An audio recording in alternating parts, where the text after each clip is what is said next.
All right. Good morning. Hope everybody can hear us. It's good to be here. It's a beautiful sunny day outside, and glad to see that because it's been wet where I've been. But good to have everybody here. I hope everybody can hear me.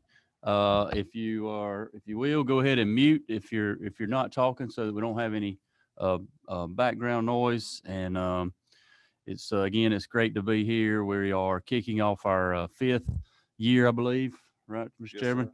of the House Rural Development Council, and I think we've come a long way, and we've accomplished a lot of great things, and so look forward to continuing that effort and working hard and trying to continue to solve the problems in rural Georgia. And just again, thank our Speaker of the House for his commitment to rural Georgia and continuing to work to help the folks all across our state, no matter where they live. And so I do want to also welcome a lot of our new members. We almost have almost entire half the committee is new.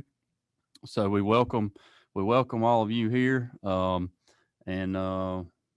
Chairman, you got anything you want to add? Thank you, Mr. Chairman. We just,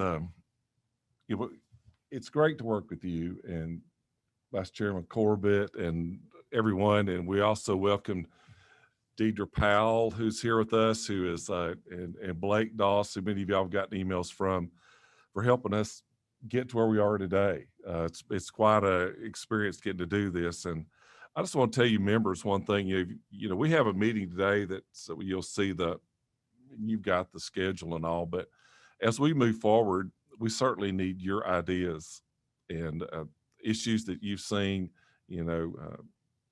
Chairman Watson and I talk about it a lot, but we know what we know, but we certainly want to know if you see issues in rural Georgia, especially you new members that haven't been part of it, please call us and say, hey, Rick, Sam, Deidre, Blake, y'all need to look at this. And we're more than happy to. And because that's what the goal, and that's what we've been charged with doing, is look at the issues in rural Georgia. And that's what we have done very well in the last few years. So please take time to do that so we'll know what's up in your neck of the woods. Well, good deal. Did we recognize our vice chairman over here in the corner that's hiding that nobody can see? Okay. He come over here and sit with us if he wants to. All right, good deal. Good deal. All right. Well, again, welcome. And so we're going to try to stay on schedule. We've got a fairly long day. So I guess at this time, we're going to go ahead and recognize David Tanner. He's the Associate Director of State Services and Decision Support with the Carl Vinson Institute of Government. And he's going to be talking about the 2020 census data in rural Georgia and kind of an update on where we are on that. So, David, thank you for being here, and I'll turn it over to you. Thank you, Chairman, and thank you to the committee for the opportunity to speak to you this morning. Again, my name is David Tanner. I'm Associate Director here at the Institute of Government, and I've been working with Georgia's demographic program and population projections since 2007.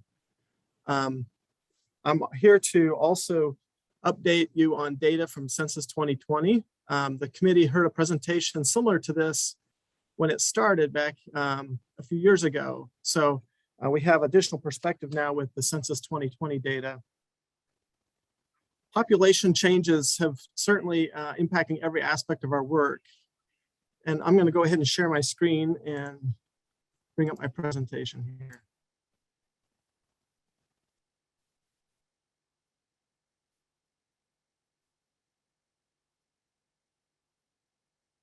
So one thing I wanted to highlight first off is that projections across national projections and even our state projections have come down every time they've been done, just like the Congressional Budget Office's projections here that are showing the US population projections.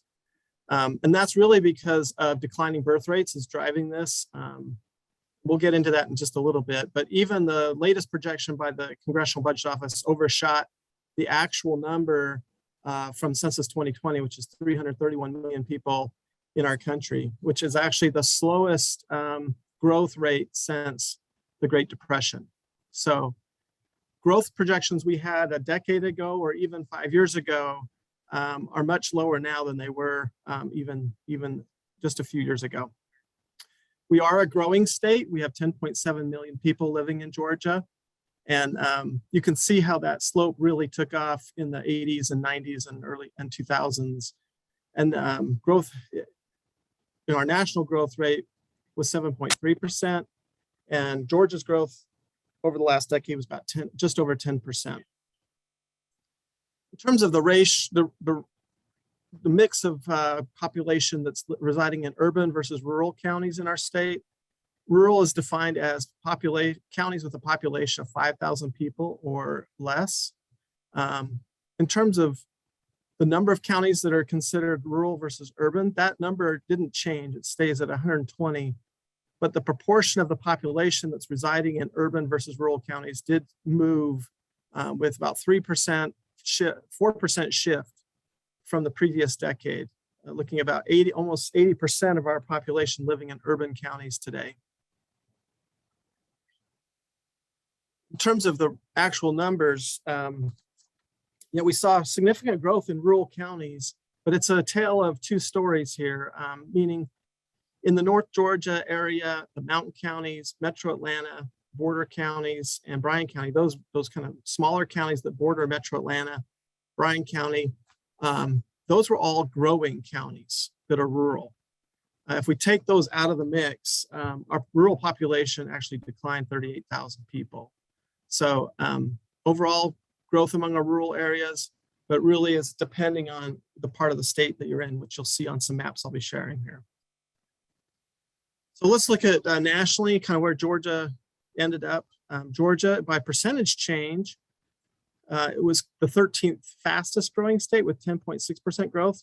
And that's, again, national growth is just over 7%. And so we are one of the growing states, which makes us attractive to a lot of investment and companies, I know. In terms of numeric change, we were the top 4. We were number 4, just behind Texas, Florida, and California, growing just over 1 million people in the past decade. Across the country, it's always interesting to see kind of counties that grow versus decline. And the orange counties are the counties in our country that saw population declines. And the blue and light blue counties saw some population growth over the last 10 years. And so we see a real shift in our country from rural to urban. And that's been a trend that's been happening for over 2 decades, but has accelerated, particularly since the Great Recession.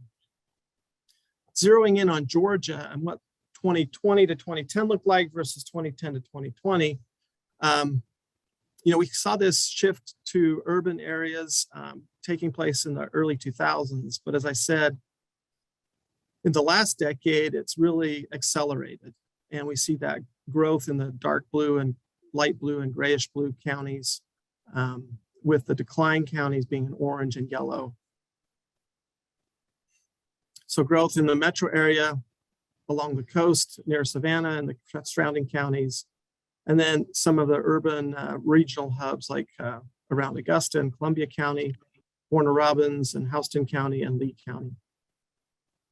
When we look at this by regional commission, it really in some ways simplifies the view a little bit, in that in the last decade, the previous decade, in 2000, 2010, when you aggregate it all together, every region in the state had some growth. But as we look at the most recent decade, 3 of our regional commission boundary areas saw some slight decline to a little bit more than slight decline. In the heart of Georgia, Altima, 3.5% decline in populations. It's noteworthy that ARC, the Atlanta Regional Commission, comprised about half of the population growth in 2000, 2010, and 2/3 of the growth in the most recent decade. So let's look at the top 10, bottom 10, if you will, in terms of growth based on percentage change. Bryan County, which is located borders Chatham County down in the coast, grew 48% over the last decade, followed by Forsyth County at 43%, 2 of our fastest growing counties in the state. And a mix of others, suburban and other counties in the surrounding areas. In terms of decrease, you'll note that 3 counties, McIntosh, Telfair, and Dooley, all had over 20% decline over the last decade. terms of numeric change, of course, our largest counties have the largest populations and they've grown the most, and particularly those in the Metro Atlanta County. The first 8 counties on the list are part of the Atlanta Regional Commission. And then you have Columbia County, which borders Richmond County near Augusta, and then Chatham County coming in at number 10. The county, we have a number of counties that lost population, some more than others, but Dougherty County definitely noteworthy in terms of its decline in population of over 8,000 people over the last decade. And then Telfair and Dooley coming in numerically just ahead of them, just behind them. So 68 counties, 43% of our 159 counties have lost population since 2010. And as I've said, most of that growth on the growth side has occurred in Metro Atlanta, Columbia County, and then in Chatham. I thought it'd be interesting to look at what counties declined both in the most recent decade, but also the decade before, so since 2000. And the counties colored in purple here are counties in our state that have declined for over 20 years, showing decline. The blue counties are counties that declined in 2000 to 2010, that have since seen some population growth in the most recent decade. And those counties in red are where we saw population decline in the most recent census.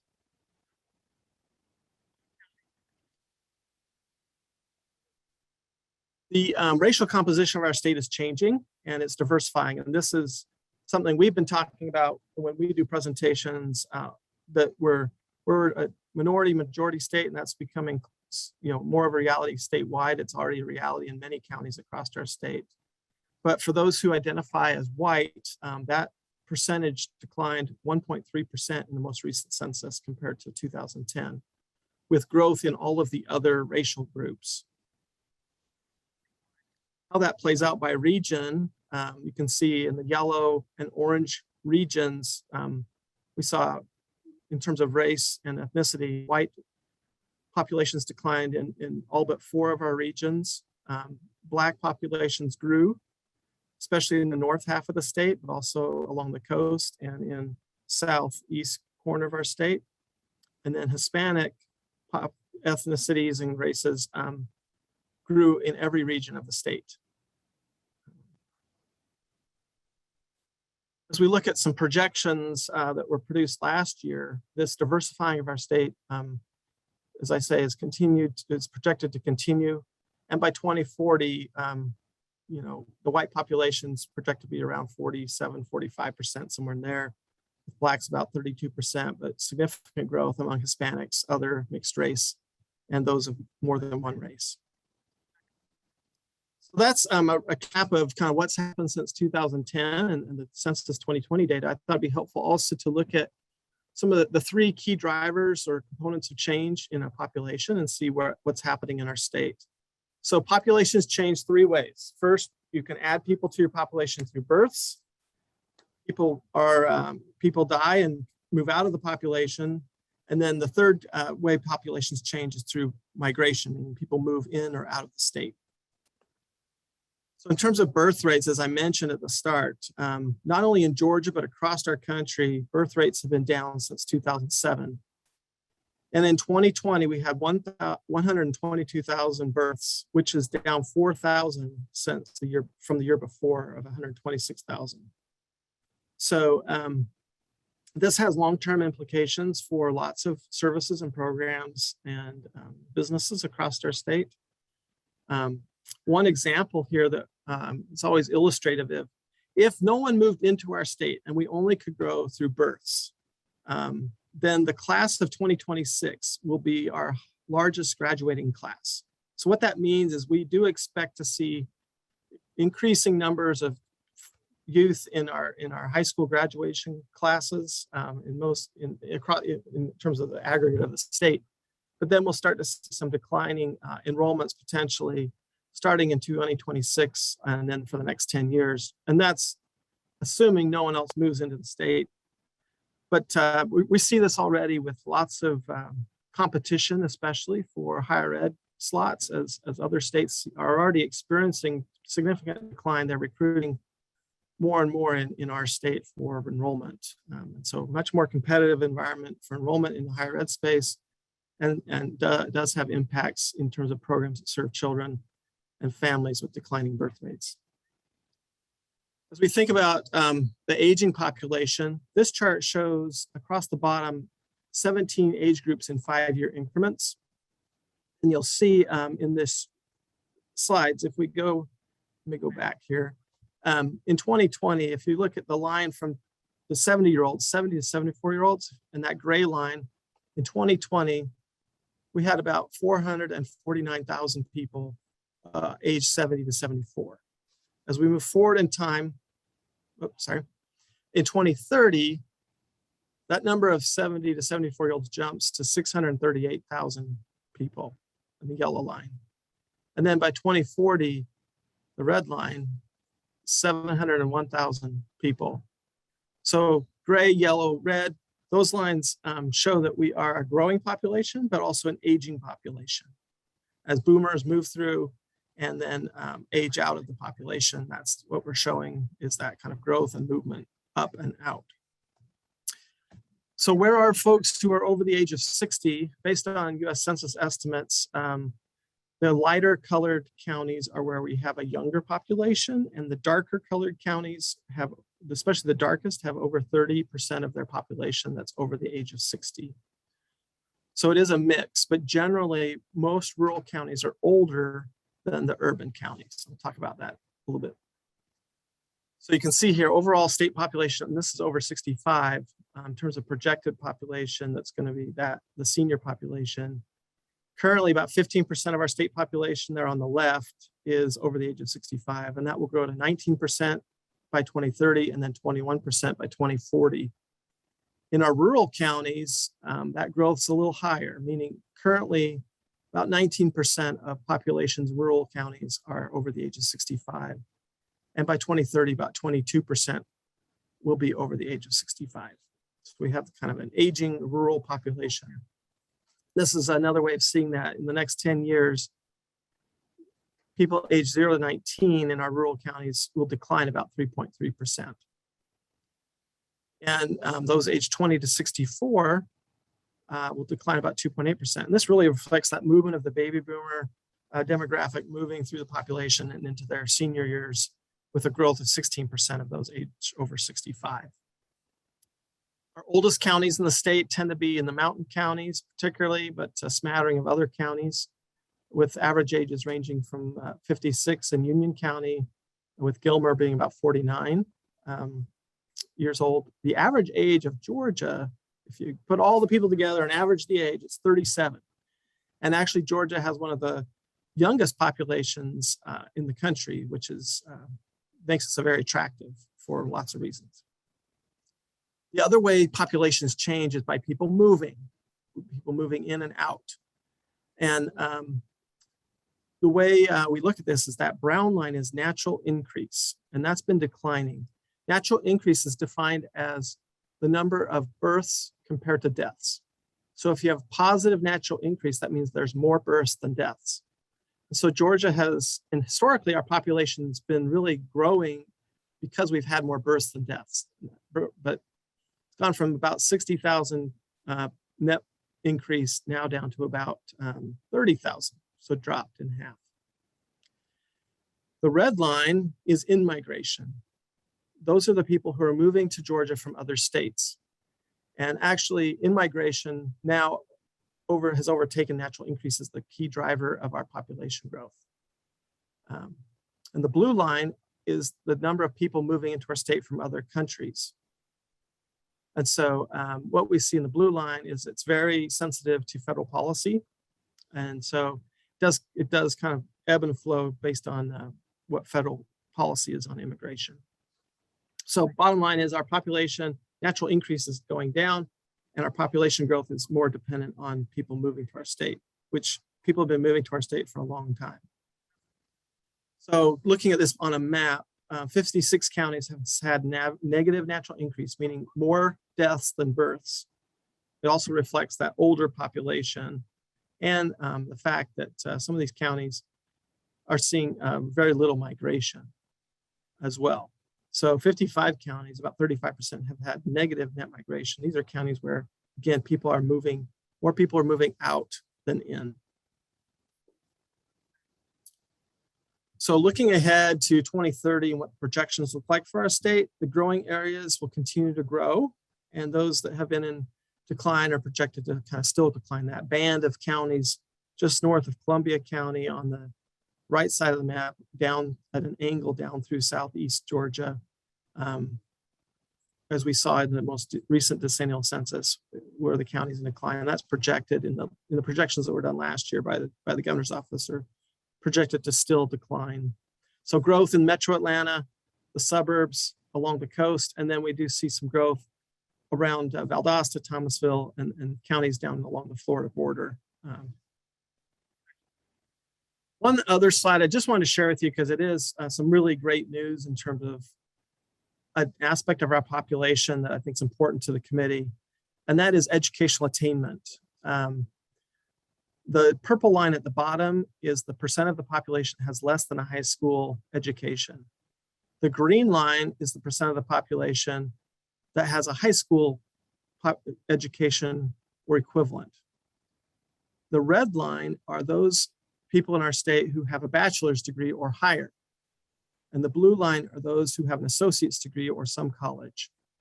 And I just want to highlight that the state has made significant progress in all race groups in growing our number of graduates with bachelor's degrees or higher, that red line.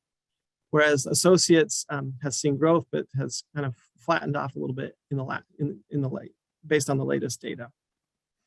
So with that, I just want to say in summary, Georgia's a growing state, has been growing. We have very positive net migration, meaning people are still moving here and finding Georgia an attractive place to live. Declining birth rates, however, will have a long-term impact on our long-term population growth. And that's a true trend for not just Georgia, but the whole country. Rural areas in central and southeast Georgia continue to grow, or continue to decline. However, the rural counties in the northeast and the mountain counties are growing. And finally, we do have a larger share of the population that's older in rural counties as well. So with that, I'll just pause and see what questions the committee might have. All right. Well, thank you, David. That's enough information right there to need some Tylenol. So a lot to process at one time, but I know we may have a few questions. I'll start it off with one real quick just to clarify. The definition of rural, you said what was that number you used? Yeah, we use the 50,000 or less. 50,000. Okay. And that's where you got the 39 and the 120. Okay. Just want to make sure I heard you right on that. Yep. Okay. All right. Mr. Chairman. Yeah. Thank you. It is a lot to, but I know we've all been talking about numbers, but just some little curious things that I've been wondering, through the data that y'all have access to, can you tell where people are moving here from? You see that all the different colors and the counties around the state, but is there any idea on where migration into the state's coming from? Yep. Representative, I don't have the latest migration data, so I'll have to get back to you with that, but we can calculate that for you. The migration files are a little delayed. Okay. Get that to you.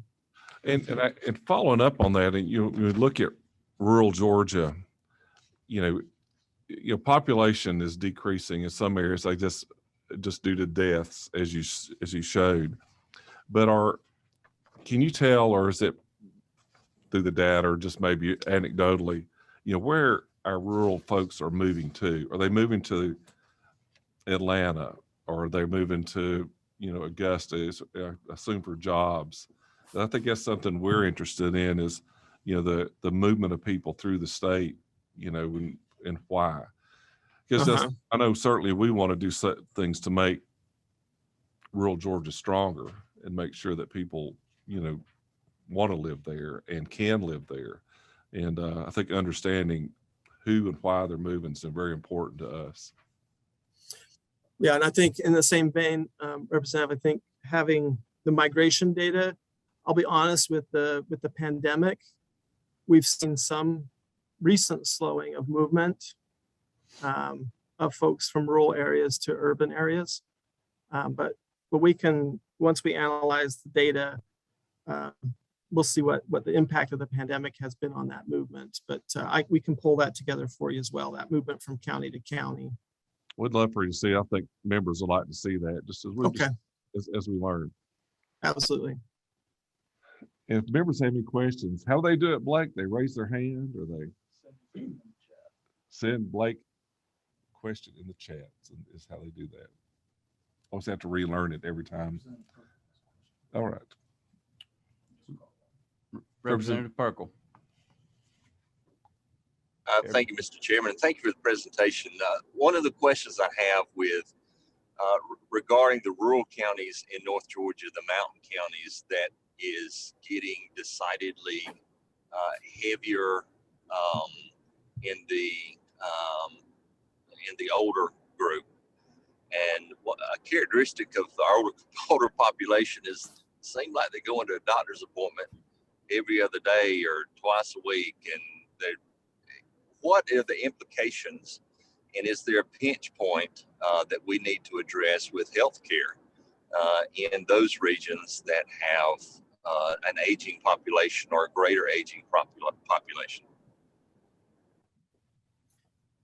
Representative Perkle, I think that's an excellent question, and definitely one of the reasons this committee exists is to think about those ripple effects and how to best address and mitigate any challenges. I think your observation's the same thing I would make, in that the older populations that are especially retiring in North Georgia definitely put more pressure on healthcare programs and also on other services in those regions. So I think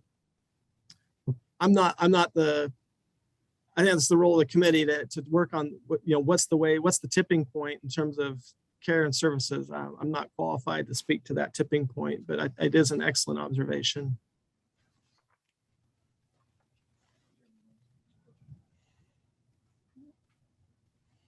Chairman Lunston, do you have a question? Yes, in relation to the question that Chairman Jaspers asked, not only where are they moving from, but who is moving here? What is their age breakdown? Are they moving here to take jobs? Are they moving here to retire? What's the mix of that? So if you're rounding up that data, I would appreciate knowing that as well. Excellent. Yes. We've seen in the data a definite shift of folks in their 50s and 60s moving into North Georgia from Metro Atlanta. I can say that is definitely a trend we're seeing in the data. In terms of where people are moving in terms of jobs, we can take a deeper look at that for you. So thank you. But just focusing on those that are moving here from out of state, why are Okay. they moving here? Are they moving here to take jobs? Are they moving here for retirement reasons, health related things?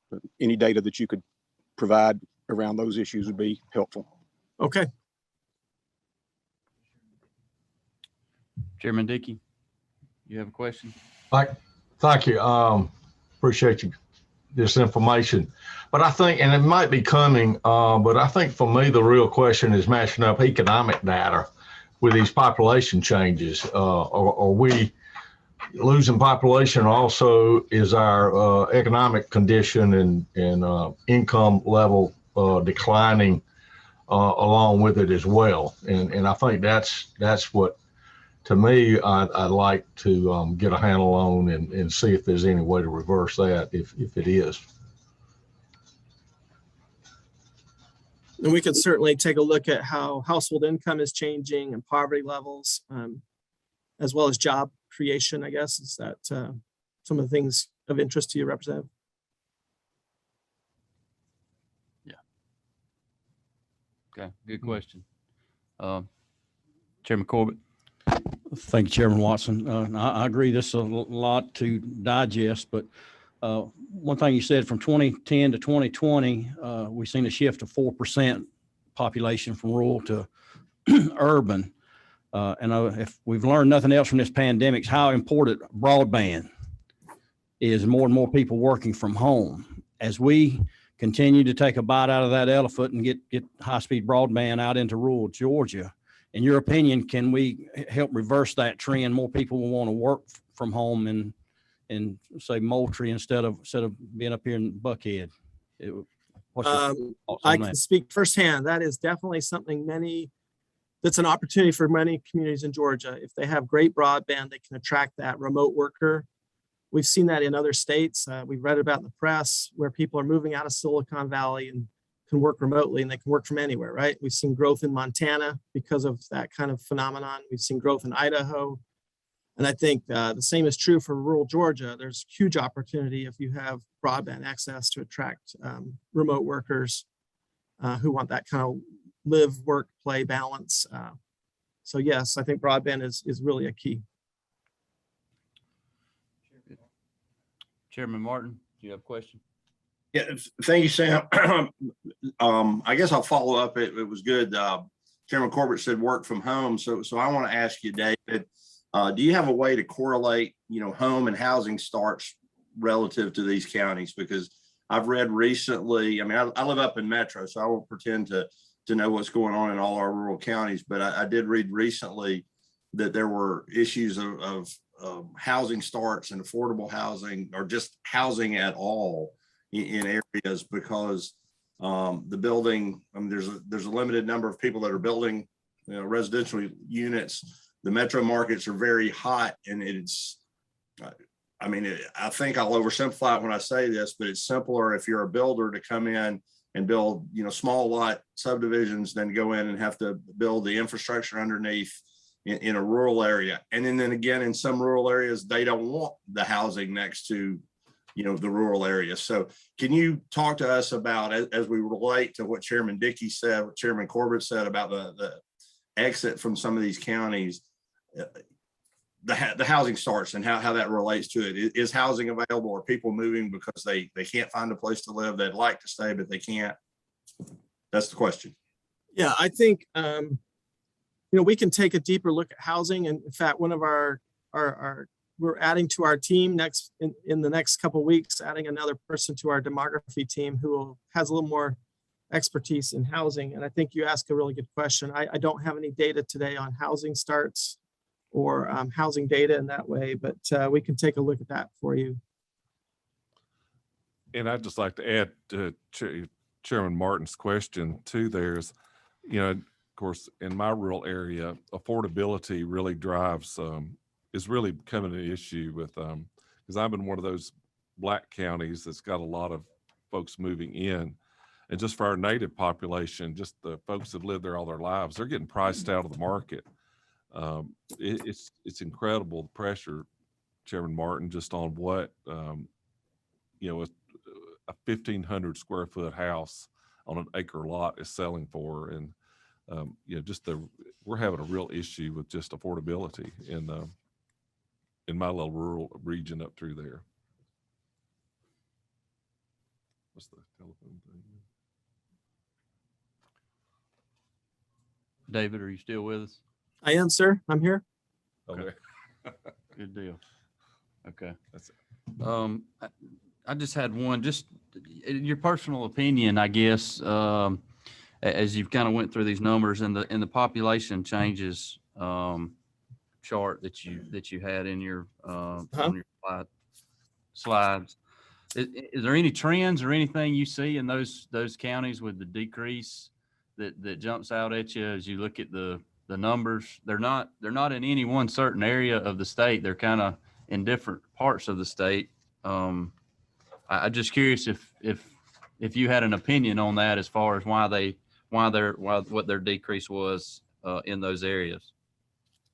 I think what we're seeing is those counties that have a large baby boomer population that's aging tend to be counties that are declining. If they have particularly an older population, That's an aspect of why those counties might be declining more than others, particularly if it's a white older population. The other observation I would just say is, Hispanic growth is, the numbers are small, but the percentages are high. And it's particularly true in some of these rural counties as well.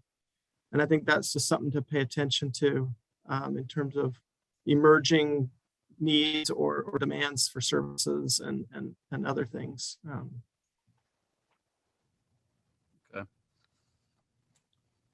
Have any other questions from any of the members of the committee? All right, well, David, I don't see any other questions. I guess if you can, in your free time, work on some of that other stuff for us and see what you can come up with to try to get us some of that data so we can get it back to the committee and maybe process some of that. And we may have some questions later on after everybody has time to process some of this other data that you've just presented. So thank you for what you do, and appreciate you being here. Well, thank you. And we'll work on the data, and great questions. And that gives us a chance to dig a little deeper into some of these questions, and we'll get that data back to you and work with the staff to do that. So thank you so much, and look forward to the rest of the sessions. All right, good deal. Thank you. All right, well, thank you, members of the committee. We're moving right along. Next, we've got David Bridges, who's the interim director of the Center for Rural Prosperity and Innovation, and is also the president of Abraham Baldwin Agricultural College, and is no stranger to this group, and does a phenomenal job in both of those roles, and appreciate all the work he's done and what the center's doing in South Georgia and in North Georgia. And I think they're really making some great steps. And center was actually created by this committee, and is a bright spot, I think, in what we're doing to put some boots on the ground in rural Georgia and do some great things. So look forward to hearing from Dr. Bridges, the good and the bad, and that's what we need to hear. And so Dr. Bridges, we'll turn the floor over to you, and thank you for taking time and for what you do.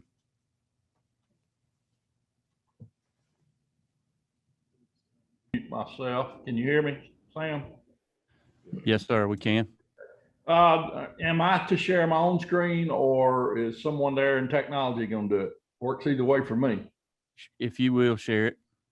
Okay. All right. I'll tell you what I'll do. I'll try to make it full screen. Maybe it'll be a little bit better for y'all. That work? All right. Well, good morning, committee, and it's a pleasure to be with you again. Thank you for inviting me. I fully understand the break in action for the House Rural Development Council last year, but I hope we can regain some momentum this year. I'm just going to say this: rural Georgia really needs you and your attention worse now than ever. The theme of my comments this morning, really, most of you know me pretty well, focuses on getting something done. Doesn't focus on talking. It focuses on let's get something done. So I want to talk about the what, where, the when, the why, the how, and what we've got to do to get things moving. My agenda includes a short status check, kind of very brief. Don't want to repeat David Tanner's great information or get into Charlie's upcoming information. We'll give you a little bit of a status check, a brief reflection on how we got where we are, talk about a few success stories. I hope to create some sort of sense of urgency that you can share with others. I think most of you realize the urgency of the situation, but I think there's some who do not, and maybe we need to prod them along to help them understand that we really need a call for more action as rural Georgia falls into ruins. And I want to pose two very important questions to you toward the end, and then make a couple of recommendations. Unfortunately, more and more of rural Georgia is becoming singularly focused in agriculture. And that's not necessarily bad. However, most communities really need something beyond agriculture. There's a culture, way of life, education, medical care, healthcare, other forms of employment. All of those things are critical to communities and their vitality. We don't want communities to become just farm communities with a small handful, 1% of the population being involved in agriculture today. We don't want the community to equilibrate at being the 1% that is the farm family, that represents the farm family. So I will spend just a minute sharing what I see, and I think David Tanner just highlighted, and I anticipate Charlie will do as well, that the indicators of a healthy rural community continue to decline. COVID has greatly exacerbated that decline, and I'll speak to that as we go forward. I anticipate, and I think we all know, that the upcoming reapportionment is going to reduce political power in Georgia. That's a reality, but it's not going to help us in our mission. The gap between revenue and expenses in rural communities is extremely wide and getting wider. Over the past 60 days, I've spent a really significant amount of time traveling the rural parts of the state, trying to identify how the center can help rural communities prepare proposals and access some of this federal money that is provided in terms of COVID relief. Because I know many of these communities do not have the capacity to do that themselves. We've spent a lot of time doing that. And I want to share with you one thought that one point that I've heard and really had not thought about as we've dealt with this issue of rural redevelopment over the past 10 years. It's been there, but it just didn't ring with me as being a real issue. We have rural communities, cities, counties, school systems, and other institutions that were, quote unquote, built during a time when the communities were much stronger economically. Their water tanks, their wells, their sewage systems, their storm drain systems, their streets, their school buildings, all of that infrastructure was built during a time when the economies of those communities were far stronger than they are today. Over the past 20 to 50 years, the condition of those infrastructure entities has declined. And at the same time, the cost of renewing them has gone up, and the tax revenue to fund renovation and upgrade of infrastructure has gone down. I have had probably a dozen small community mayors, city managers, etc., tell me in the last 2 months that there is no way, with the current trajectory and our tax basis and our revenue, there's absolutely no way we will ever catch up on the deferred maintenance of our infrastructure. It's gone, and we have no hope of rebuilding it. And that's a really sad situation. So that deferred maintenance tally is increasing by the day, and the economic diversity that would prop it up and support it and revitalize it is declining with every day that goes by. So, then the where. So where is stress occurring? I will abbreviate David Tanner's talk and say everywhere. It's sad. With the exception of 12 to 13 counties around Atlanta, parts of coastal Georgia, Columbia County, which is probably benefiting for a variety of reasons, one of which may be the expense of Richmond County, Harris County, which seems to be growing and beginning to thrive, but also maybe at the expense of Muskogee County, Houston County, which is growing because of the base and probably the losses from Macon. And as David Tanner pointed out, the population of Dougherty County continues to slip pretty dramatically, and a lot of those people are just simply moving to Lee County. This map that comes from Charlie's work, and I'm sure he will talk about, and a similar version of it from David Tanner, shows that the truth is much of Georgia geographically is in a very distressed situation. Hey, David, you're real quick, it's Rick. We need you to forward your slides on your end. They're hung up. You might be, are you pressing forward on them? Because it's still on your initial. Oh, Lord. Obviously. All right, let's see what we can do then. Let's see if this works. Did that change? Yeah. All right, well, you just won't get it full screen. It's hard. Is that okay? Yeah. Hang on just a second. Blake wants to tell us something. Hey, David, can you go to the slideshow button up there at the top? Yeah. Click that for me. Yeah. From current slide, that should help you out.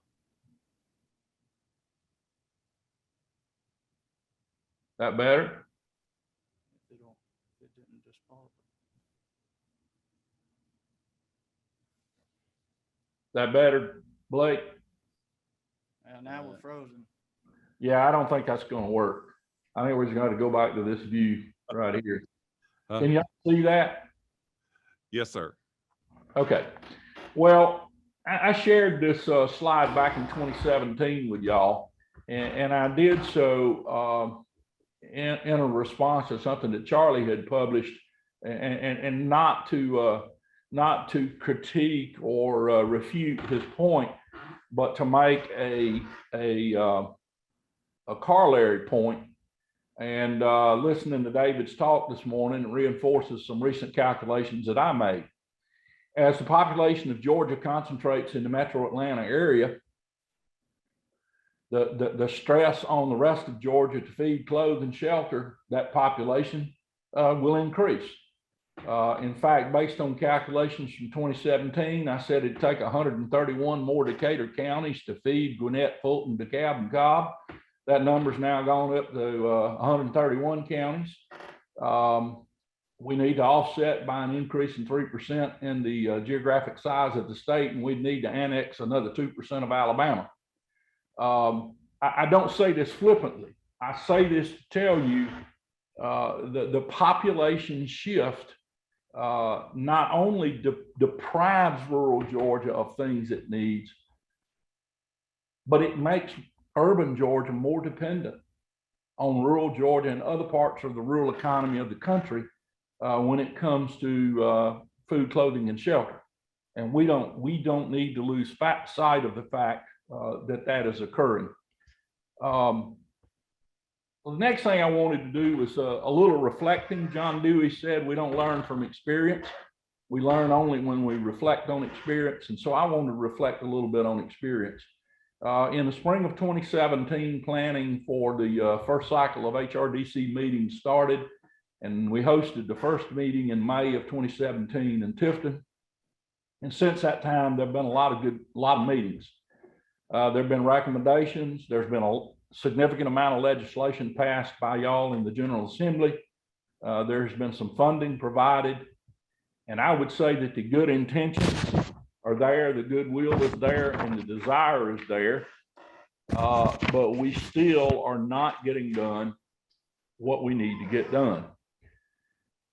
I pointed out in that May 2017 talk that in order to solve a problem or fix a problem, you got to acknowledge it, you got to understand it, you got to plan, you got to define a scope, schedule, and budget for addressing the problem. You got to implement it, and you've got to persist. And to me, persist means assess, measure, adjust, and hold accountable those who are challenged or charged with undertaking the work. So as I went back and I looked at that, I think clearly we have acknowledged these are slides from 2017 that I did a little annotation on. I think we've all acknowledged the problem. I think we understand some elements of the problem and underlying causes, but I don't think we really understand them all. And frankly, I think they're changing significantly. They're very dynamic. There are a few things that remain constant: birth rates declining, net exports occurring, the cost of doing business is growing, and the economies of many of these rural communities aren't. I think we know those things, but there are many things I think we don't yet really understand. I put a little frowny face out here by developing shared vision. I think the House Rural Development Council and many others in the General Assembly do share a vision and a commitment to try to change things to the extent we can in rural Georgia. But I think there are far too many people who really do understand that. I think there are some who say they understand it, but frankly, I've seen little in terms of the movement of their feet, their hands, or their hearts or minds to do something about it. And then, of course, defining in the statement of the mission, the scope, the goals, et cetera. I think we've done some good work in that area, but not nearly enough. I'd also like to remind you, as I did 4 years ago, that, you know, the problems are complex. I think we all know that. And the solutions are going to have to be complex and multifaceted. The problems are really deeply rooted. Some of them are just naturally associated with the change of an economy that largely is becoming more and more service oriented, which means it's population dependent, less oriented toward manufacturing. And in the case of rural Georgia, almost myopically or singularly focused on agriculture. Those are serious issues and can't be fixed overnight, but it doesn't mean that we ought not recognize them and address them. As I listened to David Tanner's presentation, it reminded me of this final point on this slide, and that is that it is about people. And he talked about people. He didn't talk about income and money and whatever. He talked about people. And at the heart of this issue, frankly, is the people issue. So I want to take just a second and review that. Educational attainment statewide has made some movement. But I would assert that if we disaggregate those numbers and look at them carefully in a very granular way, we're going to see that educational attainment in many parts of rural Georgia, in fact, has slipped. It has not improved. It is a growing problem. It is a growing problem as we have less demand for totally unskilled labor. The lack of a skilled workforce is a significant problem in rural Georgia. I've said it before and I'll say it again today. We can build as many industrial parks as we want. We can attempt to recruit as many businesses as we wish, but if we cannot provide a workforce, we will be unsuccessful.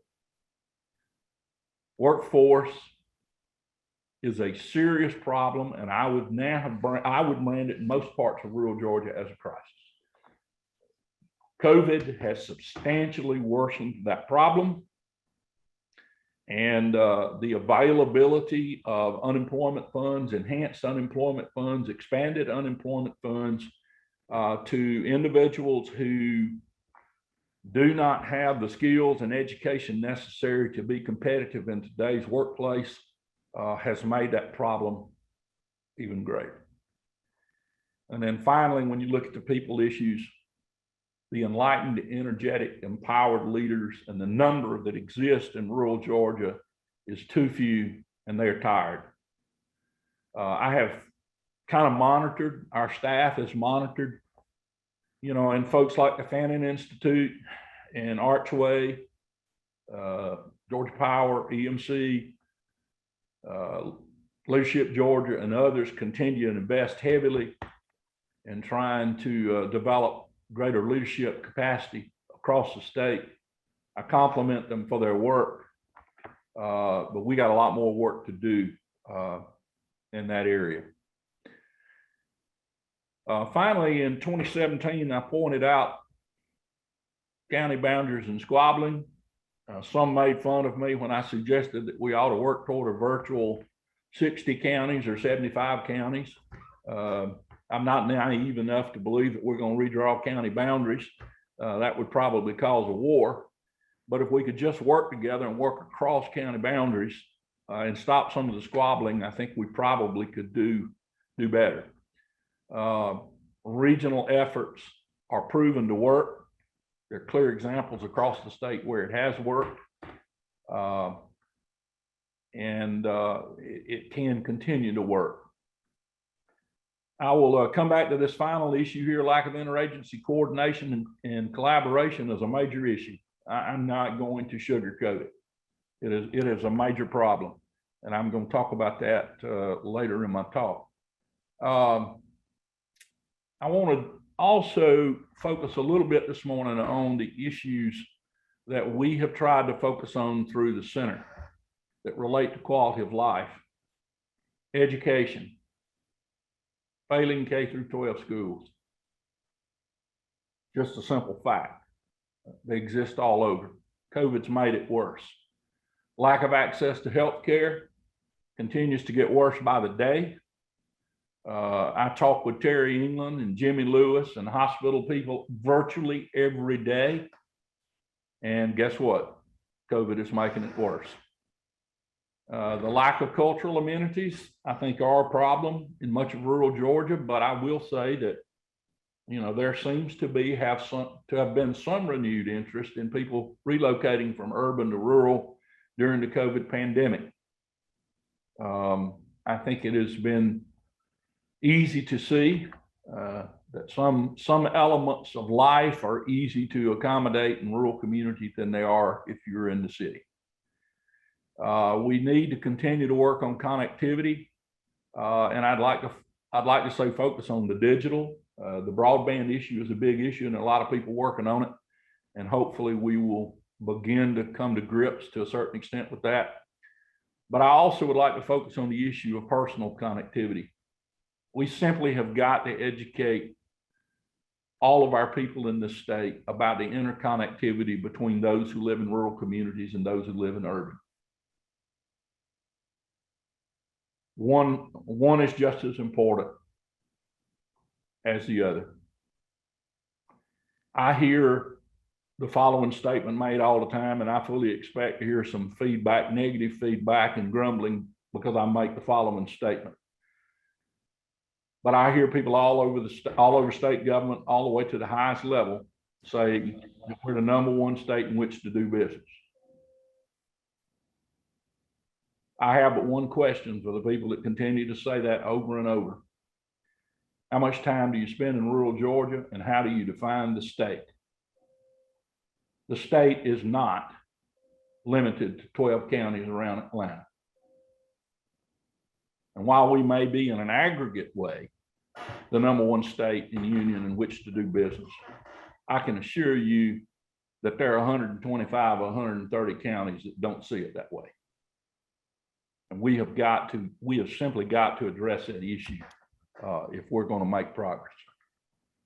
House Bill 951, I know many people don't remember numbers from year to year, but this was a number that I will remember.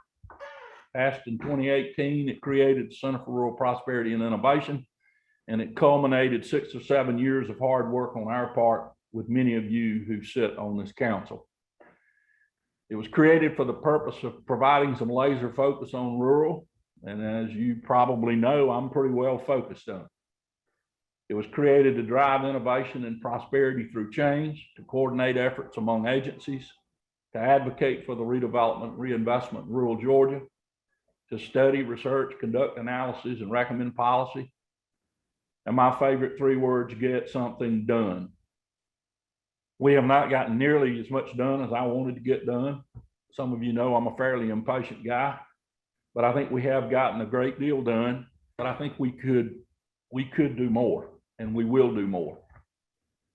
As we started our search, we talked a lot about prosperity, and many people want to talk about money, and those of you who have been coming to council meetings for the past 5 years have seen this slide before. Prosperity has many different elements. People, top of the heap. Health and wellness, education, business opportunity, community development, economic development, all those things roll into what we ought to consider elements of a prosperous community. They're awfully hard to find in some places in Georgia. Our center was created with a desired operational framework that looks something like this. You've seen this slide as well. The center would sit in the middle and do research, identify projects, assess resource needs, and manage projects.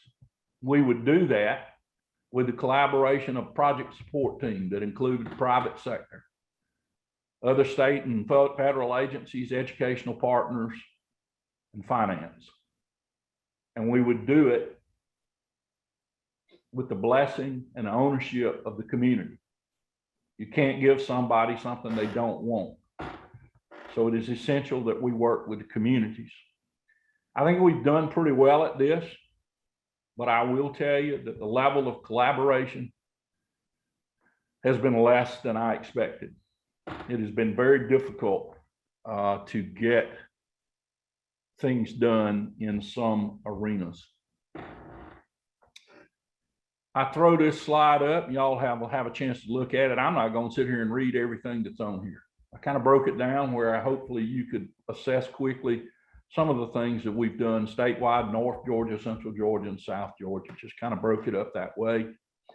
I'd like to highlight 2 or 3 things that I think have been and have the potential to have real impact across the rural parts of the state. One is in the first column under statewide, the Georgia Hospital Food Collaborative, which is a supply chain effort that started almost 2 years ago in a conversation between myself, Robin Rao, and Jimmy Lewis. And we noted that Georgia farmers had few options to market their fresh fruits and vegetables once the markets softened because of the influx of fresh fruits and vegetables from other parts of the country and other parts of the world. We are a fresh fruit and vegetable market state with very limited processing capability. So as soon as the market softened, our poor fruit and vegetable farmers across the state really had few options other than to dump their produce or sell it at a loss. We also knew that we had rural hospitals across the state that were under extraordinary financial stress, many of whom would reach Thursday and literally have to make the decision, am I going to pay my staff this week or pay the food service bill, the Cisco bill or the General Foods or the Spartan Nash or the what have you. So we worked, 3 or 4 of us, very hard to put together a nonprofit collaborative, which is now known as the Georgia Rural Hospital Food Collaborative, to try to orchestrate private treaty sales between Georgia farmers and rural hospitals. We got it started during the heart of the pandemic last year in April of 2020. And it has steadily grown. And we are currently supplying 16 hospitals and nursing home facilities around the state with fresh fruit and vegetables that are grown by Georgia farmers. We've cut out the middlemen. We're making direct private treaty sale to those hospitals at a reduced cost. We're helping them with their accounts payable. You know, if they have to choose between paying the nurses this week and paying the food, we let them pay the nurses. We'll figure it out. We have. We realized also last year during the pandemic, and we're about to realize it again. So heads up, don't be caught by surprise. The supply chain for beef and pork and poultry is likely to be disrupted in the coming weeks. There is already some disruption. So last fall, we took it upon ourselves to see if we could get into the protein business. We have limped along and worked hard on this effort. We have been desperately trying to buy a meat processing facility since late spring. We need help in doing that.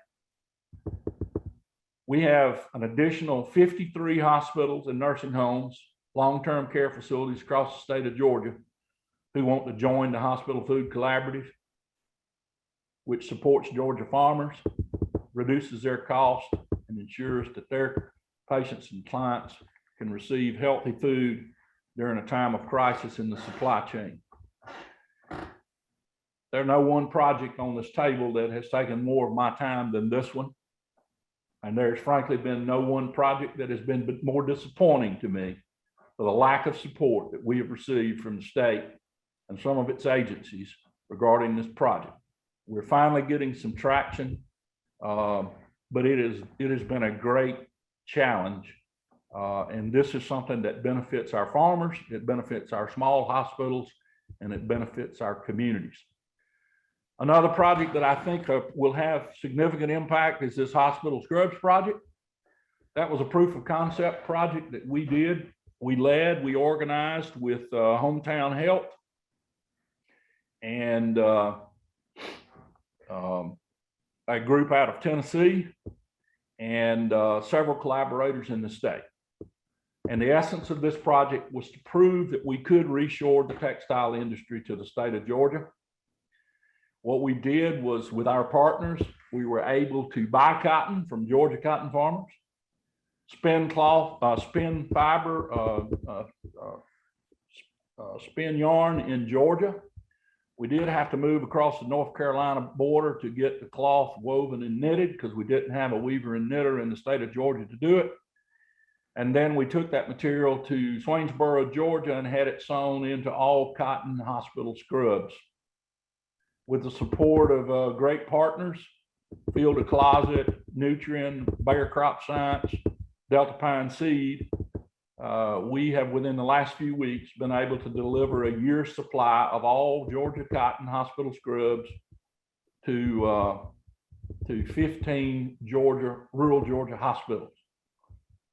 We are about to turn this project over to the State Department of Economic Development. In fact, we have a phone call with them tomorrow because we have identified a series of investors, major players in the textile industry worldwide who have an interest in expanding this and reshoring the cotton textile industry in the state of Georgia. I'll remind you that many of our rural communities 75 to 80 years ago were built on the backs of agriculture and the textile industry. And as Georgia approaches being the #1 cotton producing state in the union, I think we have an obligation to try to return that textile industry where possible to the state.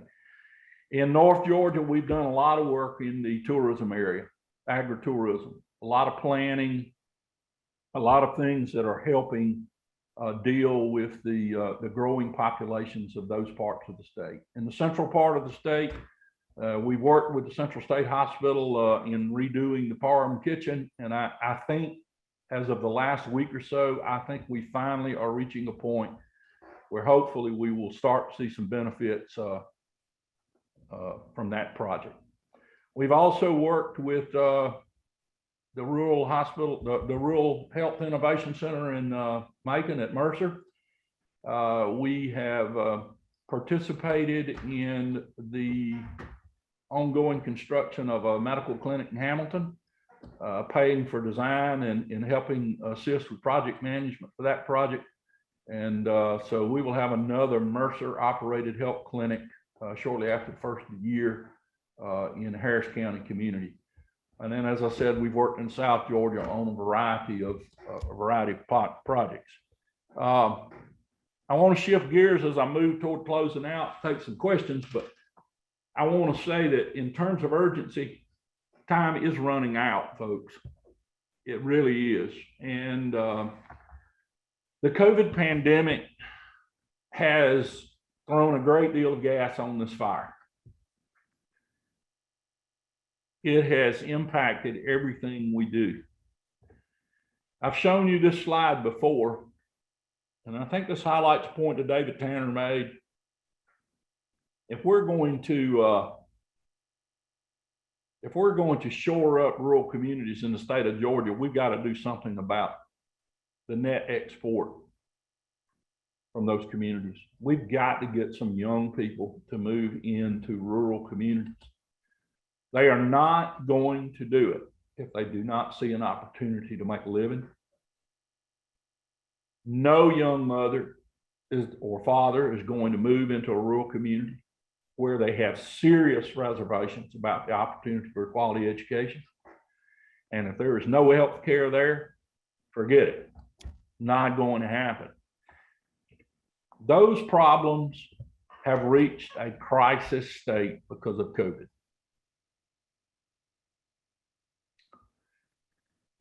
I found this quote a few weeks ago when I was preparing for another speech. Either you have a sense of urgency today or you will have a sense of regret tomorrow. COVID is about to roll these three things up into one big disaster that is going to be very difficult to unwind. Hospitals across this state, urban, suburban, and rural, are under extraordinary stress. The rural ones are simply not going to survive it without a great deal of help. The health care and lack of primary health care in rural Georgia is making it impossible to get good education. We have school systems that have closed in rural Georgia the last few weeks, not because the students are sick, but because they don't have enough healthy bus drivers or cafeteria workers. The healthcare crisis in rural Georgia is it's just unexplainable how bad it is. It's causing restaurants and businesses to close, which further exacerbate the economic development opportunities. So with that, I return to my agenda and I ask the question, two important questions. What are we going to do and when are we going to do it? What are we going to do and when are we going to do it? The picture on the left depicts a scene that we simply cannot afford to have. And that is communities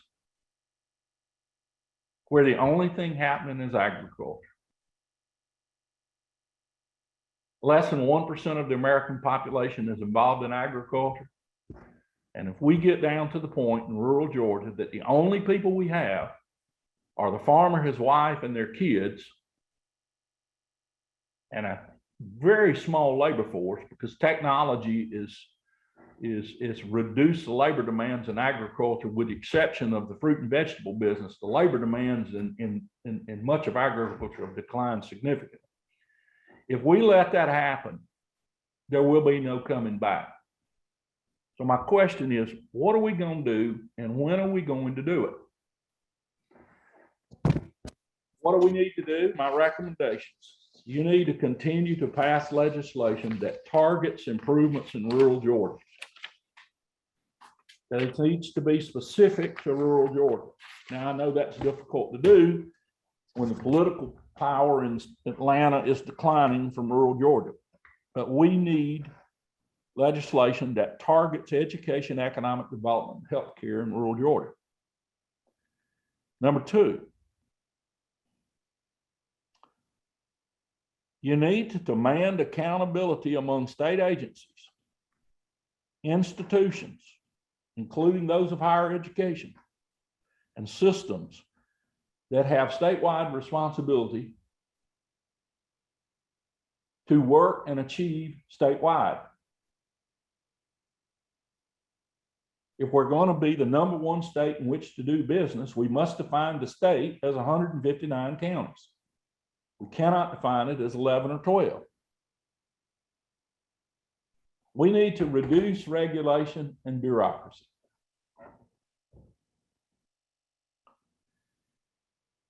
I have never seen it as bad as it is today.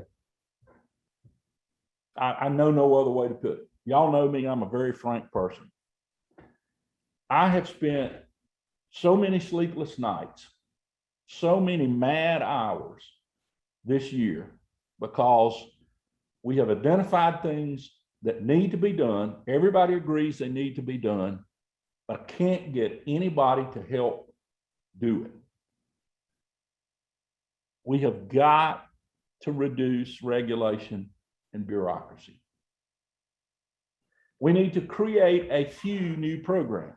You have tried. I'm not much for creating programs, but we need some that are tailored to Georgia, run by rural Georgians and flexible. A good example is the Rural Innovation Fund that you passed this past year. We are 2 months into the fiscal year. There's $40 million setting aside to work in rural Georgia. I spend 2/3 of my time working in rural Georgia. So does Brian Marlowe, the governor's strike team director in rural Georgia. And to this very minute, we have no idea how to get our hands on any of that $40 million, what the process is, what the rules, what the regs. All we get is delay.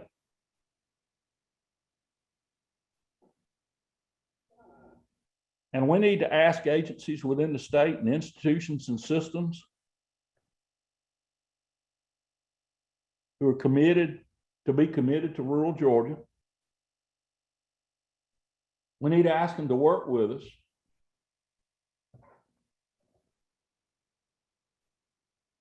Get out of our way, or at least don't work against us. And I know that sounds harsh, but frankly, that is a situation that many of us have faced the past year. And then my recommendations on when might surprise you. They're very complicated. Now, we need to do something, and we need to do it now. And if we do not, the situation will only get worse. I think David has clearly shown that's the case. I think Charlie's fixing to tell you the same is true. We're going to do it. We need to do it now. And we need to remind people all over this state that rural Georgia is not a drain on the state's economy. It is an essential part of the #1 state in the union in which to do business. Because rural Georgia feeds Georgia, clothes Georgia, shelters Georgia. It is a part of Georgia. It is an important part of Georgia. And if we can impress that among enough people, we can have some success. So that's, I've been on my soapbox now for a while, and I'll continue to be on it. But that's my view of the situation in rural Georgia. Thank you, Dr. Bridges. I don't know whether to cry or scream, I'll be honest. I think as a committee, I think we just got our timeline on what we need to do and when and what we need to do. So thank you for getting this agenda put together. And I don't want to add to the sense of urgency, but you mentioned that rural Georgia was focused on agriculture, and that's all we've got left. But me and you both know that agriculture is really, really struggling right now as input costs continue to go up and the cost of doing business goes up, and farmers continue to get squeezed. Don't know how long that part of our economy is going to continue to keep us going, or how long they will be able to keep going with the way things are headed. But got several questions, but I'll go ahead and open it up to the committee, and I'm sure we've got a lot. Yes, sir. We have Chairwoman Lynn Smith. Chairman Smith. Can you unmute Chairman Smith? Yes, Representative Lynn Smith here. And David, I just want to say we've left one war in Afghanistan, and we should have gotten out a lot sooner, maybe, according to popular belief.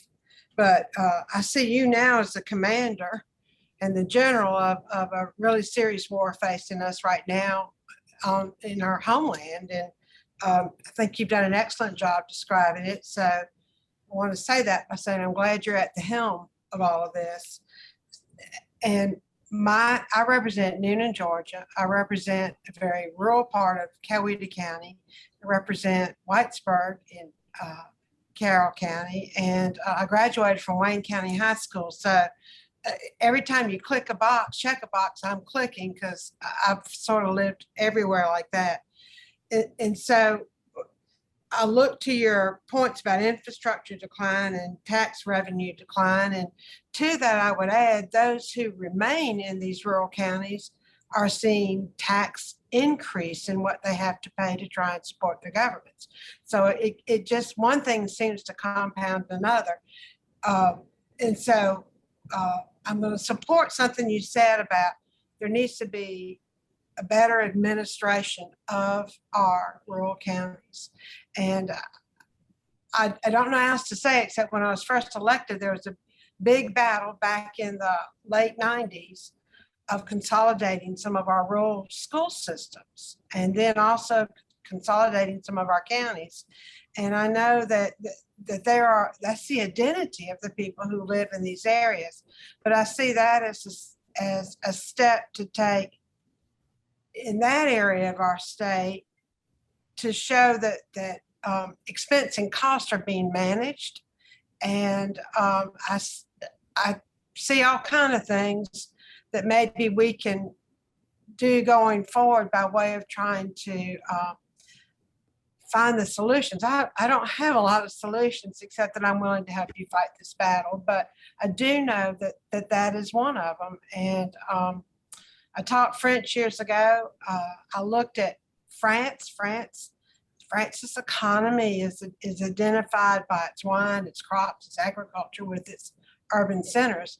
And the one thing they've done is they make access to these areas very easy with rapid transit. So just throwing that out there, I think there may be examples, not just in the United States, but around the world, that we can look at how we bring urban and rural together with some kind of understanding. So sorry for that long spiel, but I think there's bootstrapping to go on all the way around. So thank you. Thank you. Thank you, Chairman Smith. Go ahead, Dr. Bridges. Did you have a response to all of that? You can write me a long letter.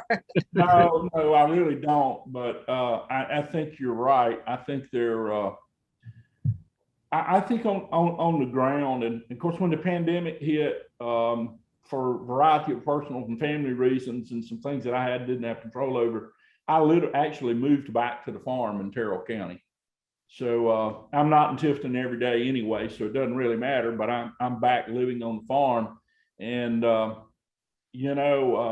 was born in Randolph County, raised in Terrell County, went to school in Webster and Randolph counties. And what I would submit to you is that my friends that live in those counties, they don't really care what county they live in.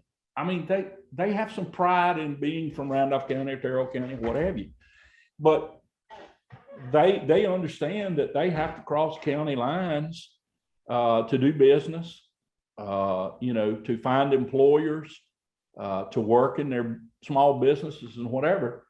I think that the problem is that we have not been very successful in convincing decision makers and administrators that it does not have to be in my backyard to benefit my backyard.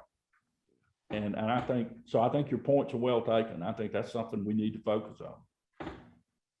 Thank you, Dr. Bridges. Chairman Cooper, did you have a question? Chairman Cooper, you got to unmute. There you go. How's that? Thank you very much for the presentation, Dr. Bridges. The trouble, I fight bureaucracy every day on the healthcare issue with our state government.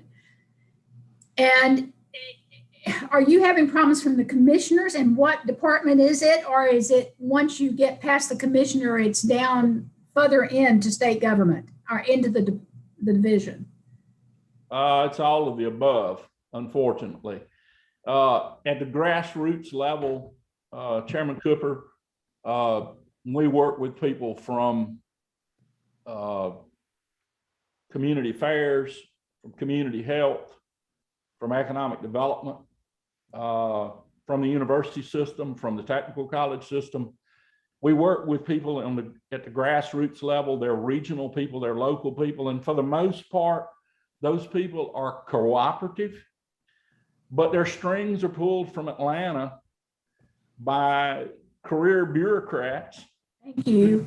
Who focus on a set of metrics, criteria, and performance standards that are, I hate to say it, but largely irrelevant to rural Georgia.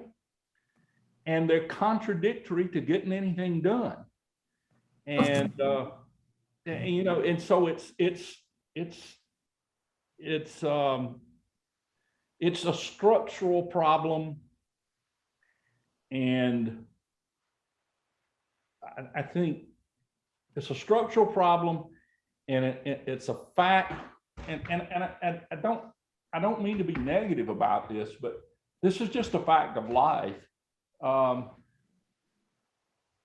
of us tend to invest our time, effort, and resources in the things that we think will have the greatest magnitude of impact.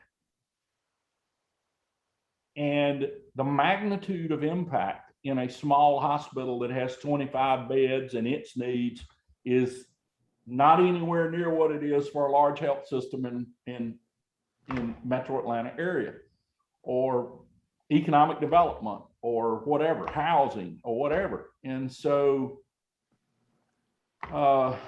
we don't have focused attention on the needs of rural Georgia and the handful of things that it requires to make an advance in those areas.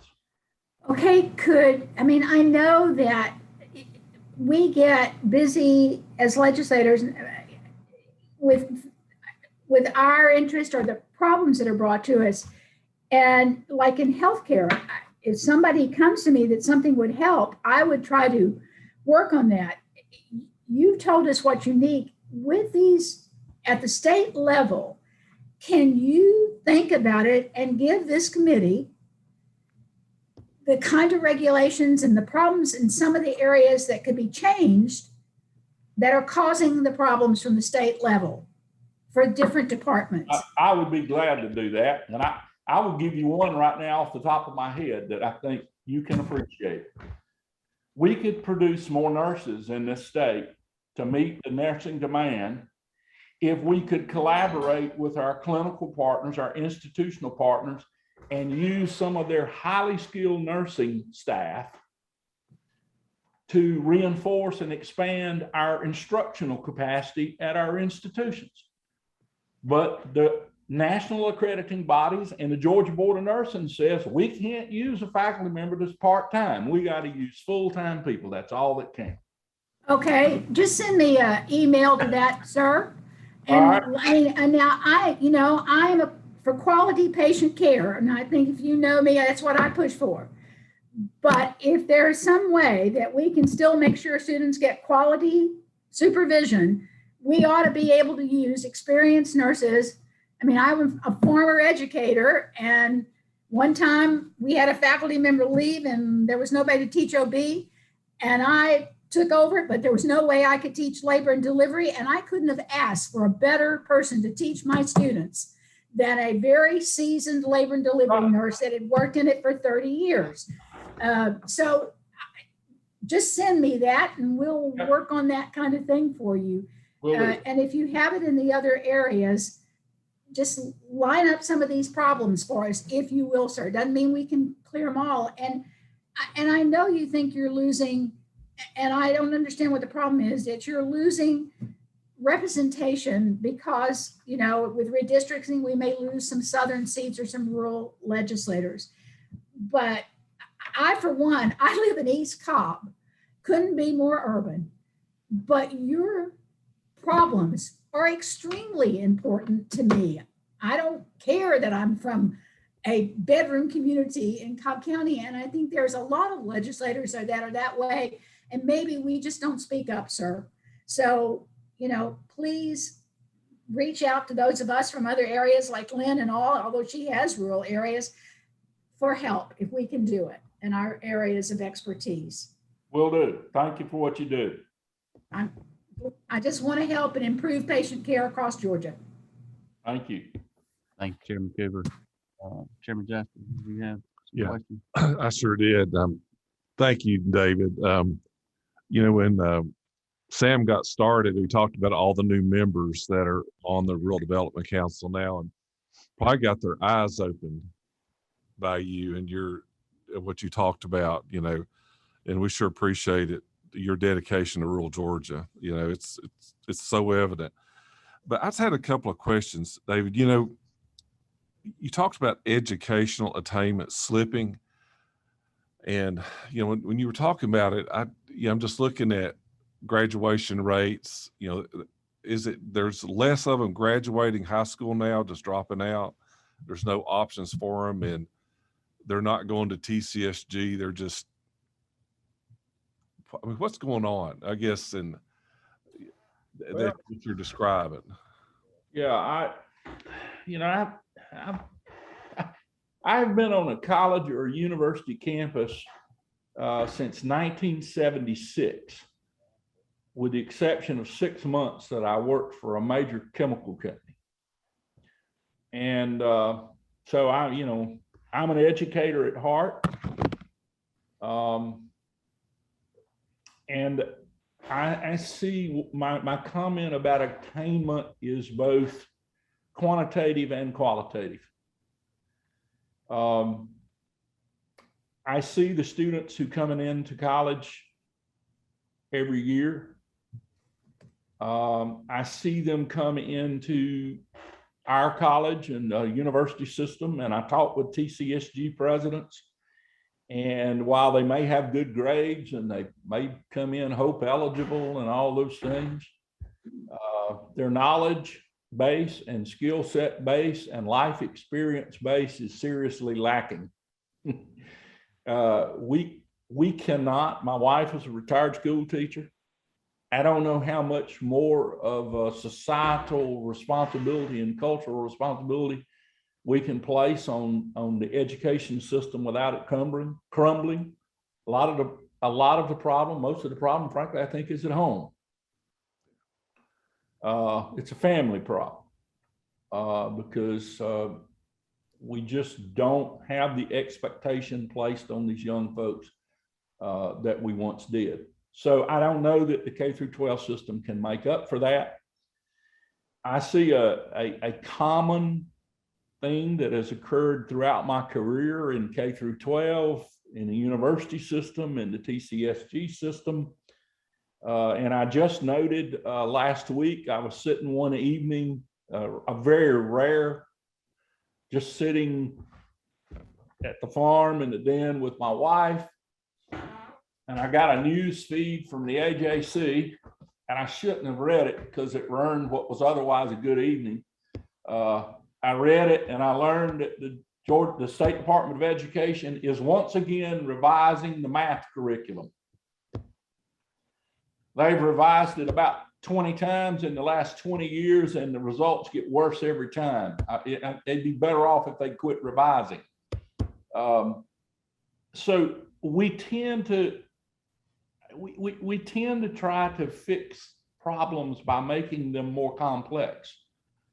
It's really simple. I think in the education front, if we would focus on reading, writing, arithmetic, civics, social studies, a little bit of history, and maybe a sprinkle of the arts and music and whatever, I think we'd be a lot better off.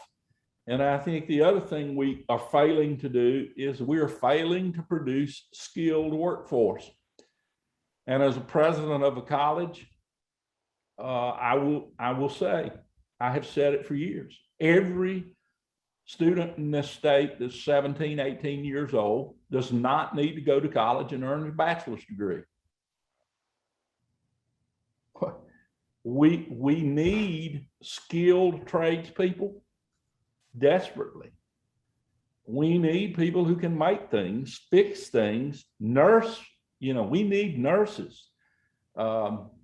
They don't all have to be nurse practitioners. We need bedside nurses desperately.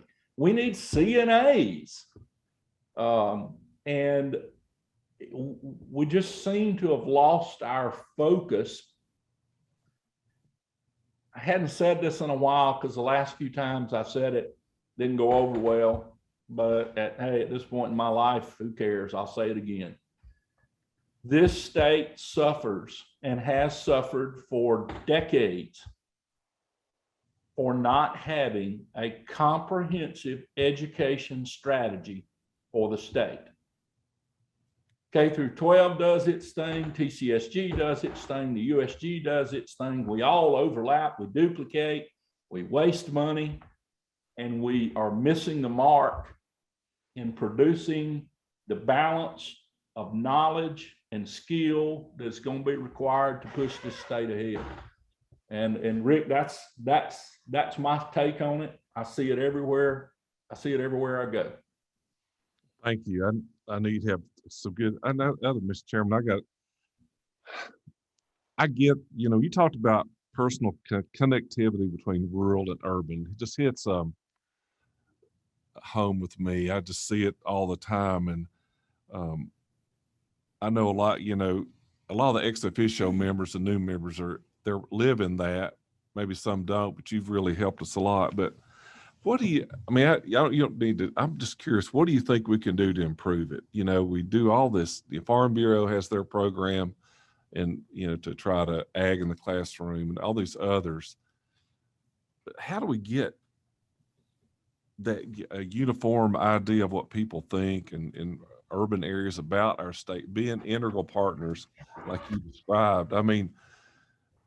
I think about that more than anything because they don't understand. And it's not on their mind, but I think it's on the mind of the committee. You've done a good job really making that today, but we've got to figure ways out to spread that out.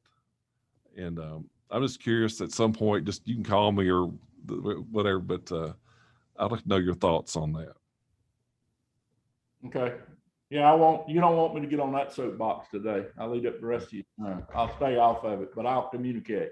And lastly, Mr. Chairman, what, on this meat facility, the protein facility, I kind of in my mind had heard, I thought this was a done deal, that you had it worked out or it had been worked out. But I know Chairman Watts and I, whatever we can do to help you with that, specifically, we want to help you do that. Well, we have it worked out to the extent that I have basically accepted the fact that maybe we have gotten all the help we're going to get from the state, and we're going and a small group of us who have pledged our support to this, they're going to borrow the money, and we're going to get it done. And we're going to go, it's going to be 4 of us that are going to put our neck on the line to go borrow the money to get it done. But we're going to get it done. And the reason we've got to get it done is because we need to move on. We need to replicate this in North Georgia. Yeah. We can't be killing livestock in South Georgia processing it. We can't raise cows and pigs and sheep and whatever in North Georgia and truck them to South Georgia, process them, and then haul them back to North Georgia to facilities. We should have already had this one in South Georgia done and be working on the one in North Georgia. I talked to Tom McCall about this yesterday. This is a supply chain issue. It is a critical issue for agriculture in the state. It is a critical issue for our healthcare institutions, and it can provide employment. It's not just about the few people that work in the plant. Think about how many jobs are impacted. We are sitting right now on a contract to add 50 some odd more houses and nursing homes, and we can't sign the contract because we can't guarantee delivery of the protein. And you think about 70 hospitals, nursing homes, long-term care facilities in the state, and how many people they employ, how many communities they support. This is a statewide issue. Been the most frustrating project I've ever dealt with in my entire career. I thought it was the most exciting one when I heard about it earlier, from Chairman England. And so, I guess your thoughts, mentioned earlier about the Rural Innovation Fund, and their $40 million. And I guess you've tried to connect with them or in other facets, I'm sure. But we'd love to help you, I think, to see what we can do to get that done. That's good. I know we're running behind, but I think we've got a few more questions. Chairman Corbett. Thank you, Dr. Bridges. You mentioned, you said the greatest magnitude where you can have the greatest effect with something. You know, this federal money, this CARES money that's flowing down to all these local governments. What can we do to help encourage or educate them where they can spend it, they can get the greatest magnitude, the greatest effect with it? I mean, broadband, getting that fiber, the middle mile, you know, what can we do to help them spend it wisely? Great. John, thank you very much, Representative. I appreciate you bringing that up. I was pleased and at the same time somewhat annoyed by the extension of the deadline. And I'll tell you why. Me and my little staff of 4 people had worked literally 24 hours a day, 7 days a week to get proposals prepared to go in this past Tuesday. I'm glad to have a little bit more time, but we have taken it as this is a one-time opportunity to infuse some resources into rural Georgia that came from our pocket. Well, you know, who knows who we borrowed it from or printed it for, but we've got the money. I will tell you, we believe that this is a moment in time. Our 4 people in the center have prepared about $60 million worth of proposals on behalf of rural communities across this state to submit for funding. And given the additional 2 months, we might prepare another 60 million. We've got some great proposals that we've worked very hard on. And I certainly hope we have proposals on healthcare. We have proposals on sewer and water and infrastructure. Now we'll tell you, Chairman, we have stayed out of the rural broadband. We are not going to be submitting proposals for rural broadband simply because there are already so many players in that room that have far greater capacity and ability to push that issue forward than we do. So we have made a decision. We're not going to propose there, but we've got, I can't remember, I think we've got water and sewer. I think we're making requests for 22 communities for water and sewer, 3 hospitals, and several other entities in the state. So all I can say is those of you who have influence on those decision processes, let's not forget that Georgia is 159 counties. Dr. Bridges, real quick follow-up on that. Do we have, are many of our, I guess, number one, do our rural communities have enough staff and ability to apply for these funds like they need to? Or I'm assuming you're helping a lot of them apply for these funds for this infrastructure. And then number 2, that's a lot of infrastructure that's going to go out across our state. How long is it? Are we going to have enough people to put the infrastructure in, and the engineers and workers and pipes and all of that? That's going to be another struggle to even get the money spent and installed in these communities. Just any comments on that?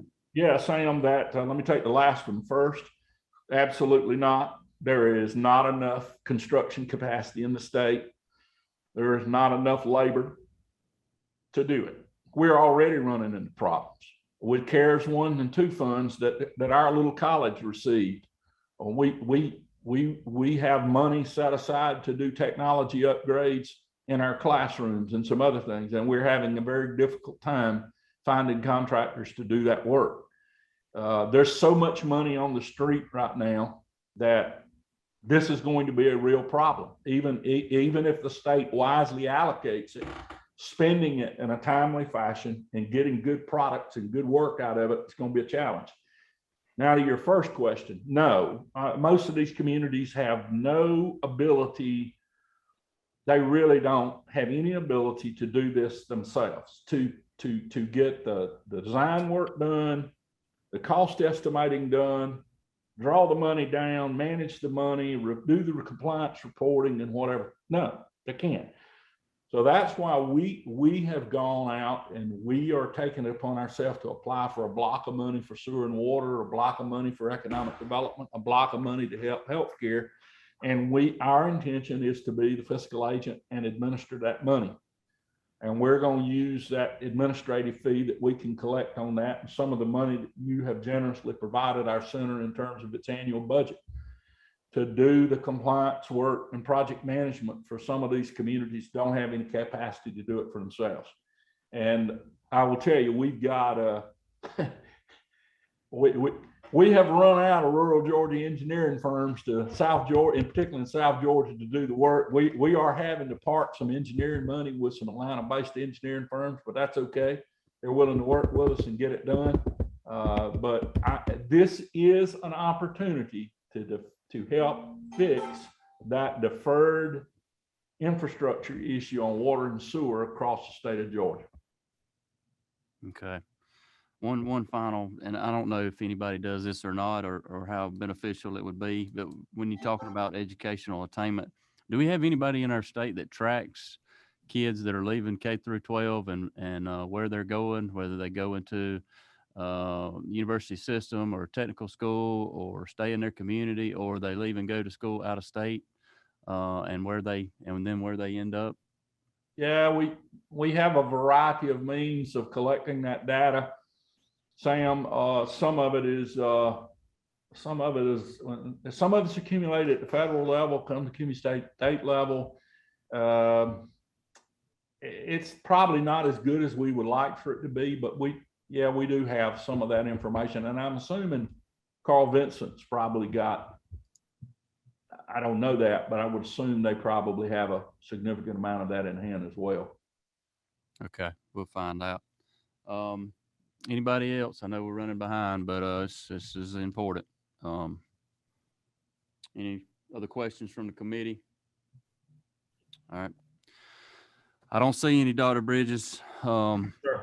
Thank you for the work you're doing. Thank you for your honesty and for telling us what we need to hear. And I'm sure we'll be talking with you more, and there'll be some more questions coming up, and we'll circle back with you. And just thank you for everything that you're doing. Thank you, Chairman. Yes, sir. Thank you. All righty. We're going to skip our break, I guess. Hope everybody's okay with that. Being we're in this virtual environment, we'll keep moving. So next, we've got our Georgia Rural Health Innovation Center, Glenda Grant. Welcome. She's the executive director there, and she's going to talk to us about some of our rural health issues. This is another entity that was also created several years ago from the council to focus on some of our health issues as well. So Glenda, can you hear me? Are you there? Yes, I'm here. Okay, good. We see you now. That's awesome. Great. I'm going to try to attempt to get my technology to work well and share my screen with you. Okay, we can see it.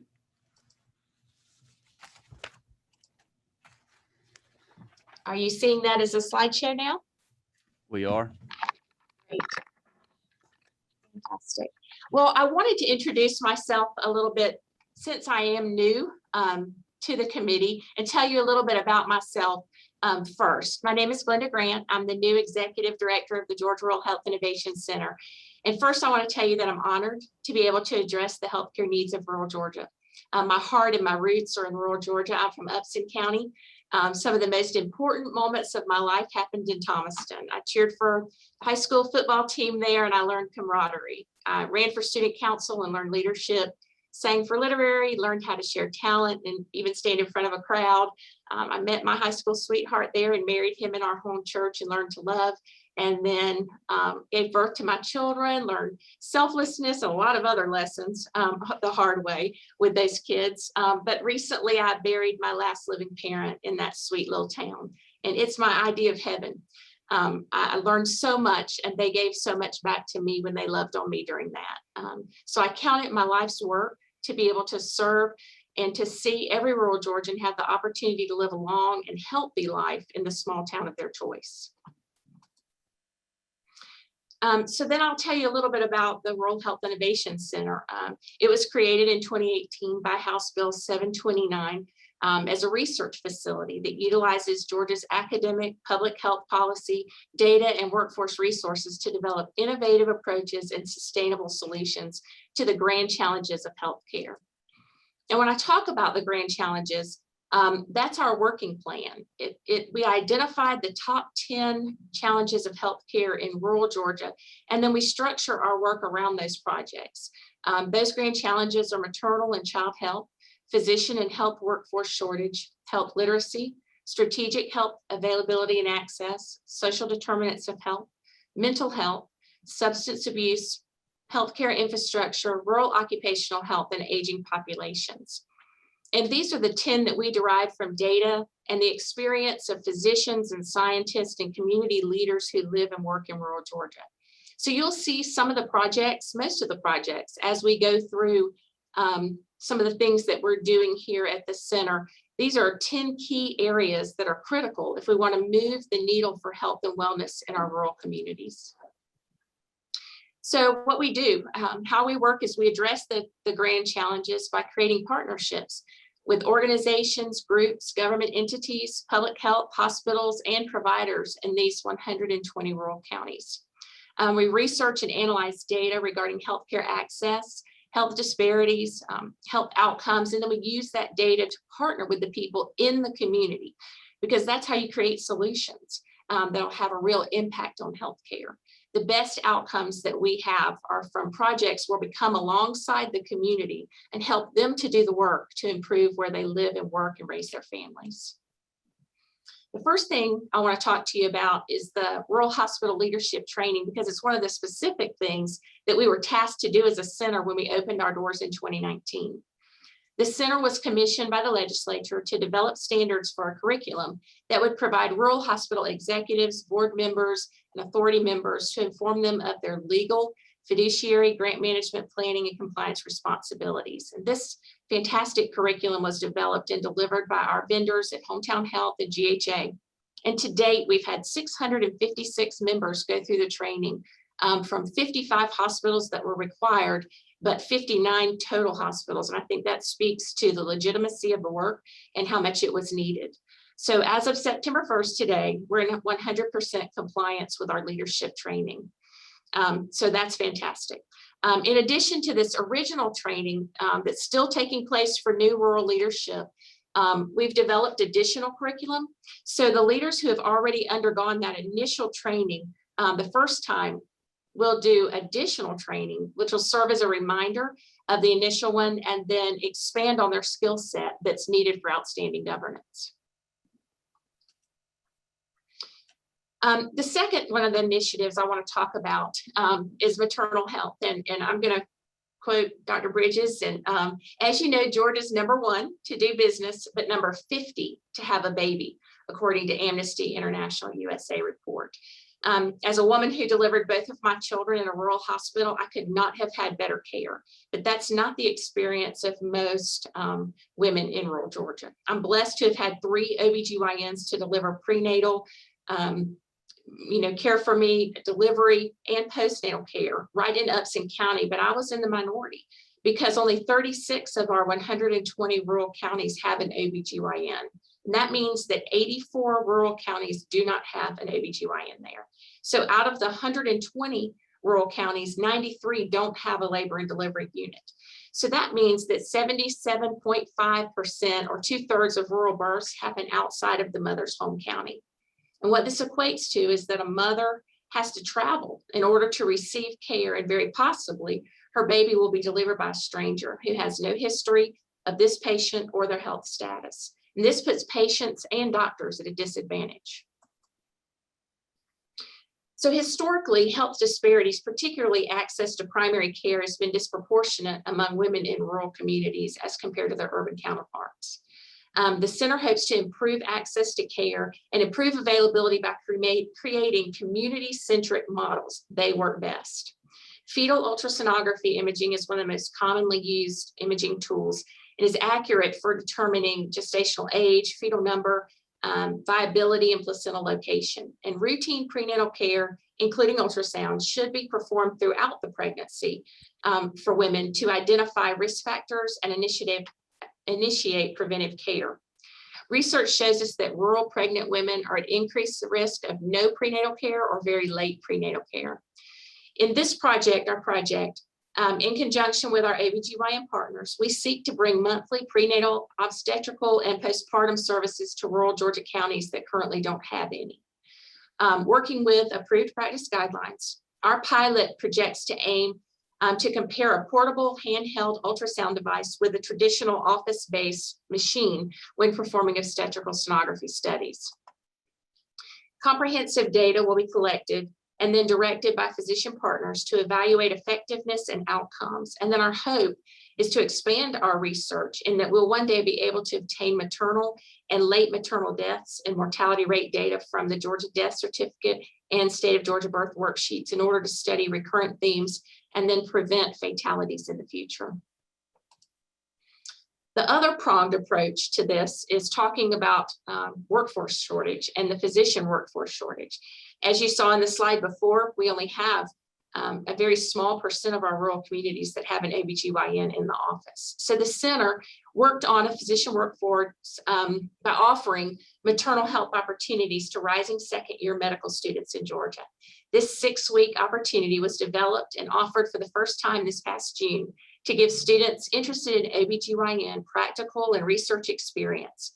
The program allowed students to shadow OBGYNs seeing rural patients, and then conduct literature reviews, present on their research, and then write a white paper for production. And the students received the bonus in that they were able to attend discussions and lectures from national leaders on maternal health, social determinants of health, and then even environmental factors.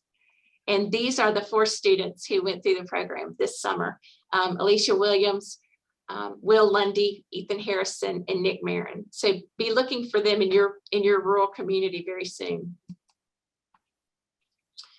Another of our grand challenges from the center is addressing mental health, and particularly the lack of pediatric mental health access and services.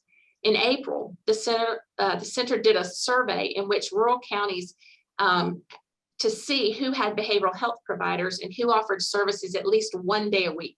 That's not much, but just at least 1 day a week. Of the 120 rural counties, 72 of them had a provider at least once, but that leaves 48 communities with no type of behavioral health services at all.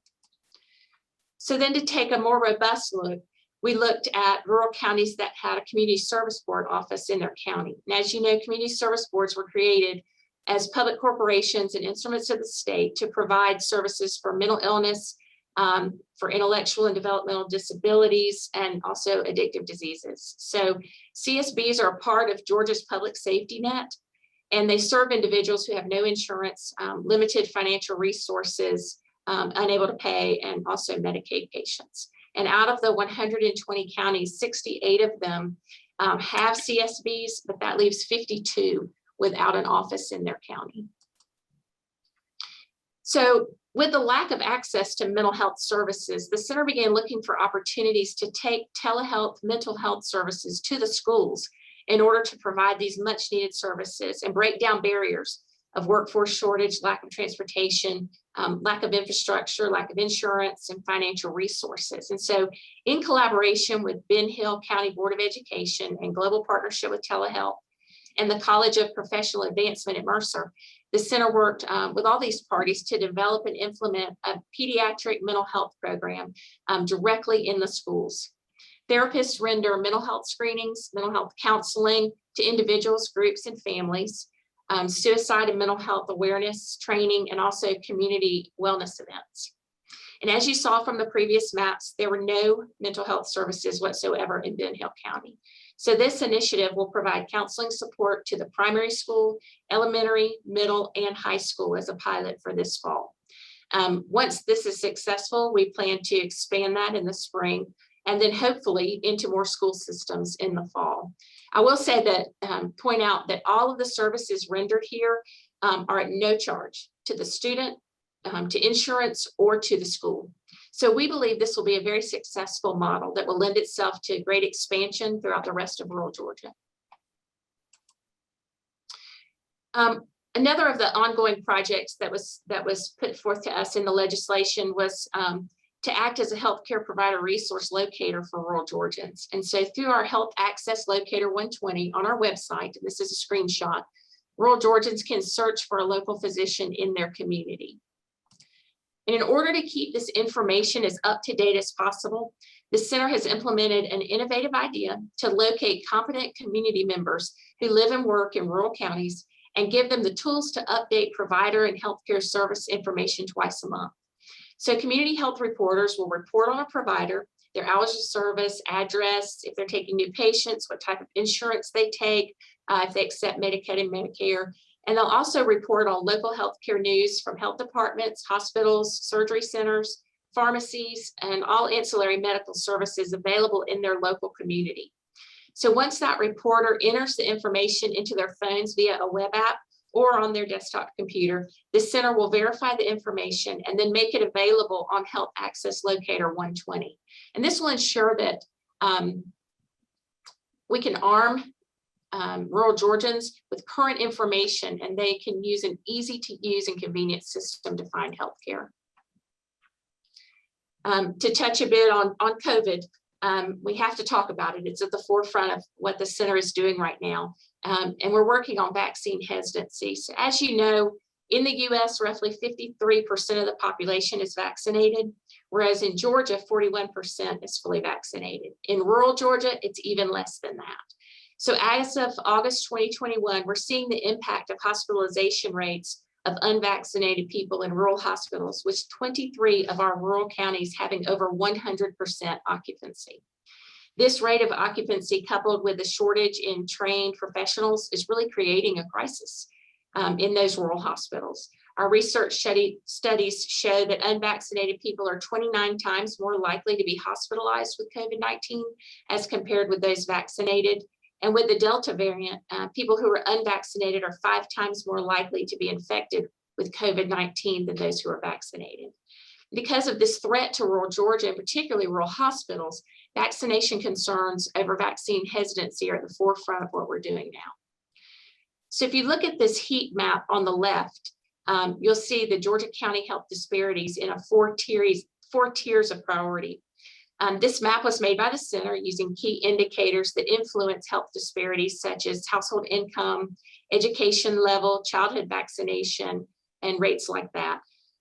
We use publicly accessible data, such as DPH, OASIS, Medicaid, and CDC, to gather that information on a county level. And then we ranked those counties with each indicator. And once they were ranked, then we were able to calculate a health disparities index using that. Now we can multiply the index with any health indicator, such as COVID, to show what the perfect storm will look like. Because where there's a lack of existing health infrastructure and health demographics are poor, disease and medical conditions like COVID have a much, much worse impact. So on the blue map on the right, you can see that the predictor is particularly dark over Hancock County, where health disparities were already tremendously high. COVID really was the perfect storm for Hancock County. And after the first surge, Hancock remained number 3 in the nation for percentages of death. And Hancock joined 6 other rural counties that were in the top 20 in percentages of death from COVID. So you can see COVID made a bad situation much worse. Because of this frightening data that I've shared, the center went after and was awarded an 18-month grant with the Department of Public Health to conduct a community needs assessment on COVID-19 vaccine hesitancy in Hancock County. The study focused on key informant interviews, community surveys, focus groups that gathered data surrounding hesitancy through the lens of cultural intersectionality. And the primary results have been submitted, and phase 2 on messaging has begun. And I'll show you a few of the key indicators. If you look at the word cloud on the left, you can see that individuals agree that overwhelmingly doctors are their #1 source for trusted information. That goes along with nurses, healthcare workers, and even the CDC, but overwhelmingly, they wanted to hear from their doctors on if it was safe. And then on the graphic on the right shows that the overwhelming message of why people chose to become vaccinated is to protect their loved ones. So another project focused on mental health and well-being in rural Georgia is our Farmers Mental Wellbeing Project. We partnered with the Georgia Foundation for Agriculture and embarked on research that's been largely undone regarding agricultural worker well-being. The goals of the program were to collect data and an overview of mental health on farm owners, workers, managers, and their spouses in rural Georgia. The program gathered more than 700 surveys, and the analysis revealed some key findings, which are about 15.3% of agricultural workers were diagnosed with depression. Thoughts of wanting to die by suicide, 32% thought of this at least a few times a year, with 8% thinking about it weekly. 79% of farm owners worried about who'll take over the farm after they retire. 86% worried about unexpected financial burdens. Most agricultural workers spent 1 to 3 hours worrying per day, with 6%, more than half of their day, they worried about it. 2 COVID specific questions that we asked were, do you have a fear of catching COVID? And 68% were moderately to more worried about catching COVID. And then to the right, fear of COVID influencing the income of the farm. 65% were moderate or more worried that COVID would hurt them financially. This is a bit of good news on the forefront of the SOC grant project. And we were talking earlier about not having the structure in communities to go after grants. This is our answer to that. It's very exciting. The center will provide funding directly to organizations in rural communities to implement and evaluate programming that enhances access to quality care and overall health and wellness. The goals are to provide funding for great ideas. We want to address their healthcare needs. We want to provide them support. We want to be right alongside them in the community, working with them, because we know that many of them don't know how. They don't have the infrastructure to do this. And so we want to be right there in the community with them, working alongside them to teach them. If they're new and less experienced, we want to build the skill set within that community so that they can identify, secure, and manage grants for the future. And then we want to build a library of best practices, because some of the same strategies that work in one rural community can work in another rural community. And so we want to make that available. So those applications are coming in right now. We're very excited about what we're seeing. And last, I want to show you the people that do this work every day. I would like to take credit for all of this, but it's not just me. I am in awe of the team that works here, and every one of them have a love for rural Georgia. They're in these communities every day, working alongside people in the communities. So I appreciate them, and I know you appreciate their work as well. So thank you for your time and attention, and I'll be happy to try to answer any questions. All righty. Thank you, Linda. I'll start it out just real quick. We may have a few more from the committee. On the Sow a Seed grant project, I know it's an application process, and we were just talking with Dr. Bridges earlier about some of these small rural communities that don't have the people or the staff to apply for this grant funds and some of this other money that's out there. Is this a fairly simple application? Is it something that, are y'all focusing on anybody in rural communities and going to them possibly on this instead of them coming to y'all? Absolutely. We're working with several. We have about 15 people that are very, very interested. And so we send one of our community specialists or field reps, senior field reps out into the community. We've even opened it up. It's a one-page application, but we've even opened it up that they can submit a video application if the capability is not there to fill out the form. We want their good ideas. We want them to be successful. So we don't want them to be caught up in the red tape or the difficulty of trying to do this. And we want to come alongside them and help them to do it. So then they can do it in the future. Okay, good. Chairman Cooper, I see your hand up there. If you'll unmute, and the floor is yours. Okay, I think I'm unmuted. I'll try to remember to mute myself again. Can you hear me okay? Yes, ma'am. Okay, I just have a quick question on the graphic you have that shows where people can locate primary care, do you include our federally qualified health centers on that map? There's 229 locations. They are our safety net. Yes, ma'am, we do. Absolutely. And Okay. we say the doctors and providers that are there and the hours of their service, and if they're taking new patients and everything you might want to know if you need healthcare in that community. Well, thank you very much. And thank you for what the center's doing. And a big shout out to Mercer and Dr. Sumner with her leadership on these new clinics they're putting in rural areas, but everything they're doing to attract young potential physicians to practice in rural Georgia, and the Osteopathic Medical School. Thank you very much. Yes, ma'am. And I'd also like to say Representative Perkle asked earlier about the infrastructure. It's not there. It's not there. Make no mistake. I think you saw in the slides that we showed earlier, but it's getting there. And the center is located at Mercer. And there's the School of Medicine here. Their goal is to take students from rural Georgia. We only accept rural Georgia students. We give preference to rural students because we know they'll go back home to do that. We offer ways for them to pay for school so that the burden is less when they want to go back into these communities. And then we offer up special programs to incentivize them to go back home so that they don't drown in debt by going to medical school, and so that they can go back and practice and take care of those people. And so that is the goal here. And I think that's one of the reasons why they chose to house us at Mercer, is because we're all working on that same problem together. Well, I think the only problem we have is that we've got this pipeline, y'all are turning them out, the Osteopathic Medical School residency. I mean, it just takes some time because of the residency to get these guys back, but we're pretty close to being where we should be able to see how many people are coming back from all this effort.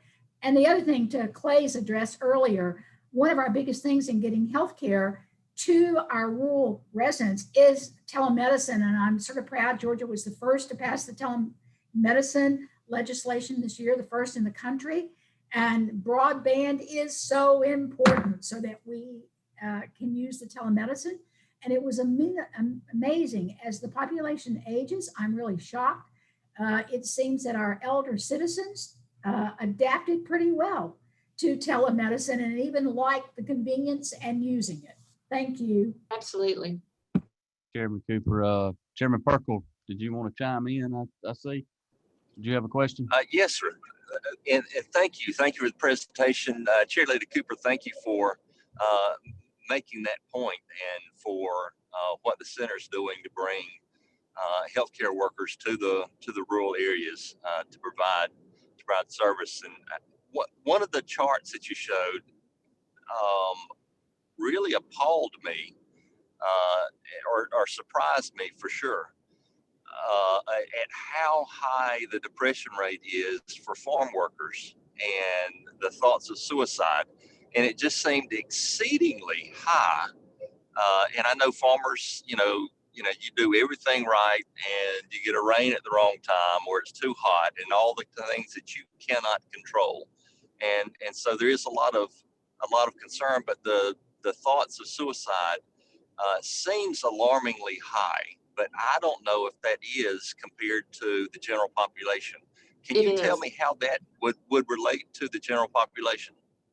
It is alarmingly high, and that's one of the things that we saw in the data. I wish that I had the numbers to actually show you the comparison, but that's why we included it in the key findings. And this was data that was largely uncollected before. There were a lot of barriers, a lot of issues in collecting that data, but the team has really gotten out in the fields to meet people where they are to get this data. And it is alarming. It's alarming to us. It's alarming to our partners in that study. And we're excited to try to find ways to help that meet them right where they are again, because many of them can't go, don't have transportation, don't speak the language. There are a lot of barriers to getting help for mental health, and it's largely unaddressed in all populations. But like Representative Cooper said, telehealth is very, very important for those types of people. Mm-hmm. Okay. Thank you, Chairman Jasper. Yes, yeah. Thank you for your presentation. I just want to just chime in. I asked Chairman Watson, did Chairman Cooper have her hand up? And I said, because I know she's been an advocate for telemedicine. And I was just, as a member of her health committee, we talk about it a lot, but especially about maternal mortality. And it just struck me when you were talking about this, you know, we're developing data for, you know, to evaluate effectiveness and outcomes. I guess I'm just kind of one of these that's stuck on, we already know that it's effective and it'll be good outcomes. And I guess it seems like we're dragging our feet in many ways on rural telemedicine and engaging physicians, and maybe I'm mistaken and I don't see it where I'm at, but it just seems like we're just trying to create more data sometimes. So where are we at with this? Because I know that maternal mortality and maternal health is so important. It seems like we could kind of skip this part and just get on with it. It would be nice if we could do that. We would love to run ahead on that. But I think when you have physician partners that are rendering telehealth and they're in one community and the OBGYN or nurse practitioner is in another rural community, we have to make sure that the quality of care is the same and rendered in the same way, so that we can ensure that they're being given just as good a health care if they're in Randolph County as if they're in Bibb or, you know, Fulton at a top-notch hospital. And so that's what this study is for this telehealth, for this portable ultrasounds unit, is to make sure that the quality is just as good as it is if you're in the office getting that health care.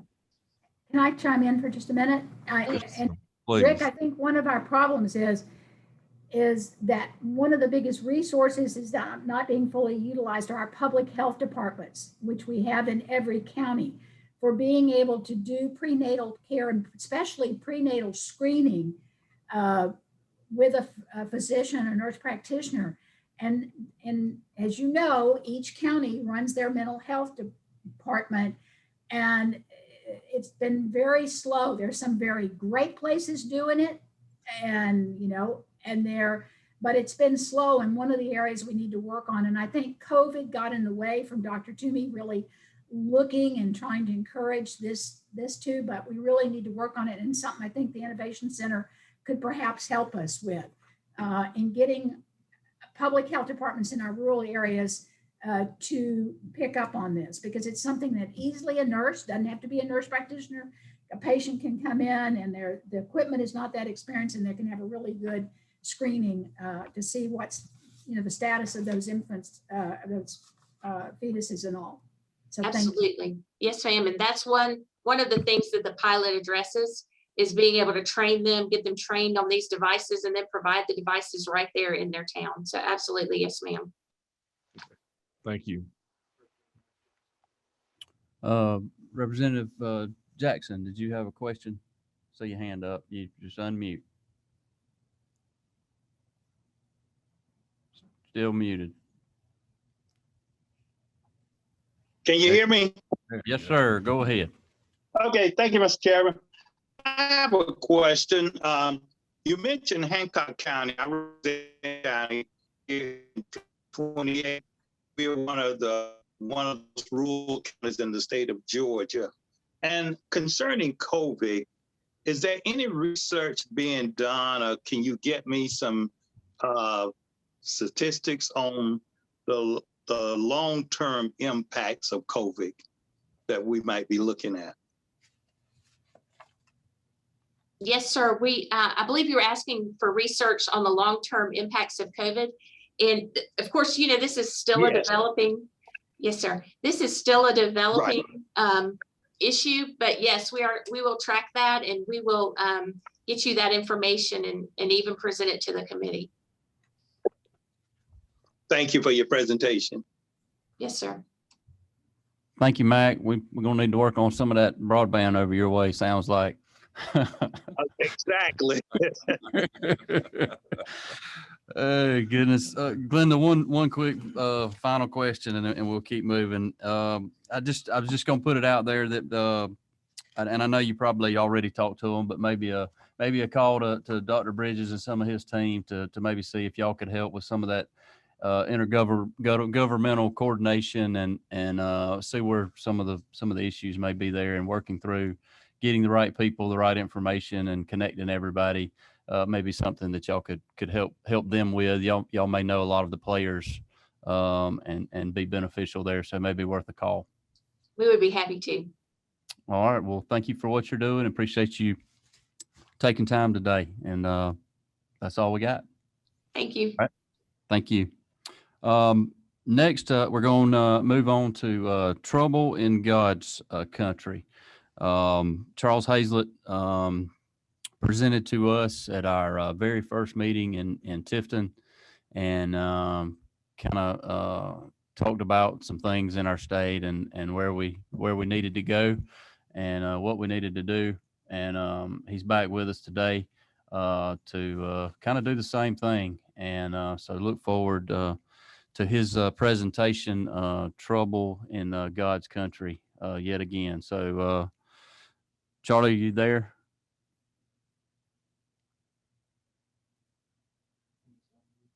Are you unmuted? I think I am, and I'm trying to make sure I've got the right version of the presentation up, and I believe I do. And let me go to slideshow. There it is. I appreciate the opportunity to be back with y'all, and I appreciate the work that y'all have done over time. I'm going to digress from my presentation at the outset to make a couple of points, to, in particular, applaud David Bridges' presentation. Y'all are going to think he and I conspired and colluded. We did not. But I want to build in particular on one point he made about the need for more coordination between and among state agencies trying to deal with these issues. I'm officially retired at this point. I have been for several years, but in my working life, I started out as a newspaper reporter covering government and politics, primarily for the Atlanta Journal back in the 1970s, bridged into public relations, and most of the work that I did over the next 35 years was on public policy work, and an awful lot of it around healthcare. And an observation across those decades was that the siloed effect of state government, the agencies that seemed not to communicate with one another, those sorts of things. And as David was making his presentation, a thought occurred to me about something that may represent a starting point for trying to get past that. And as a preface to what I'm about to say, I'll go back to a couple of examples that I think I mentioned 4 years ago when I first spoke to this group. My PR firm did a lot of work for hospitals over the years, including Sumter Regional Hospital in Americas. We were pulled in down there when the tornado hit there. Now I've forgotten the year, but that EF4 tornado that basically totaled the hospital. Within a couple of days, within 24 to 48 hours after that tornado hit, Americas was covered up with folks from the Department of Community Health and Public Health and the hospital associations and everybody who had an interest in trying to sustain healthcare in Georgia. And it helped. GMA was there. Money began to flow in, all of that. I think it was about 15 months later, Taylor Telfair Regional Medical Center in McRae, Georgia, ran out of money and shut down, and nobody showed up. And that was just as big a loss to McRae and to Telfair County as the tornado was caused for Sumter County in Americas. And to go back to the point that I was building to, in terms, I have felt for a long time that the state of and the nature and the magnitudes that are developing and now exist in rural Georgia are such that they demand something like emergency management treatment. And the model that I'll go to is one that some of you probably won't like, but as another part of my experience, in the late 70s, I was the Atlanta Journal's Washington correspondent. This was during the Carter administration. And one of the things that I remember from that, I think I wrote about it, was not terribly long after President Carter took office, he was approached by the National Governors Association, Democrats and Republicans. Of course, he had been governor here in Georgia. And they said, when we have a disaster, when we have an emergency, when we have a calamity of some sort, we wind up having to deal with a dozen different agencies to take care of the problems that we've got, whether it's a tornado or wildfires or whatever.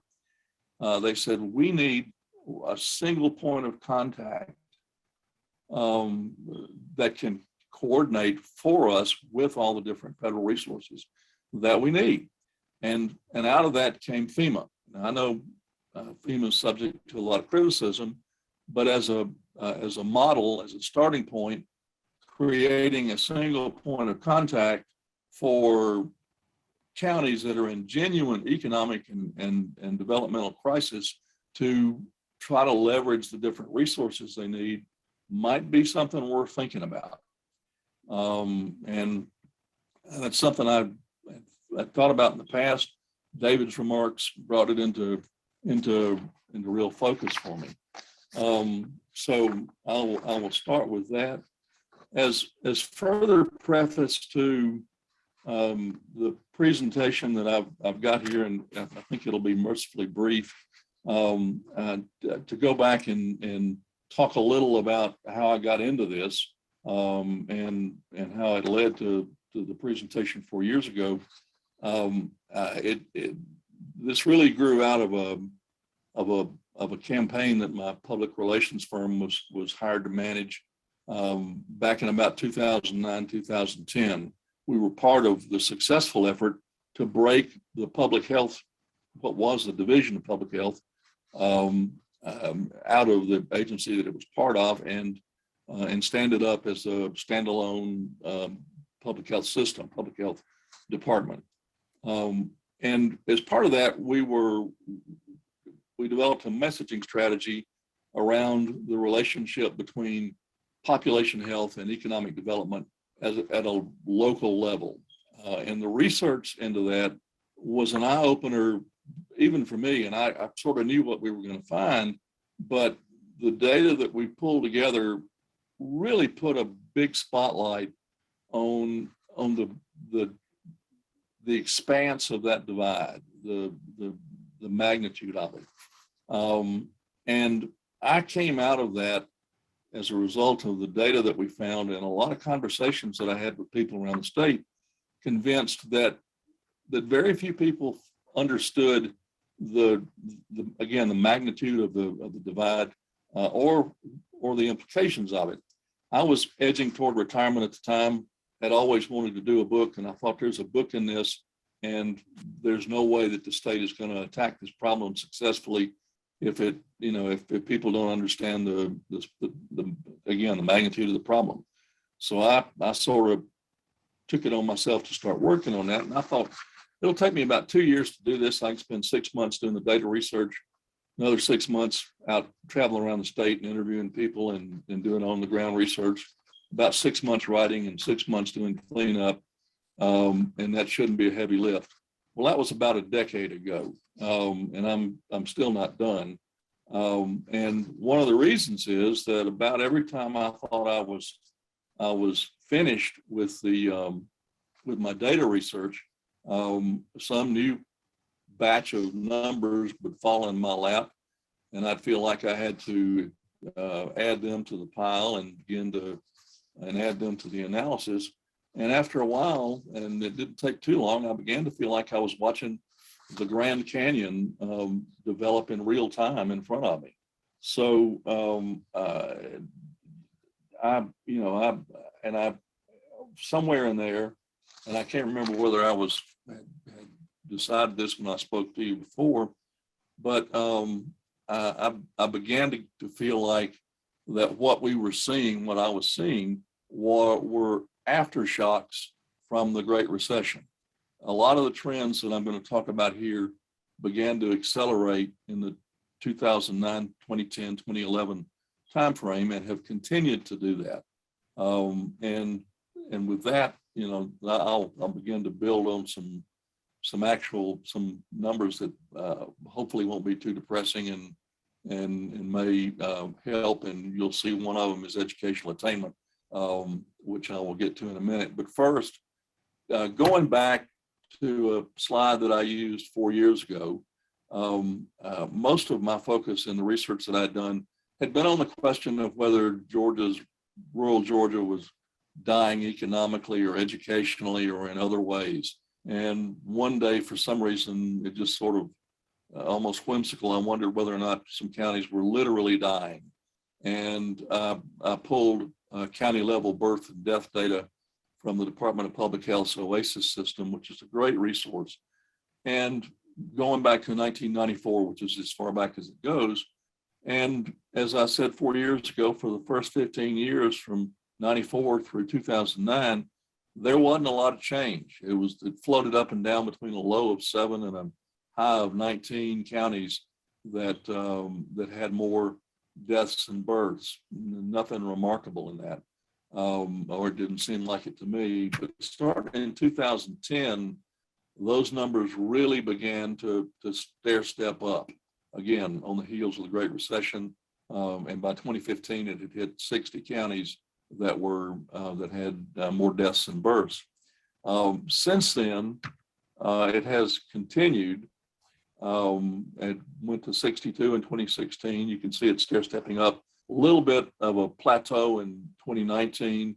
Went from 79 counties down to 78, but in 2019 there was one county that zeroed out, and in 2020, the COVID year, it jumped all the way to 118 counties that reported more deaths than births.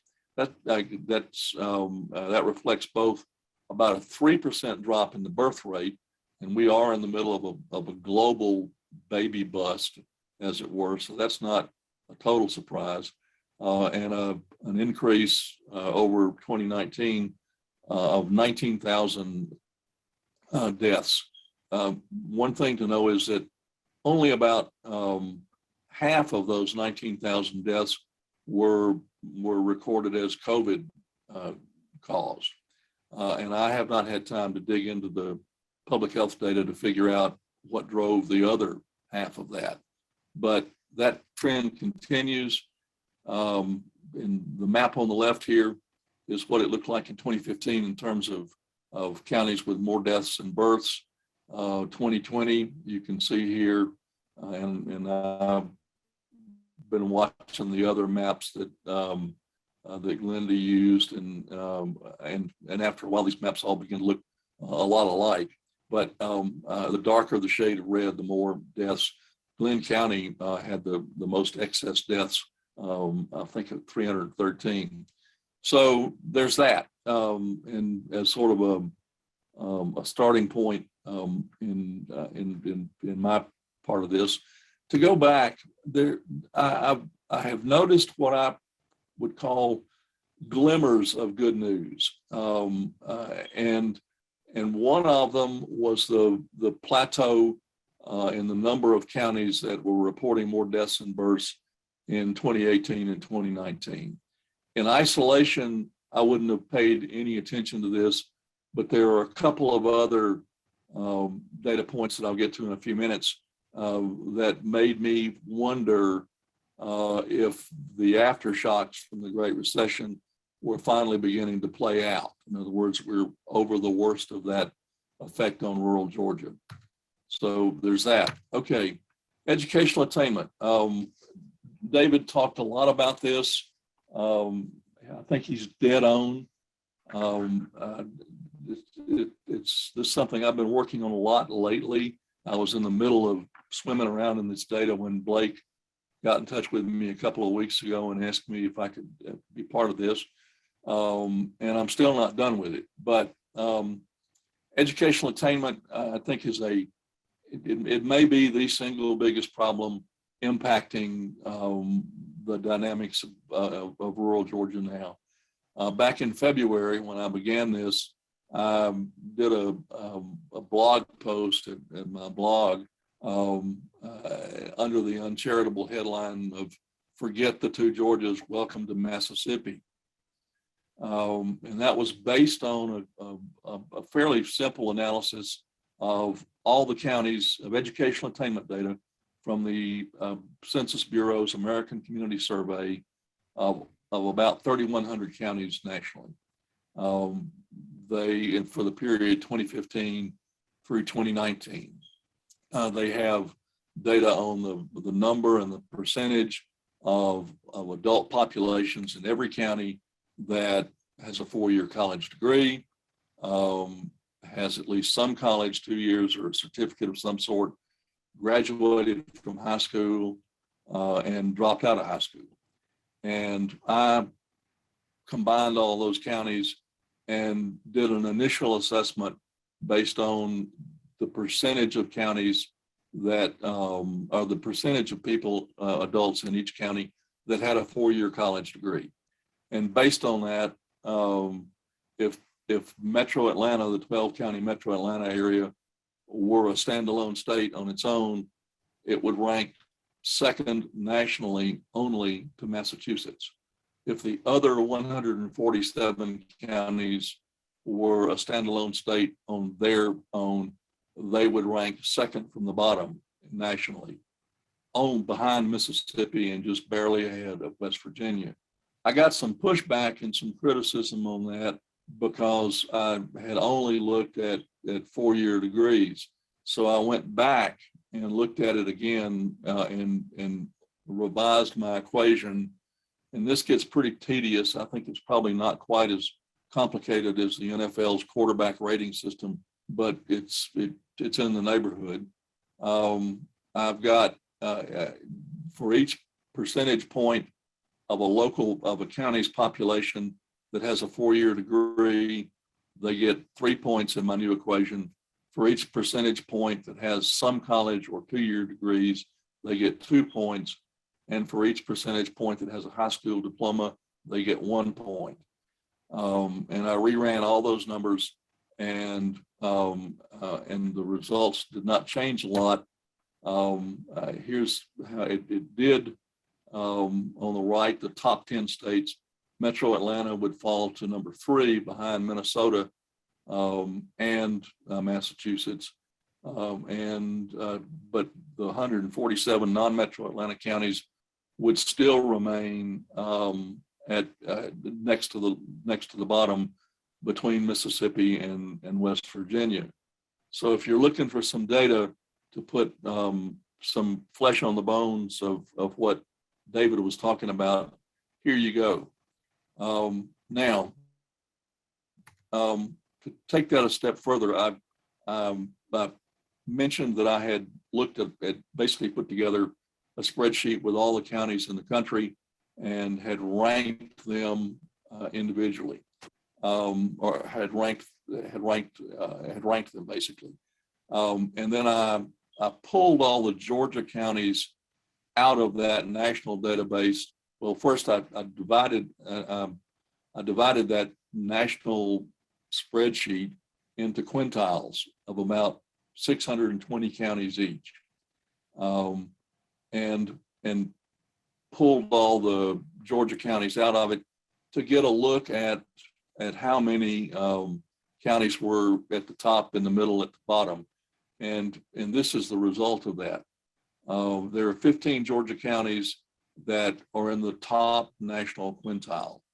In 1970, there were only 3 Georgia counties that were in the top quintile. So you got some progress here. And the other really good news is that roughly half the population in the state resides in those 15 counties. as you can see, in the map, the blue counties are the top quintile, the green counties are the second, yellow is the third, fourth is orange, and the red quintiles, which cover most of the land mass, are the at the bottom quintile. And I will tell you that if you look at those rankings, Georgia has a fair number of counties that are very close to the very bottom. But there are 73 Georgia counties that are in that quintile, and a 1.2 million people who live in those quintiles. Now, you want to look at the consequences or the implications of that of those numbers. Here you go. I have mashed up income tax data from the IRS with Medicaid, Peach Care, and food stamp consumption, and looked at what percentage of federal taxes is required to cover the federal share of Medicaid, Peach Care, and food stamp costs. And the fiscal implication here, I think, is fairly clear. Maybe just because I've been swimming in these numbers too long, but for that first quintile shown over on the left, it only took 12% of the $26 billion in taxes paid by those top quintile counties to cover their Medicaid, Peach Care, and food stamp costs. By the time you got to the bottom quintile, you're looking at nearly 90%, 89.2% of the taxes paid by those people, the residents, the taxpayers in those counties for their social services. So, you know, I know that's not the way it works, but I think it's a useful perspective, and hope you find it useful. The other chunk of educational attainment data that I look at and try to track has to do with enrollment at University System of Georgia institutions. And here I'm tracking the 12 metro counties versus the other 147 counties. Over time, I have really sort of waffled with how best to show the divisions. Am I looking at a regional? Am I looking at urban versus rural? I've lately come around to the view that probably the simplest and the best is to look at the 12 metro counties versus the rest of the state. And I used an earlier version of this slide with this group back in 2017. And the Metro Atlanta is in blue. The other 147 counties are in orange. And one interesting thing is that up until 2009, 2010, the other 147 counties were sending more kids to university system colleges than Metro Atlanta was. But here again, with the onset and the aftermath of the Great Recession, those lines crossed. Urban, the other 147 counties took the first hit. It looks like Metro Atlanta continued to send students to colleges through into 2011 before it suffered a decline as well. And you can see how those lines moved over the next decade or so. Metro Atlanta took a pretty good hit, began to recover, and has maintained a numerical advantage in terms of the kids that it's sending to college over rural Georgia. Now, here's the second sort of glimmer of good news. If you look out at the 2019 to 2020 time period, and I hope I'm not attaching too much weight to this, but after mostly falling behind Metro Atlanta, those two lines began to move almost in parallel. In other words, rural Georgia wasn't gaining much ground, but at least they weren't losing anymore, at least for that 1 year. So you've got that sort of second glimmer or suggestion that maybe the aftershocks from the Great Recession were playing out. Now, another thing to know here is that this is for the university system as a whole. If you were to focus exclusively on the research universities, and I didn't have time to build a chart on this, But if you were to focus on the 4 research universities, the Metro Atlanta numbers become overwhelming. It's at the University of Georgia, at Georgia Tech, at Georgia State, certainly, and Augusta University. It is overwhelmingly driven by enrollment from the 12 Metro Atlanta counties. 4 years ago, I used an earlier version of this slide, looking at fall enrollees for whatever year that was, and now I've forgotten, from Metro Atlanta and the other regions at Georgia Tech. And I think the number back then was that there were 71 counties that did not send a single freshman to Tech in the fall of 2020. This year, that's up to 83 counties, and you're looking at and the map shows where those are. So there's that. To shift gears and to talk about economic and population shifts, one data set that we didn't have 4 years ago that we do have now is county level gross domestic product data. About 2 years ago, the U.S. Bureau of Economic Analysis, which is a unit of the Commerce Department, began putting out county level GDP data. That was an entirely new product. They put it out the first year as a prototype with about 5 years of pretty detailed data. This past December, they put it out for the period 2001 through 2018. What I've done here is looked at the 10 years from 2008 to 2018, and am using these maps to demonstrate or to illustrate the percent change in both GDP and population.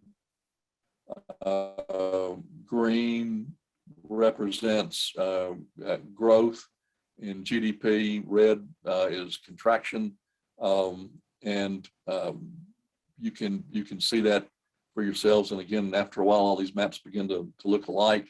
A key takeaway from this is that 35 counties lost population and GDP during that 10-year period.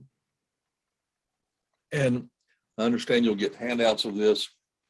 I have listed those 35 counties in the table on the right, sorted by the combined total of the percentages of loss for each county. Baker County suffered the biggest hit during that period. It lost 17.9% of its GDP and 17.1% of its total population. That, again, I will leave that to you to study as you see fit. But to me, that's significant, and that sash across the sort of the belly of the state from east central Georgia down to the southwestern corner. If there's an economic crisis or a crisis in rural Georgia, that's where I'd start. I'd want to try to figure out what the drivers were and what, if anything, can be done. To build on the GDP numbers a little bit, this looks at GDP for the 12 Metro Atlanta counties and Metro and the 147 counties. Again, Metro Atlanta is blue, the other 147 counties is orange.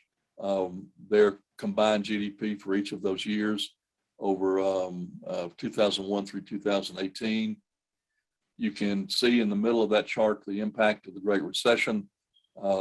It's actually starting in about 2008 with Metro Atlanta. Pretty hard hit. Took them until 2013 to get back to their 2007 high water mark. It actually took the rural Georgia or the other 147 counties until 2015 to get back to exceed the high water mark that it had hit in 2007. And you can see that for most of that period, Metro Atlanta was expanding its economic advantage, if you will, or difference over the other 147 counties. But if you look out at that, at the last little leg of that line for Metro Atlanta from 2017 to 2018, it doesn't tick up at quite, it's been moving at a pretty much a steady rate of increase. And if you look at it, you may be able to see that it isn't quite the same. It tapered off a little bit. So I calculated the growth rates, the change rates, and I apologize for this plate of a little bit of spaghetti, and I may be losing my internet here, but we'll see. And the takeaway from this, you can see the impact of the Great Recession when the growth rates went negative, when the contraction was real, and you can see Metro Atlanta exceeding the rest of Georgia in its performance, if you will, until this last year. And I don't know what drove the downturn in Metro Atlanta's economic growth, or the rest of Georgia for that matter. But the interesting thing to me is that for 2018, they were almost identical, 2.5% for Metro Atlanta, 2.3% for the rest of the state. And that's sort of the third indicator to me that those aftershocks may be playing out. Excuse me, the two areas, Metro Atlanta and the rest of the state, were performing pretty equally. So maybe, again, I'm not calling it good news, but maybe it's an indicator that some of the bad news is diminishing. But now we've got COVID, and David's already spoken to this, and I think he's exactly right. The question is, will you have the kinds of aftershocks from COVID that you had from the Great Recession? I think the answer to that question, and I was not glad to hear him say it, but I was, I guess, encouraged that he agreed with my pessimistic assessment that there's no way that there's not going to be a significant impact with COVID. As with the Great Recession, the Metro Atlanta area was hit harder early on. The early case rates and death rates were higher throughout the metro area. That began to change for a lot of reasons. And today, as of yesterday's data, the case rate in Metro Atlanta was 93.12.7 per 100,000. For the other 147, it was over 10,000. I've got a blockage on the death rates, but the death rates in Metro Atlanta cumulatively are now also significantly better than the rest of the state. And the hospitalization rates are higher in rural Georgia, where the healthcare system, as has already been discussed, is much weaker and frailer, and it seems to me to be just a setup for another very difficult decade coming out of the one that the area's just been through. So I thought about whether to close this out by with some sort of summary of ideas for things to do. I will be honest, the further I get into this research, the less certain I am that I understand even the questions, let alone the answers. It is a very difficult, intractable problem. One I will mention that I mentioned 4 years ago is that I think that the strategy to address rural Georgia's problems has to include and maybe even begin with the regional hub cities, the Augustas and Macons and Columbuses, Albany's, Rome's and whatnot. And to go back for a minute to educational attainment, and I didn't have time to build this chart, but I actually had looked at educational attainment levels for the various counties from 1970 through the latest period. And over that half century, every regional hub city except Athens and Clark County has lost ground relative to the rest of the state in terms of their educational attainment data. Albany, actually Rome, I think has suffered the biggest drop, but Albany in 1970 had the 8th best educational attainment numbers in the state. Today they're 51st. In 1970, they were part of the 2nd tier nationally, 2nd quintile nationally. Today they're the 3rd. One thing I've written about and think is a problem is that if these regional cities are allowed to tip past some indiscernible tipping point, that they'll take the regions around them with it. Frankly, that may already be happening in Albany and Dougherty County. So on that cheerful note, I will stop and be glad to take a stab at any questions y'all might have. Okay, well, thank you, Charlie, and we do have a few, but just to start out, and appreciate your honesty as well, and not to make the conversation even worse, but you continue to talk about 147 non-metro counties and 12 metro counties, and we'd heard earlier from David Tanner, 120 rural counties and 39 urban counties. So if you go to changing those numbers around, that changes your numbers, and I would assume probably makes our situation even worse than you've presented. Probably, yeah. I'd need to look at David's map and the counties that he's got. It wouldn't be hard to reslice the data, but there's almost no way to slice the data that makes this thing look good. So, well, you've done the best you could, because you gave us more credit than David did. So thank you for that. And we'll dig into that too. I know we've got a few questions from the committee. Let's start with Chairman England. You have a question? Yes, sir. Thank you, Mr. Chairman. First, a comment, I guess, then a question for Mr. Charlie.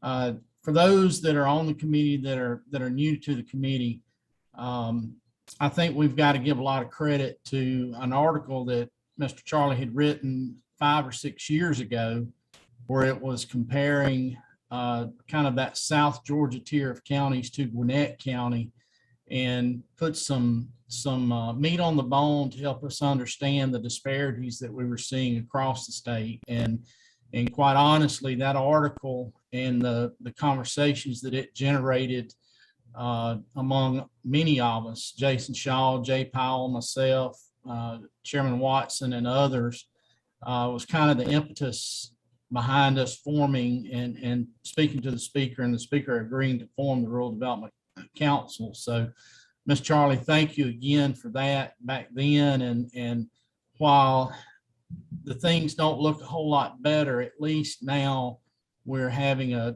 very in-depth discussion about all of these issues and the things that need to be done and need to take place.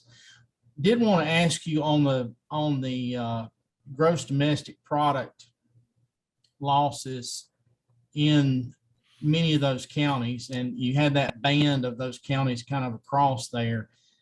Is there any one thing that you can point to in any one of those counties that is the reason that you saw that huge drop? Baker County, for instance, was there a closure in Baker County, or what? Do you know any of those? I don't. That chunk of research and analysis is fairly new. I mean, I just have done that. I was working on it when Blake called, so I haven't had time to drill down. To me, the significant thing is you've got a contiguous band of counties running most of the way across the state. So there's something going on at a macro level there. David would probably have an instinct on that better than I would right now. But if you and I will go back to what I said about the second tier cities and their importance to the regional areas around them. Dougherty County is one of those counties that lost both population and GDP over the last decade. And I know y'all are acutely aware of the problems in Southwest Georgia around Dougherty County, the economic problems that were there even before it became ground zero for COVID early in 2020. So it's also ground zero for tornadoes and bad weather and everything else, everything but a plague of locusts. But careful, they're flying around too, so just be careful on that. I know. Those and army worms right now. Yeah, it's so it's. I think that my hunch is there's something macro going on there. There have been a couple of times when I've seen numbers and I've picked up the phone and tried to find out.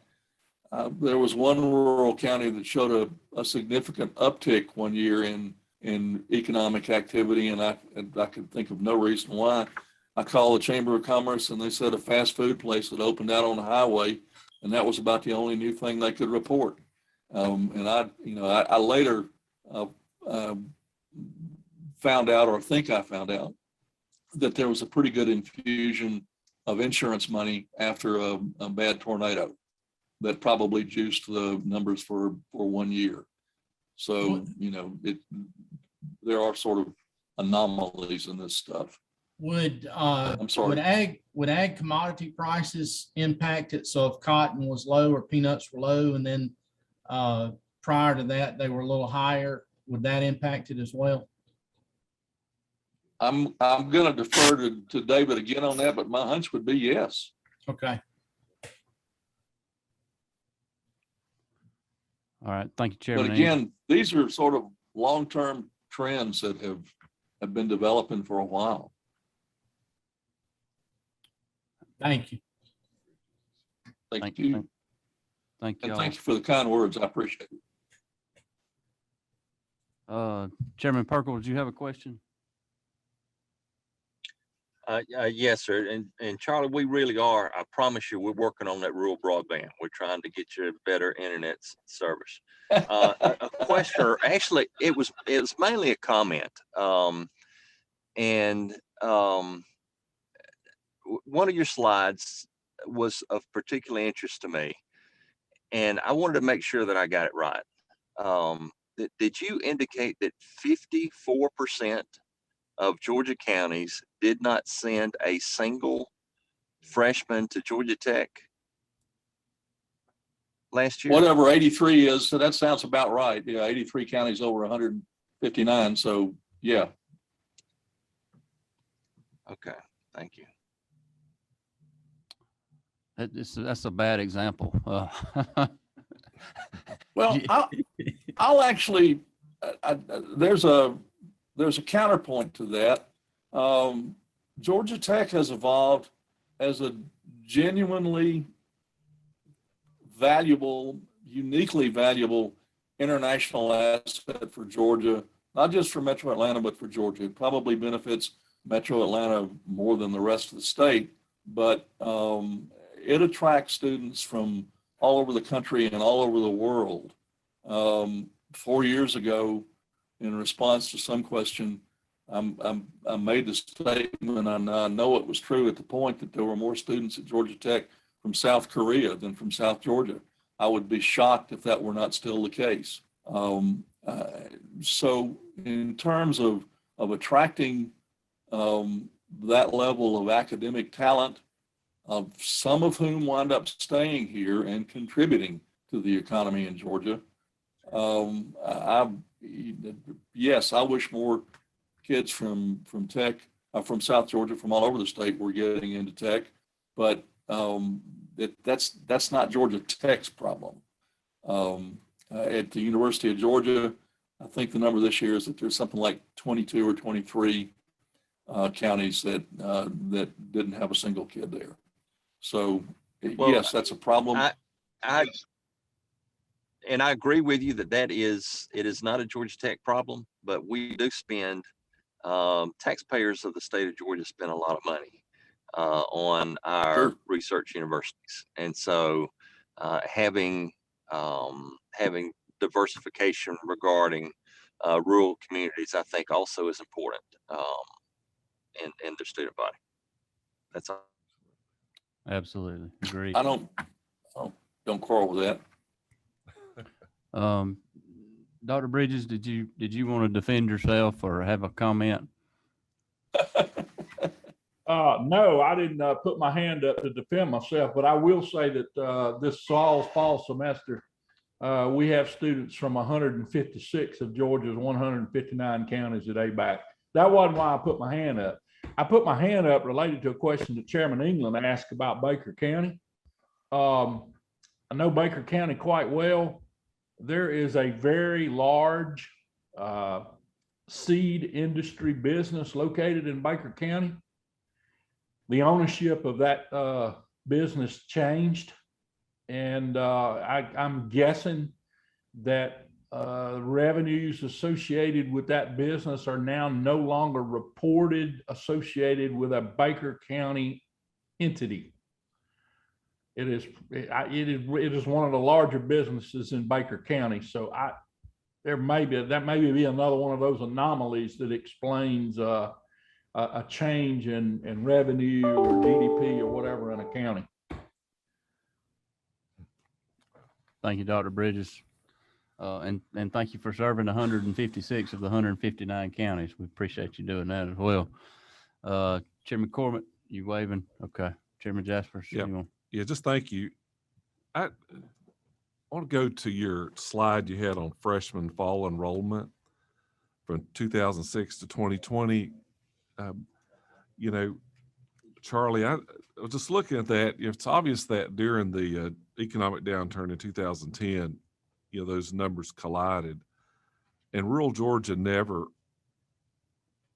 made it back. I guess some of that's just due to enrollment growth and more people. And, you know, is there any other reason you saw in that? You know, I see toward the end they're mirroring each other, but we just never got the numbers back up. And as I say, I was in the middle of doing a lot of this work when Blake called. So Okay. some of it is sort of a work in progress, but there are a couple of, I think, fairly obvious likely factors. One is just sheer population growth. Yeah. In the Metro Atlanta area. There are more people to send more kids to college. And if you look back at I haven't looked back at birth and death trends specifically going back 17, 18 years, but folks in rural Georgia, I mean, the baby bust is hitting that area harder. You've just got fewer kids to send is part of it. But probably the population trend and the shift there toward Metro Atlanta is certainly one of the bigger trends. Another thing that I was in the process of looking at is, and this stuff gets really tedious and boring, but how many of those folks from rural Georgia are diverting to technical colleges as opposed to the university institutions? And from what I've seen so far, it's hard to draw a conclusion, but I'm still mucking around in that data. Yes, sir. Well, thank you. And Chairman Perkle, just a minute ago, I did ask USG for a statewide map showing the number of students at UGA on one map and at Tech on another map, just so we can see. I think it's important to know, like you said, we do spend a lot of tax money supporting both of those great institutions, and they need diversity. And I think that'll be a good example for us. All right. Have any other? Charlie, we don't have any other questions. Thank you for the work you've been doing, and thank you for being back with us. And we may have you back again soon. So keep up the good work, and thank you for what you're doing. And committee members, at this time, we're going to adjourn for a short lunch, and we'll be back at 1 o'clock and try to get us back on schedule after lunch. We've got a broadband update. We're going to hear from one of our fellow colleagues, Buzz Brockway, and we've got some folks from economic development coming in to kind of round out the afternoon. So hope to see everyone back here at 1 o'clock, and thank you, everybody.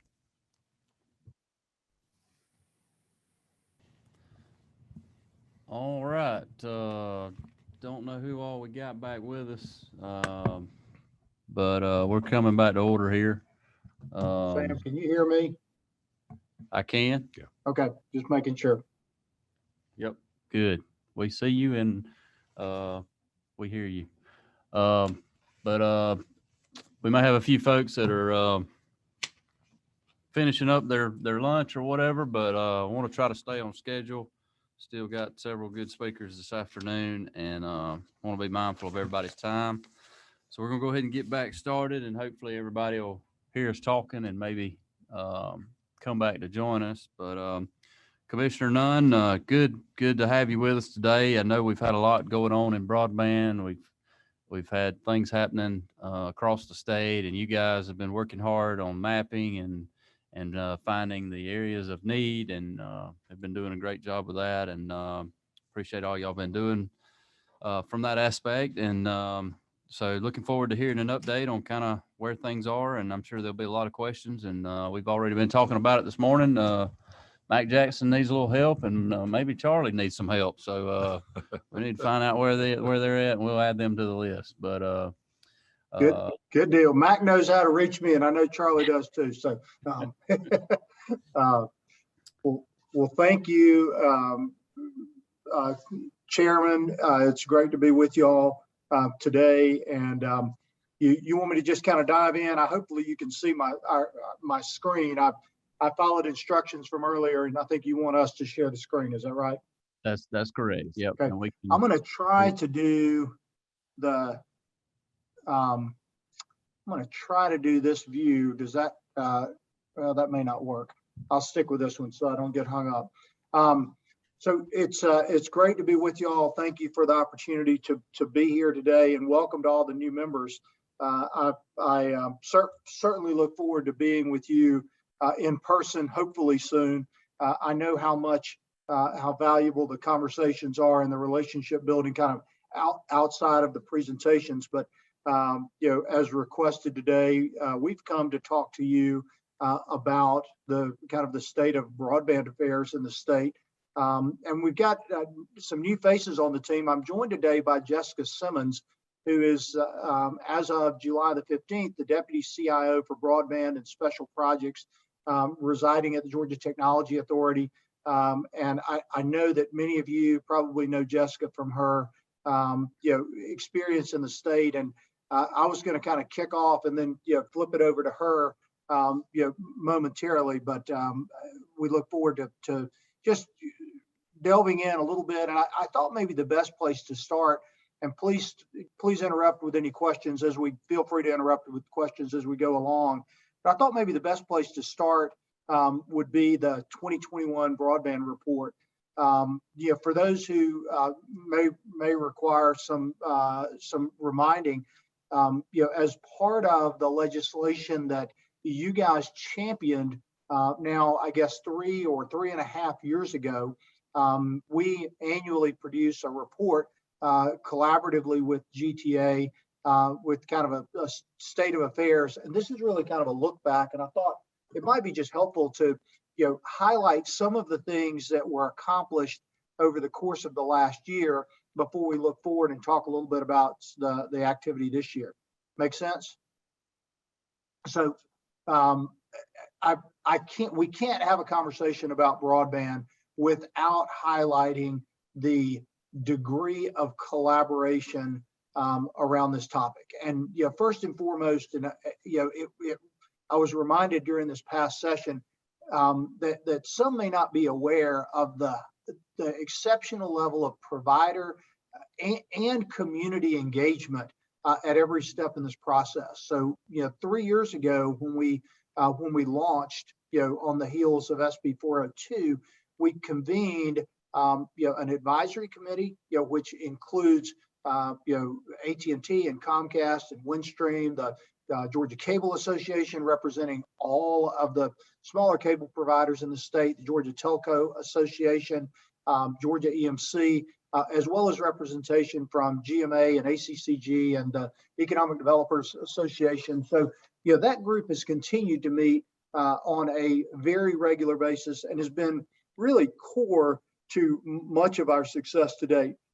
Separately and occasionally together, we also have a broad interagency network that that convenes about every 2 months, and that includes everyone from GTA and DCA, the Department of Transportation, the Department of Public Health, the Department of Education, Regents, Economic Development, GEMA, the like. A high degree of collaboration, and that paid off over the last 12 to 18 months, because quite frankly, as we were going into this pandemic, we were polishing up the first of its kind broadband map, and we really pivoted most all of our efforts to supporting response, to COVID.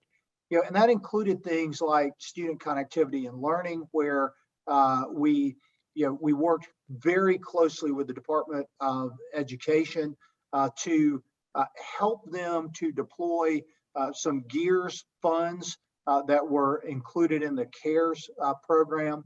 We immediately engaged with Department of Education to identify those households with students that did not have access to broadband. And we identified 135,750 some odd unserved student households. That data was absolutely critical to enabling solutions to try to serve those households, through a wide variety of means. The Department of Community Affairs pulled together our housing teams to help identify more than 49,000 students that were residing in low-income housing, and that enabled DOE to help target and provide some solutions to those students. We also were able to help to target the deployment of mobile Wi-Fi rangers and the like. On the public health side, and this is where I give a huge shout out to our provider networks. DPH realized that they needed to provide access and help to all of our 159 county health departments to ensure they had high-speed connectivity. And so really quickly, we were able to convene the advisory committee, connect each community with those providers in their community to ensure that we were able to provide that coverage. DCA has continued to provide to work with the broadband team around ensuring that broadband is an important and vital component to affordable housing development. We're working closely with GEMA and with GTA on some disaster recovery and mitigation programs. But all in all, again, I would say the level of coordination and collaboration is significant. One of the really important tenets of SB 402, you may recall, was this notion of how do we ensure that communities are ready to embrace and partner to provide broadband service to their constituents. This is the how do we get model ordinances in place so that we can get unnecessary regulation out of the way. How do we start to make smart planning decisions at a local level? And there was a designation that was included that said, look, we've taken steps above and beyond to embrace kind of this broadband ready approach. I'm pleased to say, and I admit I should have probably counted how many we have here. I believe this is 32 communities in the state, really every corner of the state, to the point earlier today, in your morning session, in every corner of the state, this is a need. And we have had communities, who with good local leadership in partnership with providers that have really focused on, how do we embrace this broadband ready designation? Our DCA has continued to support this program and provide technical assistance really beyond just the broadband ready approach, and helping communities with with other technical assistance needs, tools and resources, some specific assistance. I won't go into all the details, but I think about examples like Washington County and their some of the work that they have done, ultimately partnering with Washington EMC. Monroe County actually passed some SPLOST funds to support their broadband initiative. Haralson County, Oglethorpe County, I won't go into the detail, but lots of technical assistance. And the good thing about that is, and I know this is where you are most interested, this is looking back over the FY21 year, there's been significant investment in our state. Chris, it's Rick. Pardon? You said we could interrupt you, so we're going to. Yeah, go right ahead. Question, it's Rick. When you look at that, we passed SB 402, 4 or 5 years ago.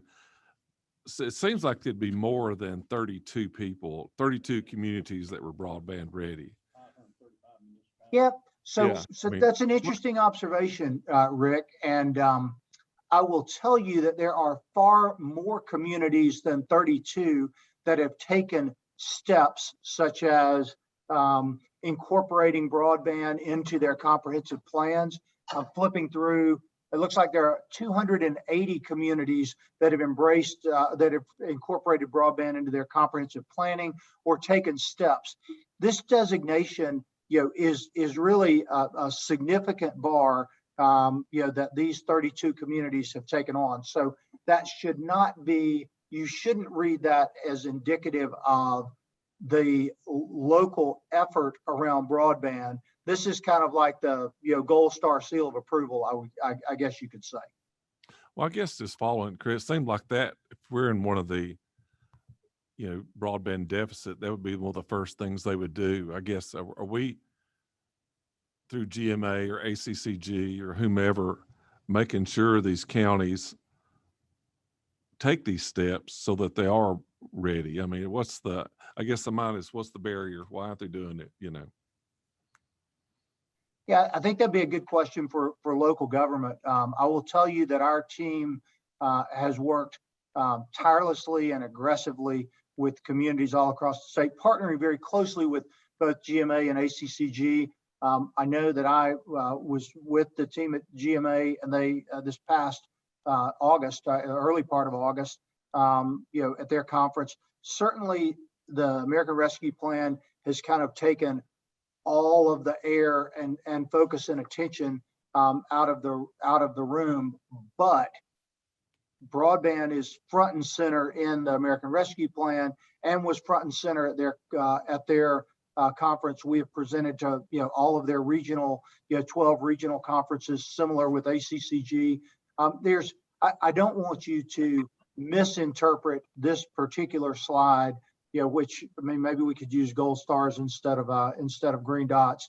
But this is not indicative of the activity around the state that is going on related to broadband. Okay, thank you. Absolutely. And thank you for interrupting, because that's exactly what I said, and I think it helps for the discussion. I mentioned investment, and again, this is kind of looking back over fiscal year 21.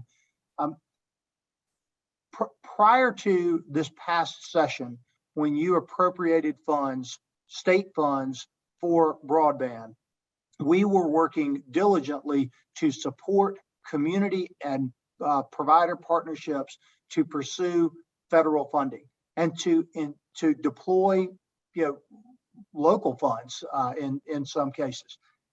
So USDA has to date awarded $23 million in total investments to the state of Georgia in a total of 5 projects. 2 of those, the most significant one to date of which is the Sync Global Dovetail Telco, investment in West Central Georgia. Two of those were awarded this year as part of the Reconnect Round 2 award process. So these awards span everywhere from McIntosh County on the coast, Evans County, which Pembroke Telecom has been a really important partner in that region of the state. Based in Bryan County, they have focused on Evans County, Tattnall County, and beyond, continuing to build and edge out their network, which is exactly what we would aspire to see.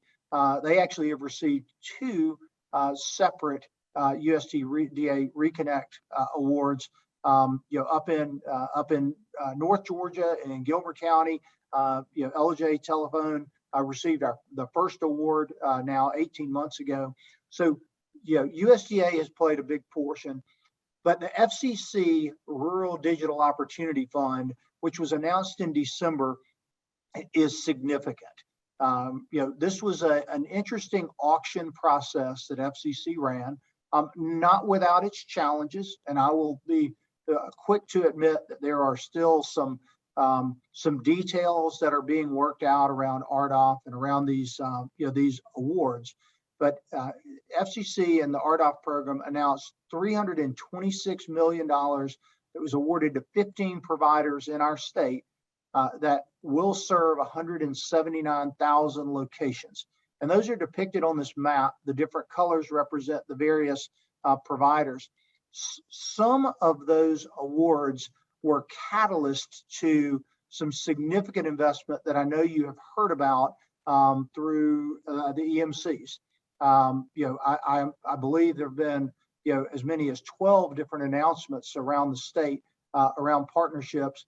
But that activity level among the EMCs was not just limited to the RDOF stimulus.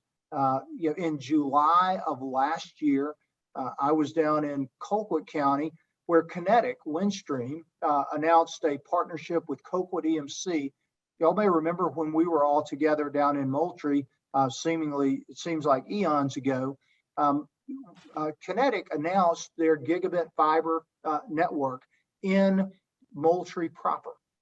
Well, in partnership with Colquitt EMC, they are working, and the EMC is providing not only make ready and access to poles, but also some labor and some funding to expand that service out to rural areas in the surrounding community in Colquitt County and beyond. And that's really exactly as we would intend. How do you edge out those existing networks to serve unserved Georgians? LJ Telephone, on the heels of the USDA award, announced a partnership with Amicalola EMC. Again, I mentioned Connexon. I highlight here the Washington EMC announcement, where the governor and I were there as they announced intent to serve all or portions of 7 surrounding counties, a $55 million investment, in that part of the state, which is really one of the more unserved parts of the state, to be honest. And then I mentioned Sync Global, working in the west central part of the state, Heard, Carroll, surrounding areas, doing a lot of that work in conjunction with Carroll EMC. So, over the course of the past year, a substantial amount of investment.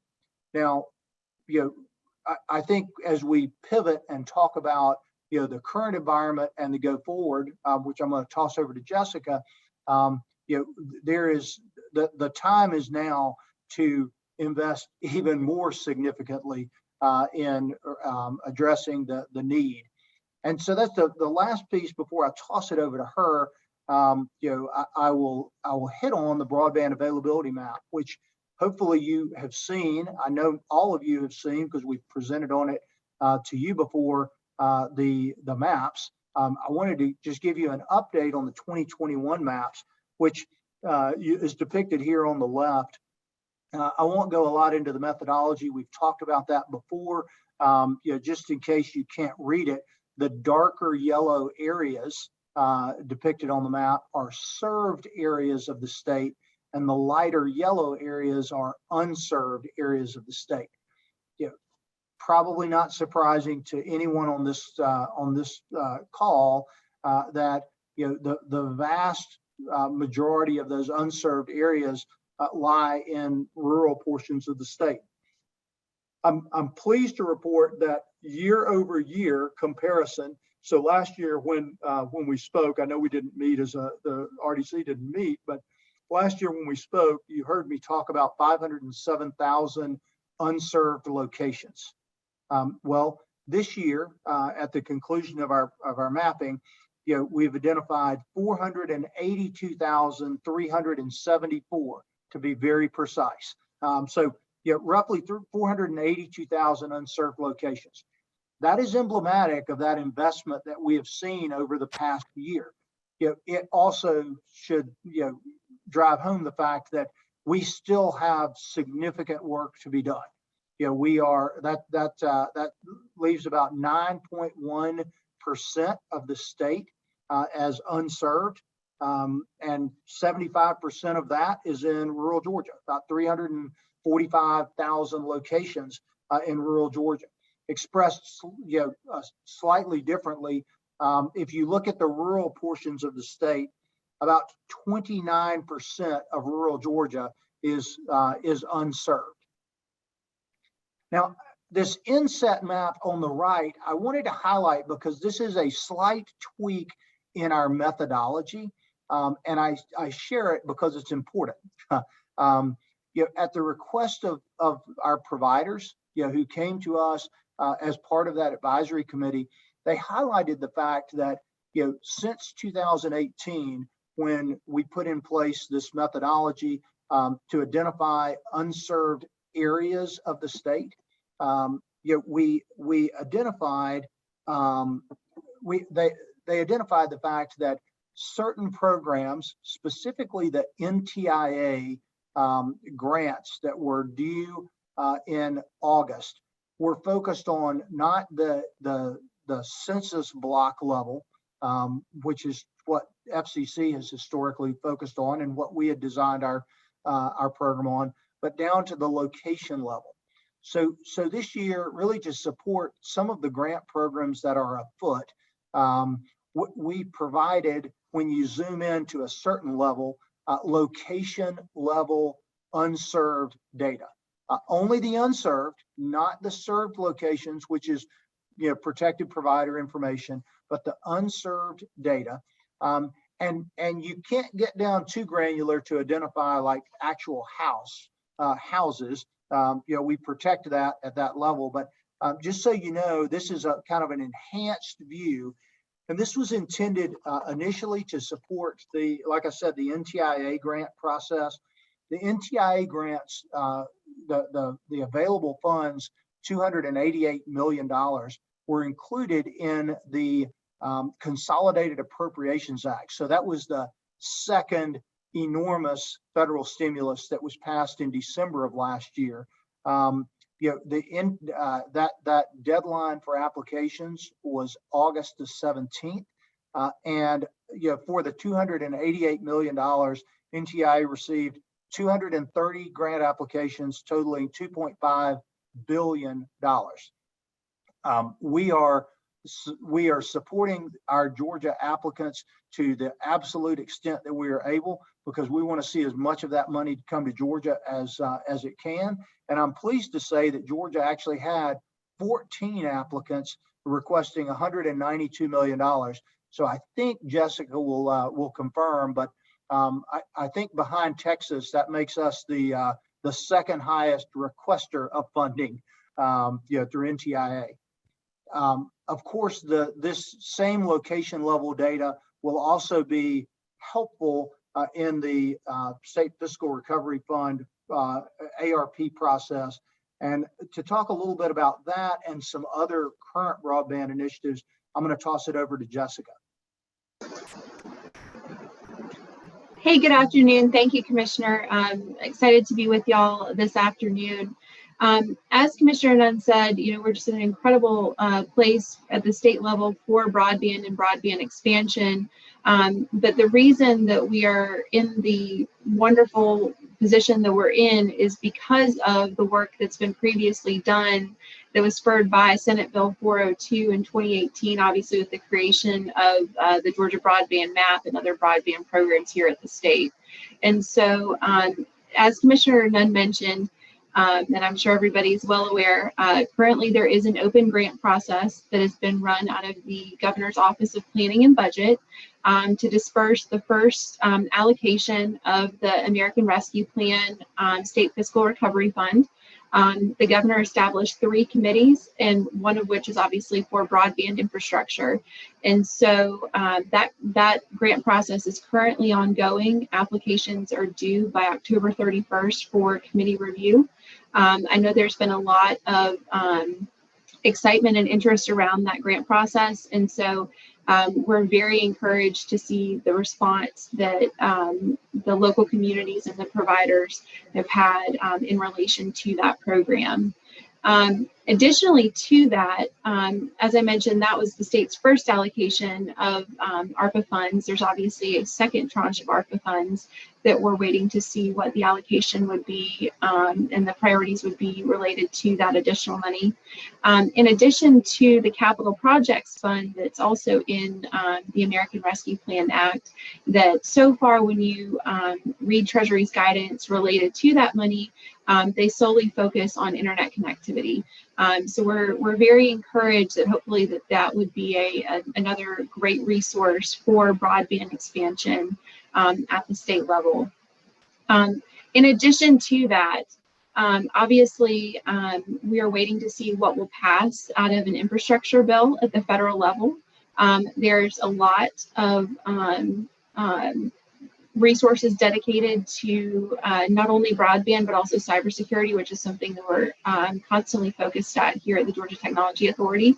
But from just the broadband perspective, we're very encouraged to see the resources that it appears that are going to come from the federal government that are going to be solely related to broadband. And so we're truly in an incredible place at the state level, just based on the groundwork that's been laid, just so that we were ready with this incredible map that we've got, this level of data that so many other states are scrambling to put together, and that the federal government through the FCC is also looking to put together. But we just have an incredible resource in the map that was put together previously, obviously, by the Department of Community Affairs and the Georgia Technology Authority, that, as Commissioner Nunn mentioned, has been very helpful also in the State Fiscal Recovery Fund application process that's open at OPB, so that they can focus on getting very specific and accurate applications, so that way we can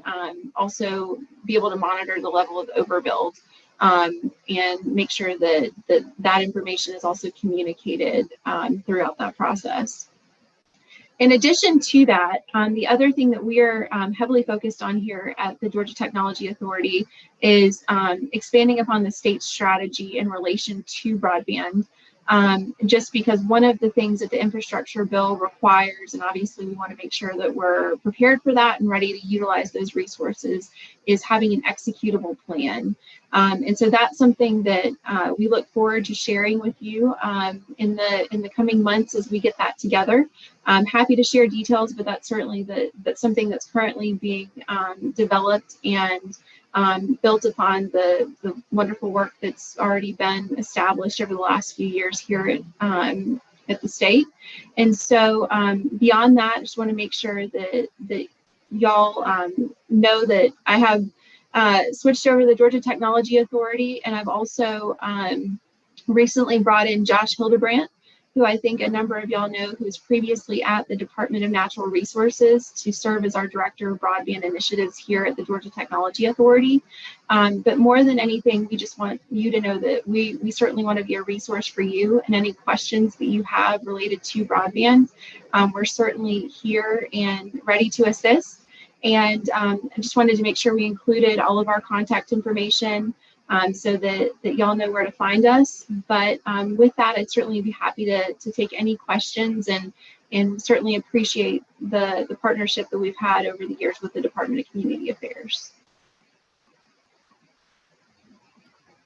Thank you, Jessica. And thank you, Commissioner Nunn. Looks like we've got almost the entire committee back online. So thank all of y'all for joining back in for the afternoon. Quick few questions, and I know we'll have some from the committee as well. Commissioner, what's the status of the state funds that we had budgeted in the 21-22 budget, and what are we looking like there? Just didn't mention that. Just and then I've got a follow-up on that as well. Yep. Fantastic question, Sam. So with the state funds coming right out of the session, we went through a process that was kind of the precursor to our grant program. It was a qualified provider RFP. It was something that we had all agreed to, with the providers and with the communities 2 years ago. We ran that process from April 1st to May 15th, with the expectation of a notice of funding availability for those funds at the early part of June, right after Memorial Day. Obviously, with the advent of the federal rescue plan funds, remember, there were no funds for infrastructure, broadband, or things like that in CARES or in the Consolidated Appropriations Act. But in the American Rescue Plan that was passed in March, those fiscal recovery funds included broadband as an eligible component. That's one of the three committees the governor has developed, and one of the three areas for applications that OPB is working towards. That actually created, we sat back and we said it would be entirely confusing to run two simultaneous grant programs for the same purpose at the same time. And given the fiscal recovery funds, are a more substantial amount of funding, we have focused first on that with the absolute explicit intent. I was actually on a call about this morning. Once the applications are in, perhaps even before they are scored, so that we can identify where the gaps may be with the funding, with the federal funding, of running a grant program funded through One Georgia to address those gaps. Jessica just spoke about not only these funds, but the infrastructure funds. We're trying to be good fiscal stewards, and so that's why the pause. We were teed up and ready to go on really May 1st, but we had to get through that RFP that I just mentioned, and then we hit hold. So stay tuned. I would expect that perhaps as soon as the end of the year, you will see us out with a grant, with that grant program. But we're not going to duplicate or replicate what ARP is currently doing. Does that make sense? Yeah, that makes good sense. And I assume if that's the case, then so the requirements would they kind of be the same for the state funds as the fiscal recovery funds? I mean, because I think they're like 100 up, 100 down, and the state minimum is less. Yeah, Sam, there's some nuance there. There's some things that we're beholden to from a state standpoint that the federal funds perhaps. I wouldn't bank on them being precisely the same. Again, we're going to look and see where those gaps may be that aren't addressed by the federal funds. Before we go live with the One Georgia grant program. So. Okay. But theoretically you would want, if you're doing 100 up, 100 down on that kind of money, you would want to try to stay with that, I think, as a standard going forward. I would think, but I don't want to commit to it until we see the results of the OPB process. Okay. All right. And on the partnerships, and this may be more of an EMC question. I know we've had a lot of these announcements. How many of them are actually doing things and moving in their announcements, and how many of them have just made an announcement and still negotiating contracts and are doing something? Do you know any of that? And if you don't, it may be something we need to get with the EMCs on, but Jessica, I don't know if you've got any insights on that. I have had a couple of conversations with several of the EMC partners, but I wouldn't want to speak broadly on behalf of Okay. I agree, Chairman Watson. We'd be happy to follow up with that information though, and to get that to you. Okay. All right. Well, I know about the ones in my area, and they're moving and doing and making things happen, and but I don't know about some of those other ones, and I know that there were very large announcements, and just be good for the committee to know what the status on those are, and then along those same lines is I was just curious, as this money comes out, as far as the overbuild, I guess we won't have any way of monitoring any of that. Or they're just going to give it to people and let them do what they think is best with it, or what does that look like? I don't know if it's a question or a comment, but I hate to see us take all this money. We have a one-time opportunity to use it wisely, and we want to make sure that we impact those most needed communities and not just continue to build infrastructure on top of infrastructure. How are we going to make sure that we don't do that? Absolutely. So there is a verification process that is being put into place in the application process for the state fiscal recovery funds that will allow a provider based on posting a summary of the application in the area that they propose to serve. There's going to be a verification process so that a provider could submit information to OPB to say that they already have service in that particular area that an application proposes to serve. And so it's just a common practice that's often done within broadband grants, just because obviously the data that we have on the map is incredibly rich data, but it's not in real time, as with kind of any broadband map that you generally have out there, whether it's the states or the FCCs. And so that will be part of the review process, and there will be an opportunity for providers to review those summaries, look at the locations that are part of the applications, and then if they are already served, then that's something that the committee will be alerted to. Okay. All right. Any questions from the committee? Chairman Perkle. Thank you, Sam. You had some absolutely great questions, and I just wanted to kind of piggyback on that. When I was 16, the car that I had to drive was a 1973 Pinto, and it would get me from A to B as long as someone didn't rear end me, and then I'd be toast and explosion. But I want to make sure, one of the questions you had regarding the quality of the internet. I know FCC still counts rural broadband as being served as 53 and 3.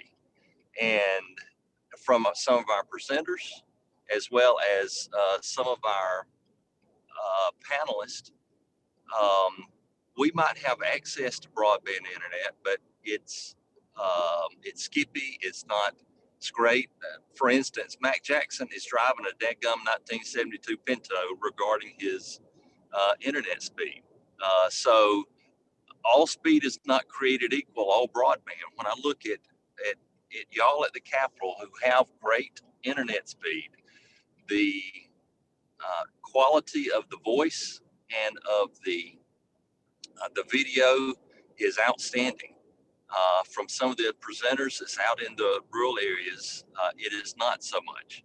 So I want to make sure one of the things that we're looking at is not just fitting this definition that FCC has of 25.3, although if you're in an urban area, it's 100.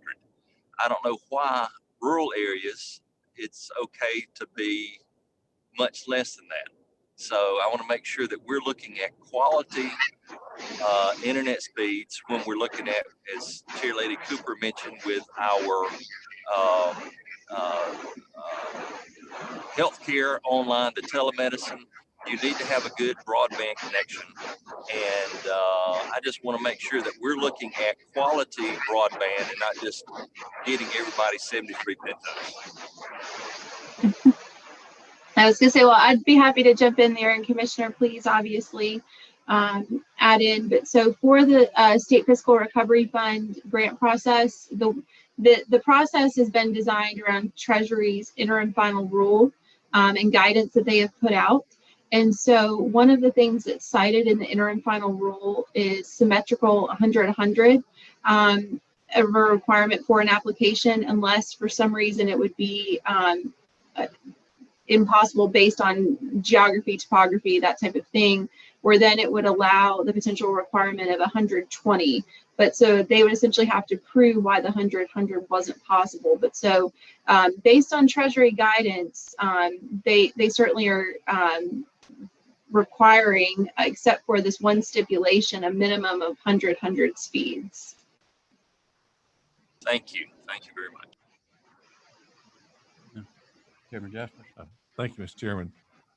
Clay, it sounds like right now you're up to a 1979 F-150. You were breaking up. We just had to tease you a little bit. But this is for Commissioner Dunn. I want to switch gears just a little bit from an earlier conversation. You know, Chris, we were talking about the Rural Innovation Fund. Yep. And specifically about the protein meat product project in Southwest Georgia. I mean, where does the fund stand right now? Is that money available, or where are we at with that?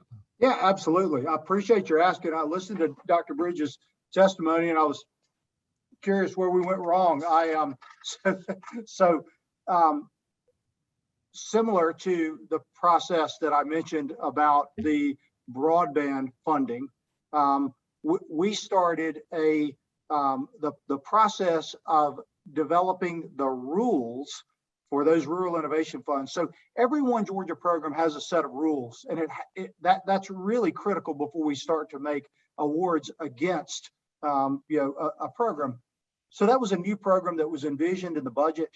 It was passed, and we sat down, the Department of Community Affairs, the Department of Economic Development, and the governor's office on April 1st, starting to work on that program. Again, a couple of things that occurred, primarily this attention on the American Rescue Plan funds and how do we get out $2-point-something billion of funds, I think, consumed a little bit of a time and attention among legal counsel. I'm pleased to tell you that we finally got approval on those rules, and the rules are out for public comment. I think as of Monday of this week, or this week, we finally got approval on those. Regarding this specific project that you mentioned,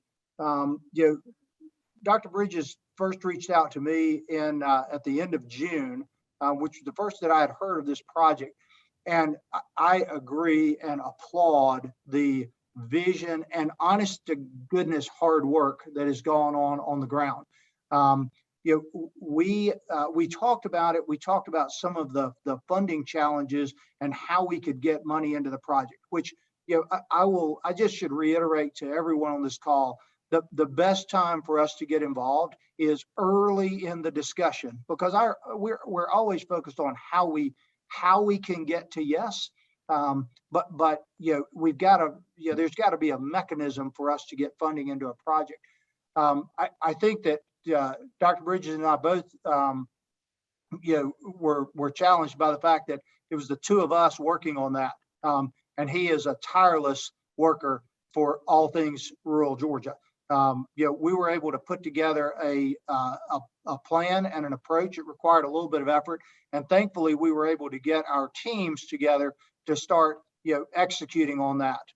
He, engaging, one of his team members who used to work for us, and me leveraging my local resource, my regional representative down in the region. Over the course of July and August, I think we have gotten that, all the details worked out on that. And it is actually an item on the One Georgia agenda for our meeting coming up in a couple of weeks. I know that the timing has been a little bit of a challenge, and I certainly appreciate that because he's trying to work on some specific details. But that Rural Innovation Fund didn't exist, until when it was passed in the budget, and it will take us getting those rules enacted, for us to fully stand up the program. So anyway, does that answer the question? Oh, yeah, because I know that as on our end, we just know that those 5 jobs or 50 or whatever is so much magnified in rural areas. Absolutely. The impact that that's going to make on our healthcare industry, which needs all the help it can get. I guess that's why you saw this morning when you were watching our concern. I mean, just what's going on, because we it's exciting for us to have that much money, but what was the barrier? You explained it well to us. Yeah, absolutely. And I hope you appreciate, I mean, I spend the bulk of my time, and our team spends the bulk of our time, in rural Georgia. Dr. Bridges highlighted a bunch of issues this morning, around infrastructure. I look at, the funds that, it is difficult for me to get too excited about, the CDBG disaster recovery awards that we made earlier this year, because those were on the heels of Hurricane Michael in 2018.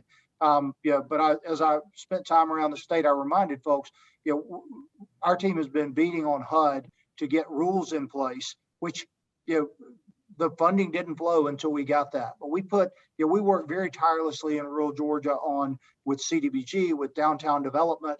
As you know, how important that is across the state. We've talked about broadband. I'm very understanding of the fact that those 5 jobs are tantamount to the 300 jobs in one of our metropolitan areas.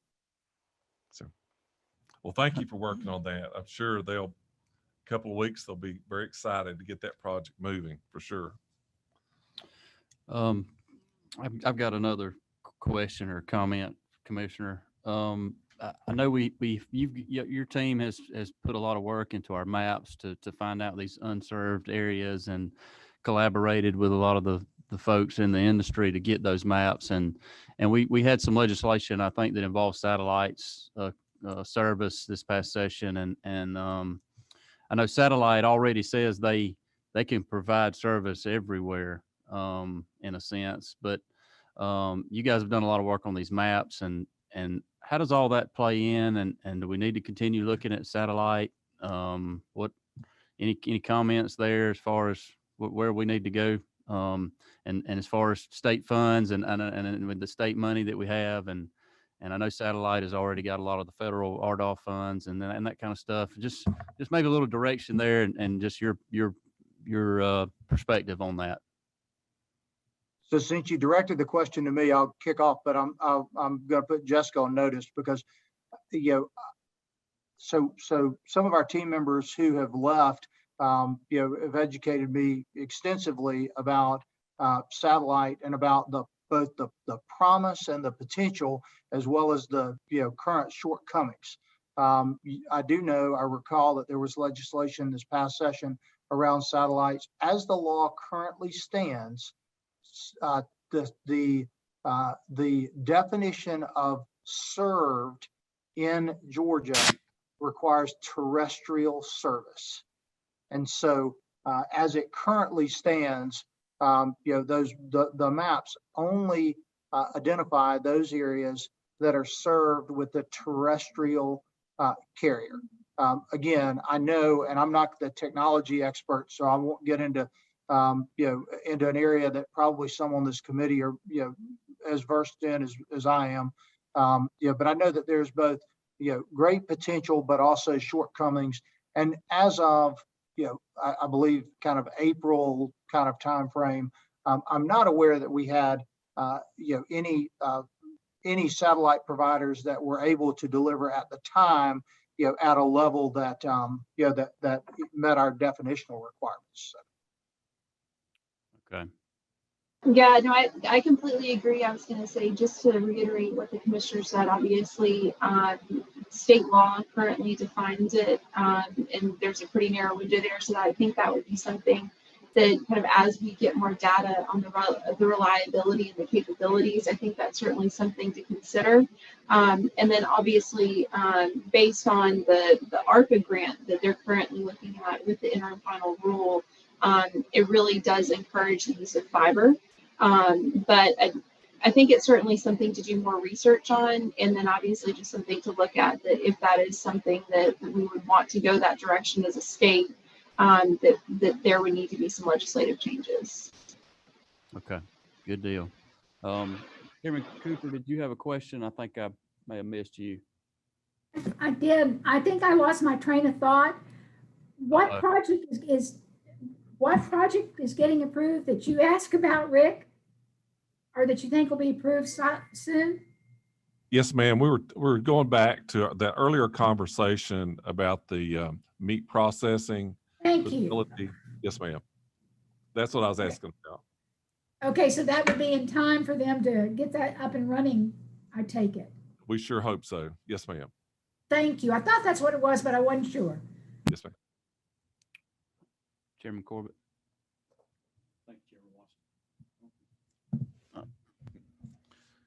Thank you, Chairman Watson. This for Commissioner Dunn.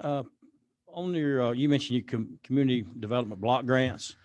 Can you talk about the requirements that a community has to meet to be considered low wealth? Can you talk about that? So Representative, I think it'd be helpful for me to do to follow up with you one-on-one. Those are federal funds. They are governed by HUD. We get $45 million a year to deploy, all across the rural parts of our state, which is why we adhere to the 69 federal requirements that come with those funds. We could go into inordinate detail, and I probably couldn't get through 4 of them. So if you'd permit, I'll get Kelly and my CDBG team to follow up with you. Yeah, that would be great, because I have a community, the regional commission goes through and does the survey, and they come up and they determine whether you meet those requirements or not. And that's right. And your regional commission does a fantastic job of hand-holding communities in your in your region. All right. Anybody else? Commissioner, I don't see any other questions. Chairman Parsons, did you have something? Are you unmuted? I always have trouble finding that mute button down there. Yeah, my question is, and I think that Chairman, you had kind of alluded to this, I think a while ago in a question, and my question is about the mapping. These, there have been some pretty large partnerships announced, with some big announcements around the state involving the EMCs. And I'm just curious, as far as the mapping, once an EMC has, not necessarily done anything yet, but they've getting the money, getting the partnership, and they have announced that they're going to offer service in a pretty large area, sometimes involving several counties. I'm just wondering how that actually affects the mapping. Is there some kind of a placeholder put on those particular areas that that this is going to be served, or their plan is to be served by this EMC and their partners, or is it just left open, or how? So if somebody else was planning theoretically to go into that area, and would they still have the same opportunity? I'm not necessarily meaning an opportunity, but would it still exist there that provider could do it, or would it be kind of locked down because these EMCs, they made some pretty big announcements with the governors and PSC commissioners, who actually had nothing to do with it, but with some people there at those announcements that they're going to do that.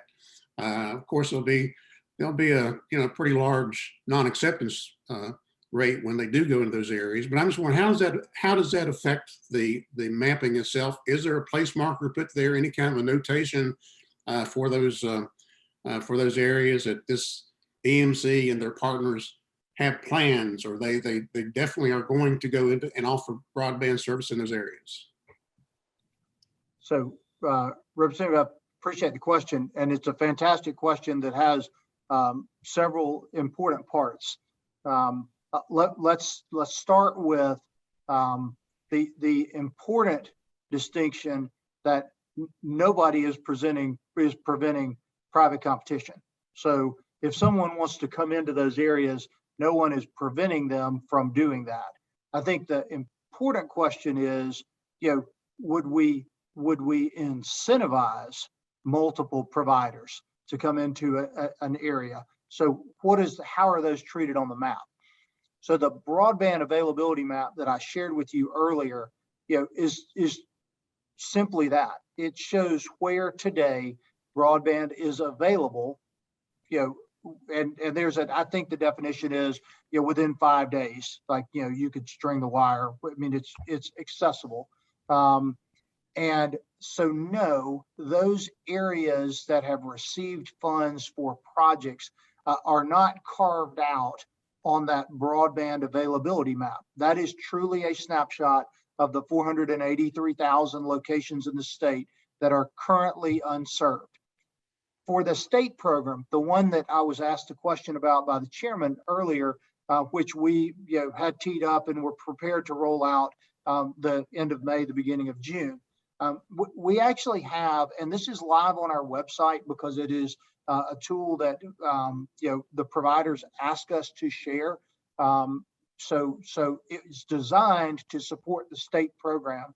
It's called the Grant Eligibility Map, and it does exclude those areas that have received RDOF funds or received Reconnect funds, so have received some public support to date, because I think it would certainly not be in our interest to subsidize overbuilding, to Sam's question earlier. So on the broadband availability map, what that map shows is what locations in the state are unserved today. On the grant map, the grant eligibility map that we built for the One Georgia program, we absolutely exclude those RDOF and those Reconnect awards. Does that answer your question? It does. Thank you. Appreciate it. All right. Thanks, Chairman. Any other follow-up questions? Commissioner Nunn, I don't see any other questions at this time, and we thank you for your comments, and thank you for being here, and thank you for what you and your team are doing. But I do just want to say and hope that as we continue to move forward with our state funds and the fiscal recovery funds, I think that we have a once in a lifetime opportunity to really grow broadband in our state, and just hope that we make sure that we do it wisely, and that we continue to help rural Georgia. So appreciate you being here, and I'm sure we'll have some more questions later, and we'll circle up. Couldn't agree with you more. Thank you for having us, and all of you know how to reach us. Yes, sir. Thank you. Thank you. All right. We've got Georgia Center for Opportunity. Some of you may know this person, some of you may not. I do very well because he used to sit close to me on the House floor. But we've got Buzz Brockway, Vice President of Public Policy for the Georgia Center of Opportunity, and Eric Randolph, Director of Research at the Georgia Center for Opportunity. Are you guys there? Can you hear me? Yes, sir. I can hear you just fine. Can you hear us all right? Yes, sir. Good to see you, Buzz. Thank you for being here. Well, thanks, Chairman Watson and Chairman Jaspers. Thanks so much for this invitation, and it's good to see all of you and see so many of my friends and former colleagues here. And as Chairman Watson mentioned, I'm here with my colleague Eric Randolph, and we had been asked by the committee to the council here to make a presentation about some things that we've been working on over the last few years in relation to safety net cliffs. And so for those of you who have been on this council for a while, you may remember a few years ago, we made a similar presentation. So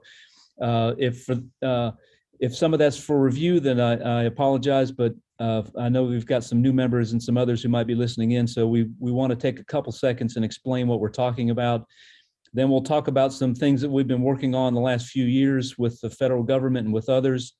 And then, some things that the state of Georgia can do right now to try to help make this situation better. So for those of you who've been on the council for a while, you may remember that you've received testimony from business owners, quite a few business owners, talking about how they've had employees who either didn't want to work full time or had to cut their hours short every month, and they were having challenges, keep being fully staffed to meet their production needs, et cetera. And what they were talking about was the effects of the way that the safety net system in the United States impacts workers. A few years back, we started hearing from, on the other side, from the employer side and from employees side rather, and on the people, the recipients of these programs, how they have a job, they're working, they're doing what society wants them to do, and they're trying to better themselves. But when they earn up to a certain amount of money, then the benefits just drop off a cliff. So we wanted to understand that better. So Eric Randolph created what you're going to see here, a collected information on 18 of the largest safety net programs in America, how they interact, what they do. And what we saw, as you'll see as we go along here, is that people who are in these programs, you pick a mix of programs that a typical person might receive, like childcare and healthcare and housing, for example, and food benefits, and they earn up to a certain amount of money. And when they earn a little bit more, the benefits don't taper down, they just drop off a cliff. And that creates severe disincentives to people. We know of people who turn down raises, turn down promotions, things that they had earned, that they had the right to, they had a right to receive this promotion, they had the right to earn more money, but they just couldn't because it meant possibly not being able to put food on the table or not being able to stay in the home that they live in with their family. So as we talk about this, that'll become readily apparent. I've got a PowerPoint presentation. I'm going to go ahead and share the screen real quick and show that to you, and we can talk about that in greater detail. So this is what we've developed here. Let me get this going.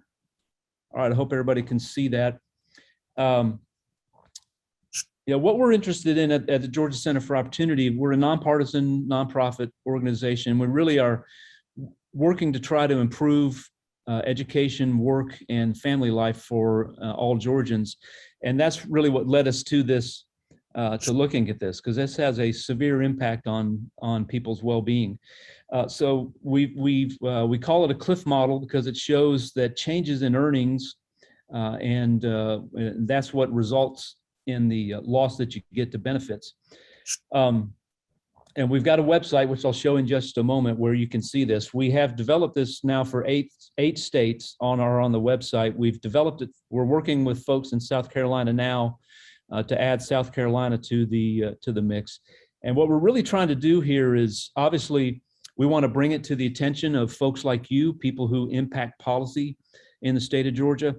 And because these are federal programs, we're hoping to build a national movement where states can go to the federal government and say, you have to fix this.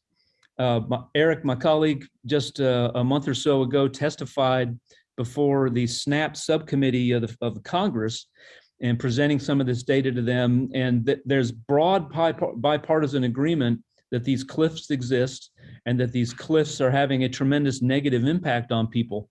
Republicans and Democrats, we may disagree on the solutions, but to me, it's exciting that there's, in this time when everything is so divided, there's broad bipartisan agreement that there's a problem here.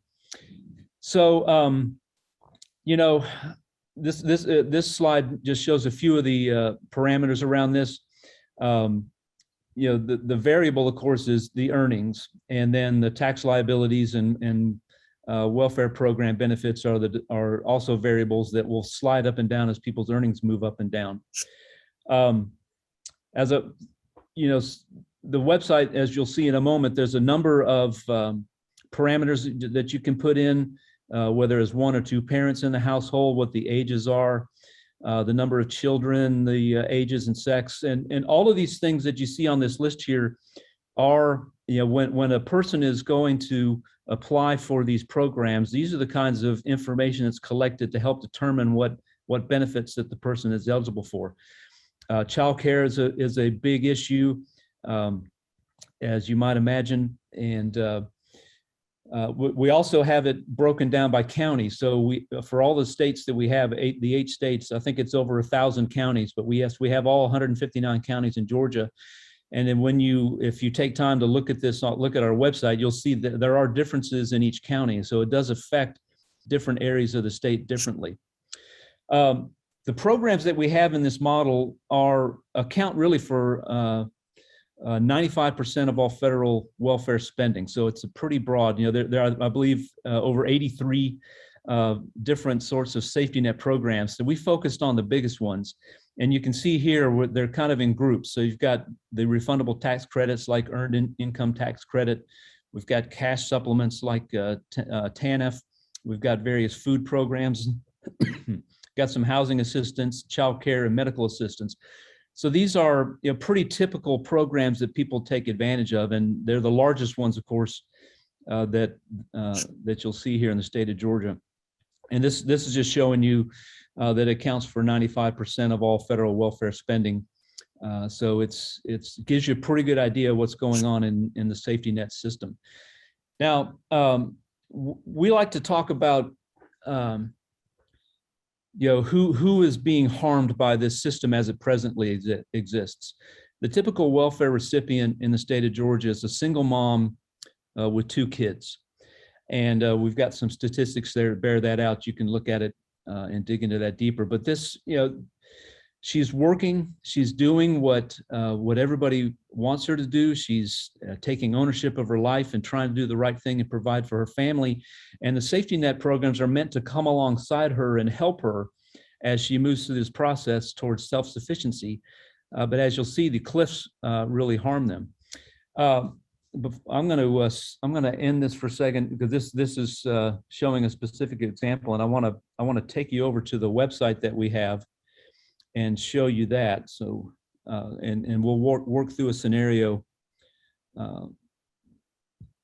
that you can see. All right, so here's our website. It's benefitscliffs.org, and it's got some information. We've got a little video here with an actual story of a lady that we met named Joelle, who moved to Georgia to try to get a new start on life, was receiving some housing benefits, and then she got a job. And unbeknownst to her, just getting that job caused her to lose her housing benefits, and she found herself homeless.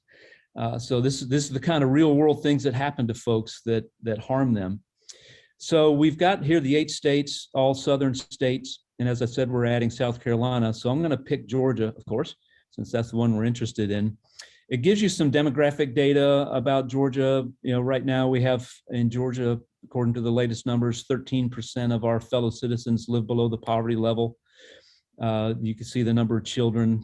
So this is a big problem for us in Georgia. And you can see the number of folks, this number is probably higher now, the number of folks receiving food stamps because of the pandemic and a lot more people involved in it. But I'll create this little scenario. Right now you can add the number of children. We can add up to 4 children. So we'll say we've got a 2-year-old boy who's not in school, is not disabled. He is getting childcare, and there's different options here. So in this case, we'll childcare and just regular childcare at one of our centers. I'm going to add a sister for him. So we'll add an 8-year-old girl, and she is in school. So she's not and I guess for these purposes, I'll say that she is disabled. She's also receiving childcare at a regular center. Our mother the typical mother in Georgia who receives welfare benefits, 30 years old. So she's not disabled, not pregnant, and not married at this time. And then we'll generate the results whoops, looks like I need to select a county. So let's start with, well, let's go with Chairman Watson's county. How about Colquitt County, and one of the counties in his district? So this data will be applicable for Colquitt County. Oh, do we have? On the bottom, childcare and housing. Okay, yes, all right, yeah, so let's add Section 8 housing and that they are receiving childcare. There we go, and now we can generate the results, and it will produce a graph here, this graph here that you see. And you can see, let me shrink the size a little bit so we can see the full graph at once. All right, so there we go. All right, so you can see the this is the mix of programs that we've selected for our example. The blue down here at the bottom is your refundable tax credits, the EITC most commonly. This kind of mustard color is cash assistance programs. Here's our food. The green here is our food benefits. Our brown and our red are Medicaid, and probably CHIP, and the brown being the Obamacare supplements. The yellow is our child care, and then this gray here is Section 8 housing. And you can see that folks experience cliffs as these charts go up and down. If you look across the top line, you can see these these dips and these valleys. And it really, these combination of programs are causing people to experience these cliffs all along the earnings cycle. The most severe one here up at the top, so she's earning at this point in time, the wages she receives are around $29,500. And this, if you point at this dot on our website, it will show you, the various money that she's receiving from various programs. But then as she earns a little bit more, it drops. You can see it just drops way off. So she earns, in this case, goes from $26,600 to $27,500. The amount of money that she gets in benefits drops off, and this is forcing people to make choices, hard choices about, do I lose this money and potentially put my housing and my food at risk, and it's forcing people into really hard choices. And so this, in order to make that same amount of money that she's receiving in benefits, close to $70,000 overall, we'd have to carry this out way over here to where she needs to earn about $77,500 a year in actual earnings. So you can see it's you're not going to get that kind of raise in a short period of time at a job. So this is setting up a situation where she's in a situation that she really is unlikely that she can escape. And so she's going to be stuck here in these lower earning, lower wage jobs and things like that create real problems for her. And so, this really just calls out a number of things, and that's what's caused us to want to take this up and say, well, this is just wrong and it's harming people left and right. So a couple of things that we've been working on over the last few years, under the Trump administration, President Trump and his administration really wanted to tackle this, and we were working with people in the under some of the sub-departments under Health and Human Services that had put together a plan, and we've been working with Governor Kemp's office, had connected them with Governor Kemp's office, and last March, Governor Kemp was about to receive an invitation to join a demonstration project, a pilot project, if you will, to try to tackle some of these issues and bring long-term unemployed people back into the workforce and smooth out some of these cliffs. And we all know what happened last March. And that put all of that, COVID kind of put all this on a hold. And then, of course, we had an election, and now we've got a new administration in Washington. And, we're hopeful that we'll be able to work with the Biden administration on these sorts of things. But in the meantime, we're looking for other things that can be done. And there are things that the state of Georgia can do. We've got a report on our website that describes all of the safety net programs and describes what flexibility that states have on their own without needing permission from Washington. And then there are some programs, for example, the SNAP program, that you can seek waivers for. And so that's kind of been our approach now with Governor Kemp. To what flexibilities can we maximize and take advantage of to improve this situation? Where might it be appropriate to seek waivers to try to do other things that might improve the lives of people? And so that's something that we're working on. Another thing that we've been working on in the state of Utah, because one thing that I think we should point out, many of these programs require work as a condition for receiving these benefits. And of course, we think that's important.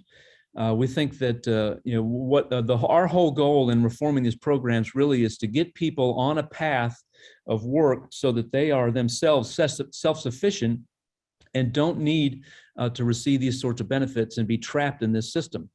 So we think that the state of Georgia should reinstate work requirements. Some of them have been waived by the pandemic. Some of them were waived during the Great Recession back in 2008 and have never really been reinstated. So the state of Georgia, we think, should reinstate those where it's required by law. But also in the state of Utah, what they've done is change the way they deliver these services. So when a person comes to seek out some of these benefits, they're also introduced to various workforce development programs. And of course, we have all of those ones in the state of Georgia as well. So we're about to, in the next couple of weeks, actually, we're going to be meeting with Governor Kemp, kind of laying out some ideas on this, because we think the governor could set up a system where similar to what Utah does. So you have this marriage of work and the delivery of these safety net programs, so that people are on that path to work and self-sufficiency as they can. All our able-bodied people can do this.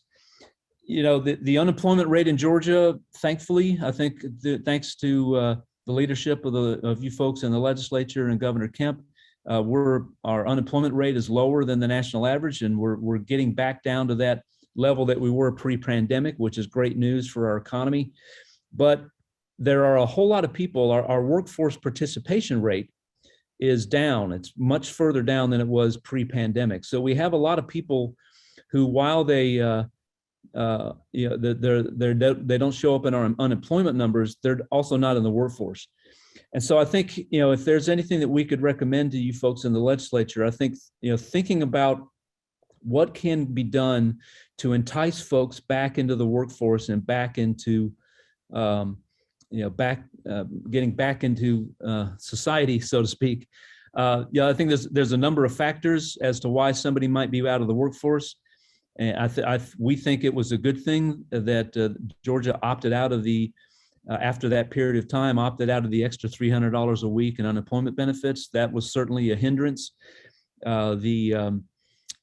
Continuing not having to the eviction moratorium, while it's going to cause some pain that eviction moratorium is lifted now. I think that has been an impediment to people getting back to work. And there are a host of other factors. Child care obviously is a problem for a lot of single moms.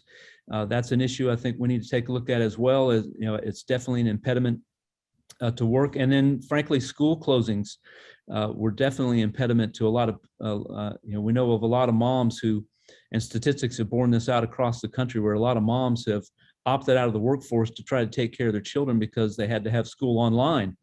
So,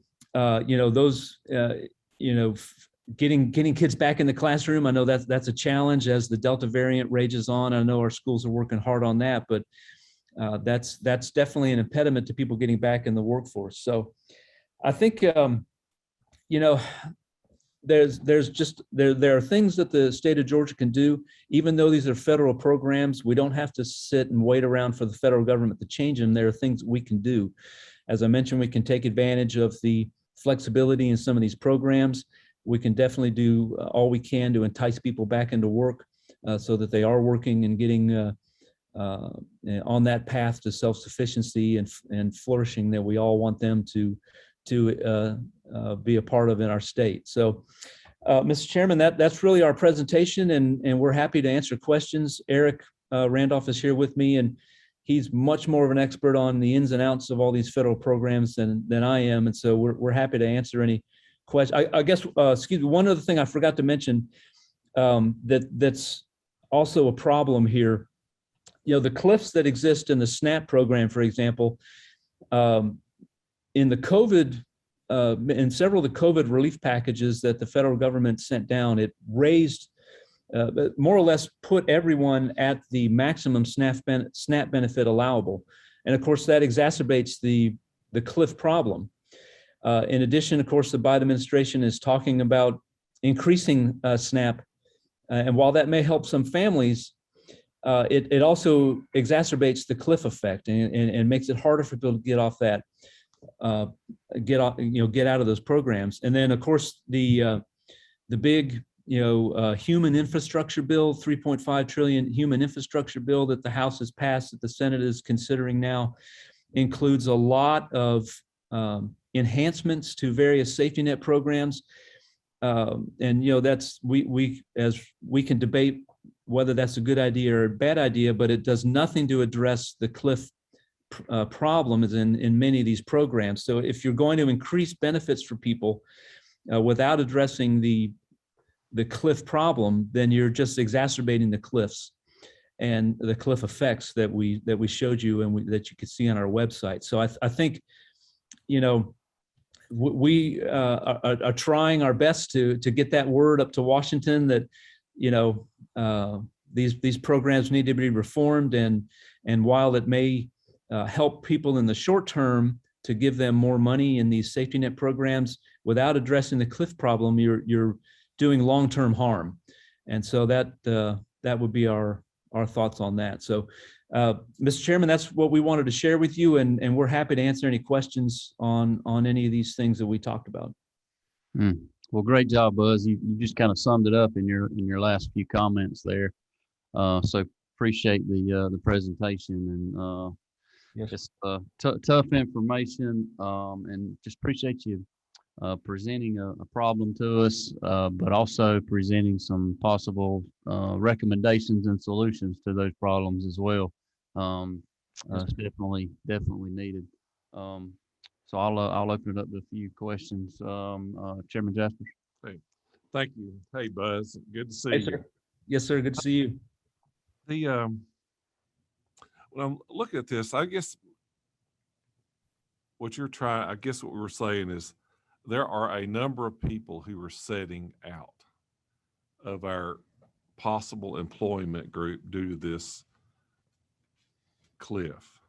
Do you Yes, have sir. any idea, how many people we're talking about that if we did some kind of, Mhm. I'm not exactly sure what we would do, but Yeah. that would bring them back in, Buzz? Yeah, I think Eric can weigh in on this too as he has thoughts, but I don't know what the numbers are now. The pandemic obviously has thrown a lot of people into unemployment and then onto the sidelines. But prior to the pandemic, as I mentioned, when we were working with the Trump administration to try to address this, they had identified people who, about 250,000 able-bodied men in the state of Georgia who we could find no other reason that they would be unemployed. There's no disability, they're not in school, that sort of thing, who are not in the workforce for any visible reason why they would not be. In the parlance of these safety net programs, that's ABODs, or able-bodied adult males. I'm going to interrupt you, Buzz. So Yes, are sir. those 250,000 adult males drawing anything? What? Some of them would be, yes, sir. Some of them would be doing that. Some of them, some of them, the reason they'd be out of the workforce, it might be a criminal justice issue that's making it hard for them to get a job. It may be a drug addiction issue that's making it hard for them to get a job. So there are real issues out there for some of that population. But Otherwise, you know, they're healthy and they don't have any dependents. So there's no other visible reason why they shouldn't be in the workforce. So I think you could see, you know, as I recall, some of the testimony you folks received a few years ago, I'm thinking of a chicken processing plant up in Ellijay, and I'm sorry, I forgot the name of the company, but the manager was testifying to you folks and talking about how they were chronically 100 people short from, you know, having a full production capacity in their plant. And, you know, just imagine what if you know, another 100 people in Ellijay employed and working, what that would do for them and what that would do for that community.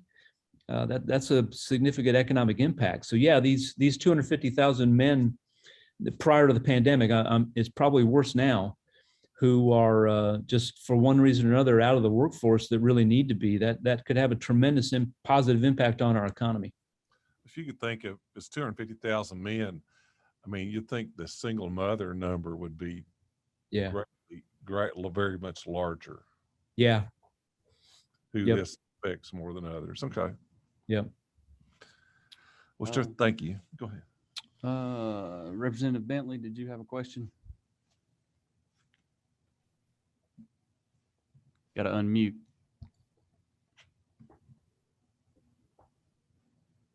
You there, Patty? All right. She's working on her broadband, I'm sure. Timely, given it your last discussion, right? Yes. Well, I know where she lives, so it's one of those areas in rural Georgia. But we'll find out what her question is, Buzz, and Yes, sir. get it to you. And appreciate y'all presenting. And you know, we've already talked about workforce shortages across our state, and yeah, every employer I know is looking for people to work. And like you said earlier, it's I feel like our government is trying to help people in the short term, but there's long-term consequences of that. And Chairman Watson. Yes, sir. I'm sorry, I tried to virtually hold my hand up there. Chuck Martin here. Do you have time for a quick question? Yeah, go ahead. Yeah, thank you, former Representative Brockway. I appreciate the information.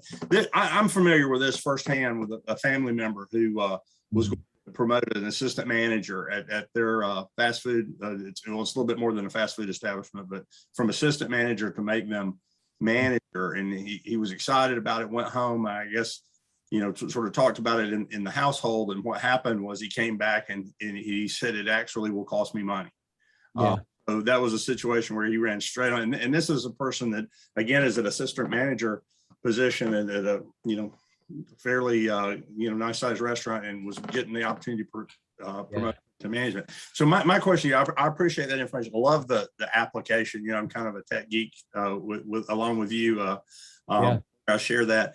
Would love to have access to that. Would talk about that more and try to, I know there are people in the state that do this, but to the gentleman's point earlier in the meeting about a single point of contact, I don't know what that would be, and it's certainly not going to get decided today, but we just have folks I know in the DCA and that are out in the community, but we also have people in our technical college system. I guess is where I'm coming from the higher ed angle. We have people in our technical college system that work on workforce development, workforce ready.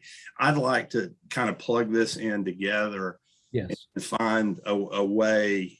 Even though they are federal programs, you mentioned there are ways that we could operate and impact that, even if we pick it and try to do a test case. And it sounds like the governor is very much inclined to do that. And, you know, I think we're in a place in Georgia where, you know, we care about these folks that we need to put, you know, our focus where our mouth is, so to speak. And I know Chairman Watson and Chairman Jaspers, you know, are willing to do that. And that's why the speaker put this committee together. But from the standpoint, I know the commissioner over at TCSG would be helpful with that. So if you could, maybe you and I get together offline and find out a way to, I'd love to look at that model with you, see how it impacts Fulton County here and the counties all over Georgia. Thanks for being here. Yeah, absolutely, sir. And that I mentioned briefly that, you know, what Utah has done is they've done exactly that, is, you know, connect workforce programs with these delivery of safety net. And I'll, if it's okay, if y'all want me to, there was a report done by the American Enterprise Institute on what Utah has done.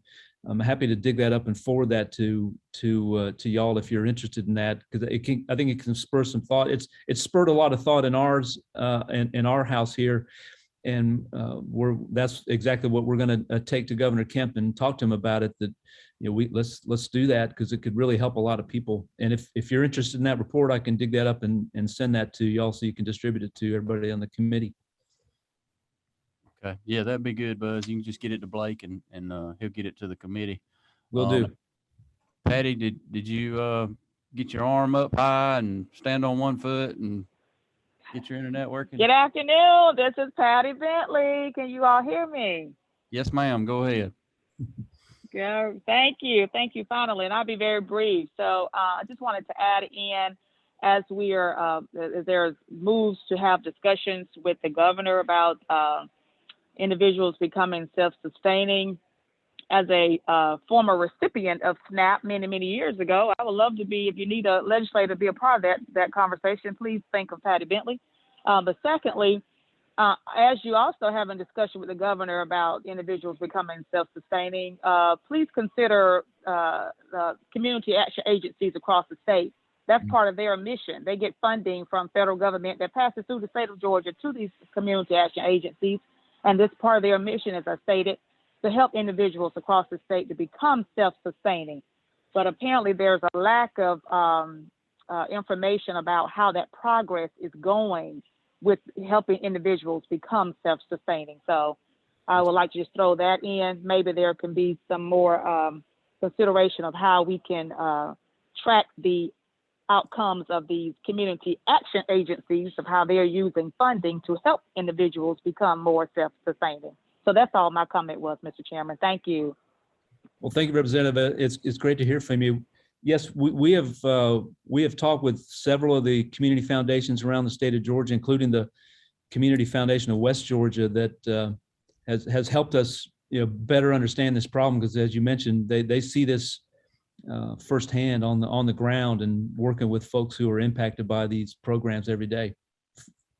Yeah, the community action agencies. There's 12 across the state, I believe. That's who I'm referring to. All righty. Thank you. Okay. Thank you.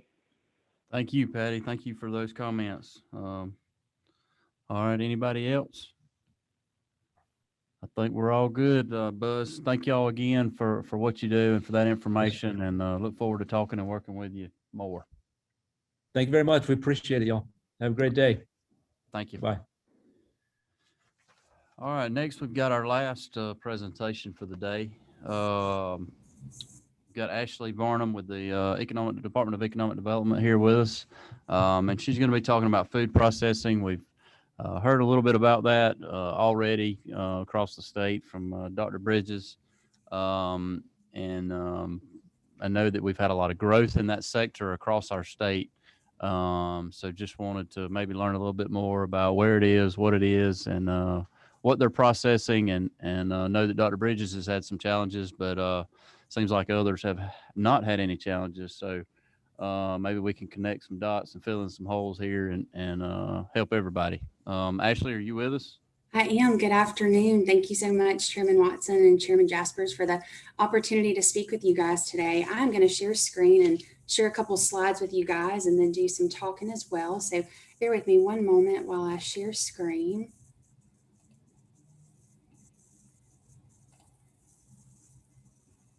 Alrighty, and let's see. Can you guys see that full screen? Yes. Okay, perfect. Awesome. Well, thank you again for the opportunity to speak with you guys and to the entire House Rural Development Council.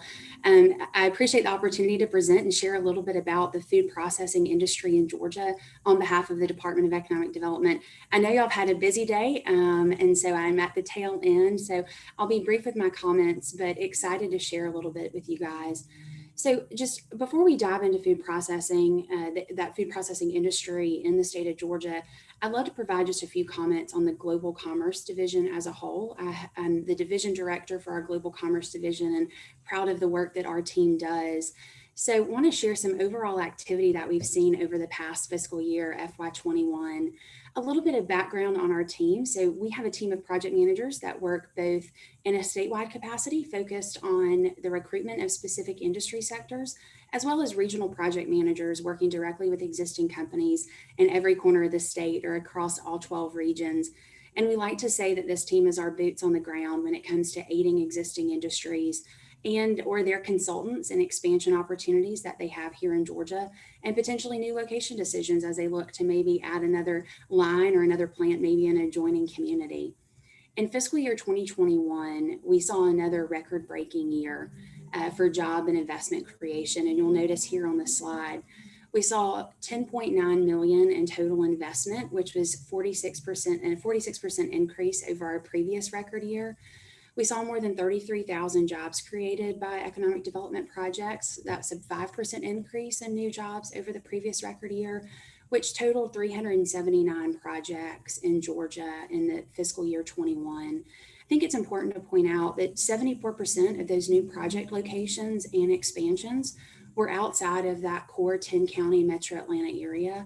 And 69% of the total investment that we saw, that 10.9 billion, was also outside of that core metro area. When we start thinking about food processing in general as a whole, it's one of the state's largest manufacturing sectors and includes everything. When we talk about food processing, that can mean anything from meat processing, so beef, chicken, seafood, to bakeries, to meal kit assembly companies, to beverage manufacturers, and really kind of a little bit of everything in between. Today, we've got more than 1,500 food processors in Georgia, or food processing facilities, I should say, in Georgia, and nearly 200 have opened over the past 10 years here in our state. When we start to think about food processing, and most recently the activity that we've had, and I know some of the activity that you guys have heard about, I want to just share with you guys some numbers over the past 2 fiscal years, so FY20 and FY21. From FY20 to FY2021, we had a 240% increase in the investment from these food processing projects. And that was also reflective of a 232% increase from FY20 to FY21 in job creation around the state. Just to kind of put that in a little bit of perspective from a numbers standpoint, FY20, we had approximately 1,600 jobs created and 472 million in investment in FY20. And last year in FY21, we created more than 5,000 jobs in the food processing sector and over 1.6 billion in investment. So you can see that substantial growth from FY20 to FY21. And you'll notice on the slide that I've shared with you guys, if we look at both of those years combined and the growth that we've seen over the past 2 years with FY20 and FY21, you'll see that there is a cluster of projects located in the metro area, but majority of those projects were located outside of the 10-county metro area. To be exact, we saw around 60 projects over the past 2 years, and around 50 of those were outside of the metro area. Some communities actually had a couple of locations when it comes to food processing. And then you'll see it on the slide on the chart, the job and investment breakouts across the metro area versus outside of the metro area and the rest of the state. So totaling those past 2 fiscal years, we've seen more than 2 billion in investment and more than 7,000 jobs created. I want to share with you guys a little bit about some of those companies that we've seen locations and expansions from here in the state. You've got La Regina Pasta Sauce, which was a project that announced last year in Bacon County, announcing the creation of 250 jobs in Alma and 20 million in investment. Bimbo QSR, which is part of Bimbo Bakeries, they announced 74 jobs and 36 million in investment in Valdosta, Lowndes County. We also had B&D Foods in Americus Sumter County that announced more than 100 jobs and around 15 million in new investment. And when we think about some other projects from the expansion standpoint, those that I just mentioned were net new investments to Georgia. When we think about the expansion projects that's where we get, I should say, so much of our job growth and expansion in Georgia is from our existing industries. We had companies like Frito-Lay that announced around 120 jobs and 200 million in investment and expansions. Red Kingfisher in Thomas County, we saw more than 250 jobs with that company and 50 million in an expansion. and companies like Chairman Foods that had 25 jobs and around 13 million in investment. And I'll say that so much of the activity that we see across the state is from our existing industries, and our existing industry team, when they talk to new companies looking at the regions that they cover, or our statewide industry sector teams talk to new prospective business, we always talk about with our prospects, as we call them, that we're not just going to work to get you here in Georgia. We want to be with you through your entire life in Georgia. We want you to continue to invest and grow and create jobs for our citizens, or for Georgians, I should say. So we're excited to have also a great base of expansions as well over the past couple of years in the food processing industry. And then, of course, you've got a couple of other companies like HelloFresh and Freshly that have done food packaging centers in the metro Atlanta area. As I pivot and start talking a little bit about, I wanted to take a couple minutes and share with you guys a little bit about the food processing industry, the decision criteria that they come to us with, and kind of the trends that we see when they're looking to make a new location decision in Georgia. A lot of companies are coming with what we call key drivers for their projects. A lot of times you've kind of got 4 of the same critical key drivers that projects are looking to evaluate when they're looking for a new location in Georgia. All of these 4 criteria that I'm going to outline for you guys can be weighted differently based off of the industry sector, based off of where the demand is, where the customers are, where the, I guess we could say, raw material or maybe the meat or vegetables might be coming from that's going into their product. But some of those key drivers that we see so many times are logistical benefits. So connectivity to maybe the Southeast in the US through the interstate system. Maybe they have certain rail requirements, or maybe they have requirements to be within a 1-day truck drive of the Port of Savannah because maybe they're importing or exporting some things. We also see a lot of times kind of parlaying with that those logistical requirements are the requirement to be close to the customers and close to maybe that product source. So maybe they want to locate in metro Atlanta they got a massive distribution network to distribute their product across the Southeast. Maybe they want to be in Central South Georgia because they're looking to distribute product. This facility will serve the South Georgia and Florida markets. We also see workforce, as I know that you guys have heard a lot about today. That is a #1 key driver, or a top key driver, I should say, for projects. Wanting to know that they have the workforce to sustain their new operation or help grow their operation in Georgia, and then a workforce to support the longevity of their manufacturing operations in Georgia, as well as availability of real estate, knowing that they have a site to maybe build a build-to-suit operation or an existing building to go into. Speed to market has been ever critical the past year or 2 years with food processing projects, and so the availability of existing buildings or ready sites has been critical for these types of projects. And I think it's important to also highlight that as we're working with these companies and helping them evaluate the opportunity to do business in Georgia and help create jobs for Georgians, we also look for opportunities to highlight what our state partners are doing to invest in this industry, I should say, and help grow the food processing industry as a whole. So, a couple of examples that we look for opportunities to talk about or look for opportunities for partnership might be with UGA's Griffin campus, the Food Product Innovation and Commercialization Center that they have there, plus opportunities to highlight the investment at the Port of Savannah, or the Georgia Ports Authority, I should say, is investing in reefer racks at the Port of Savannah if they have, cold storage items that need to be moved in and out of the port. When we think about the food industry as a whole and how communities can be prepared for these projects or look to hopefully recruit some of these opportunities to their community, those key drivers that I just outlined, those 4 kind of key drivers, really kind of parlay into how communities, as they're looking to possibly recruit food processing to their community, things to keep in mind. As I know that you guys are aware of, having the availability of ready sites or real estate for these projects to locate into, also having the infrastructure at those buildings or those sites. Maybe it's water, sewer infrastructure, having gas nearby to extend should they need gas. And also the workforce. I think it's important for communities and local leadership that's economic development minded or with an economic development perspective to also really think about the skill sets that are in their workforce. And we also talk about those transferable skill sets. So maybe we've got some individuals in the community that are in the food service industry right now, maybe looking to upskill and move into food processing. They know food safety and they have that work ethic that's been established. And so those are transferable skills that can move over to the manufacturing sector. So also encourage communities to understand the product that you have, but also understand the workforce. And make sure that you have the workforce to support a food processing type project. And as we think about just food processing in general, it's grown over the past 2 years. It's our hope that it's going to continue to grow in the state, just like jobs and investment is continuing to grow in Georgia. And I appreciate the opportunity to highlight for you guys a little bit about the food processing industry in Georgia, and appreciate all that you all do to support economic development in the state and support the mission, which I love, is that we get to help Georgians. We help get to put bicycles under Christmas trees. So it's the best job in the world to do. So thank you guys for all the support that you offer us. Good deal. Well, thank you, Ashley, and thank you for stepping in for the commissioner. I know that he couldn't be with us, so we'll try to take it easy on you. And you could just say, I'll have to get back to you if you don't know the answer. But just a few comments and questions, I guess. Thank you for being here.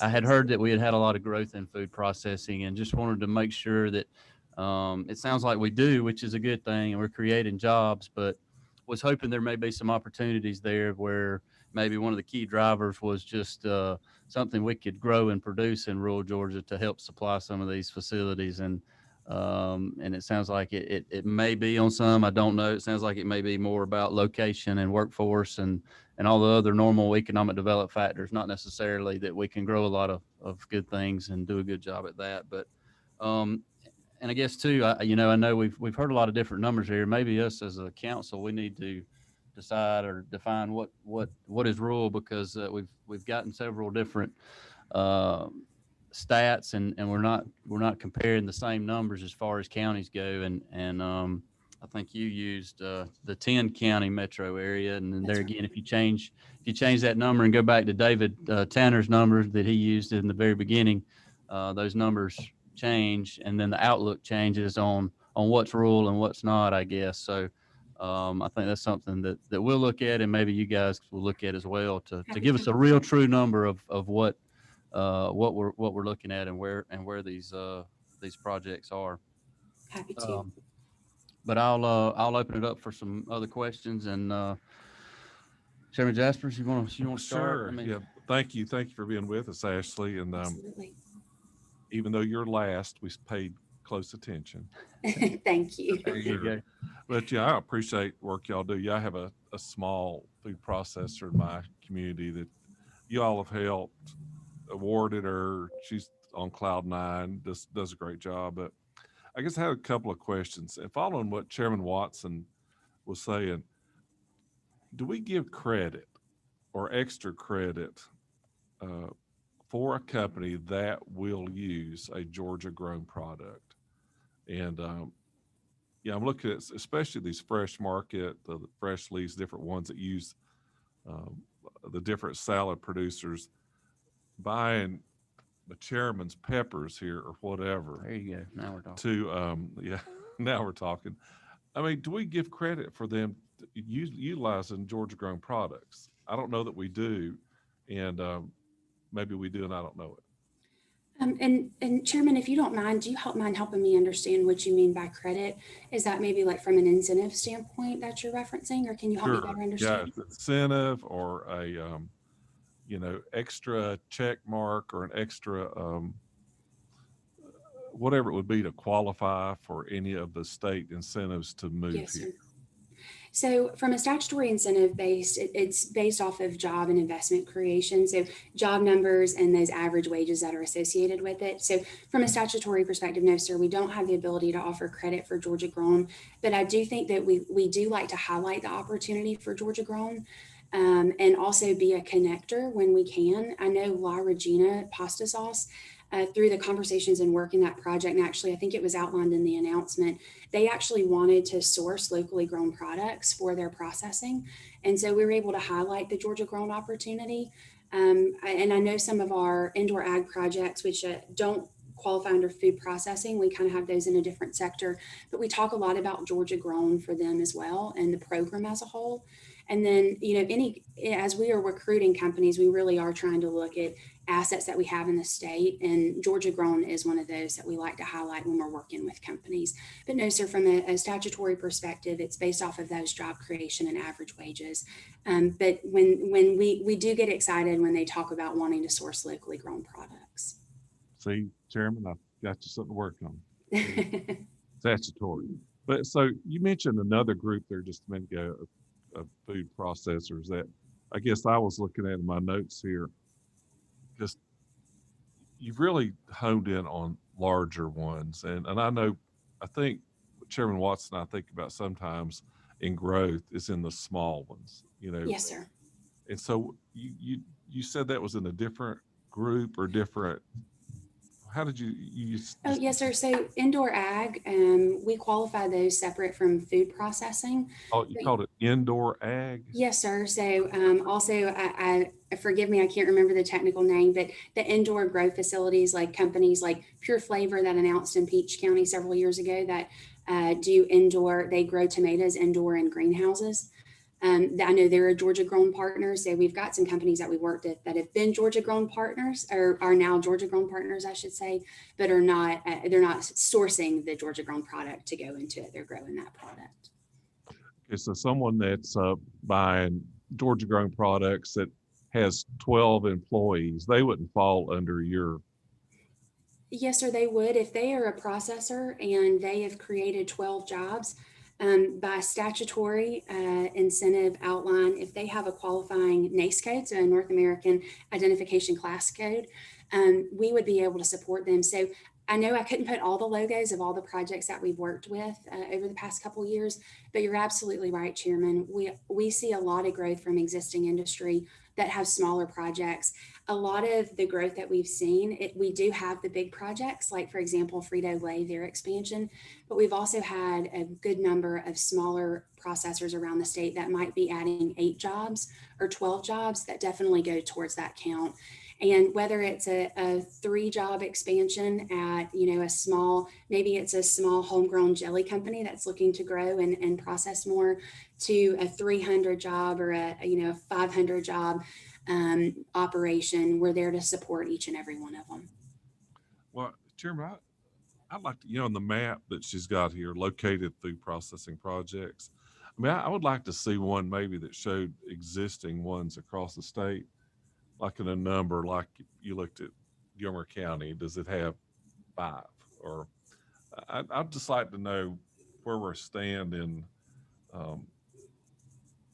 Our Georgia entrepreneurship, I guess is what I'm saying, looking across the state of Georgia, that where it is, where it isn't, and maybe there's some gaps, where people need to think about it more. We need to do something to help them, with either like some kind of a statutory change to help Georgia grown products be used in our world. I'd love to see that. But yeah, if you could do something like that where we just kind of know what's going on more definitively, I'd appreciate it. Yes, sir. So what we can do, we took the projects, the number of projects that we had across over the past 2 fiscal years. I guess ones that are existing. And I don't know if Okay. that's in your shop or if that would be under Department of Agriculture, because they'd all have a license. Yes, sir. Are you talking about existing Georgia grown companies? Not existing food processing companies. Oh, existing food processing. Yes, sir. We can help you with that. What we'll do is we can help put a map together that outlines where all the existing food processors are across the entire state. Okay. I think it'd be just good for us to kind of know what's going on. Thank you. Yes, sir. Thank you. All right. I think we got a couple questions from the committee. Chair Lady Smith, did you have a question? Unmute. Unmute, Chair Lady Smith. Thank you.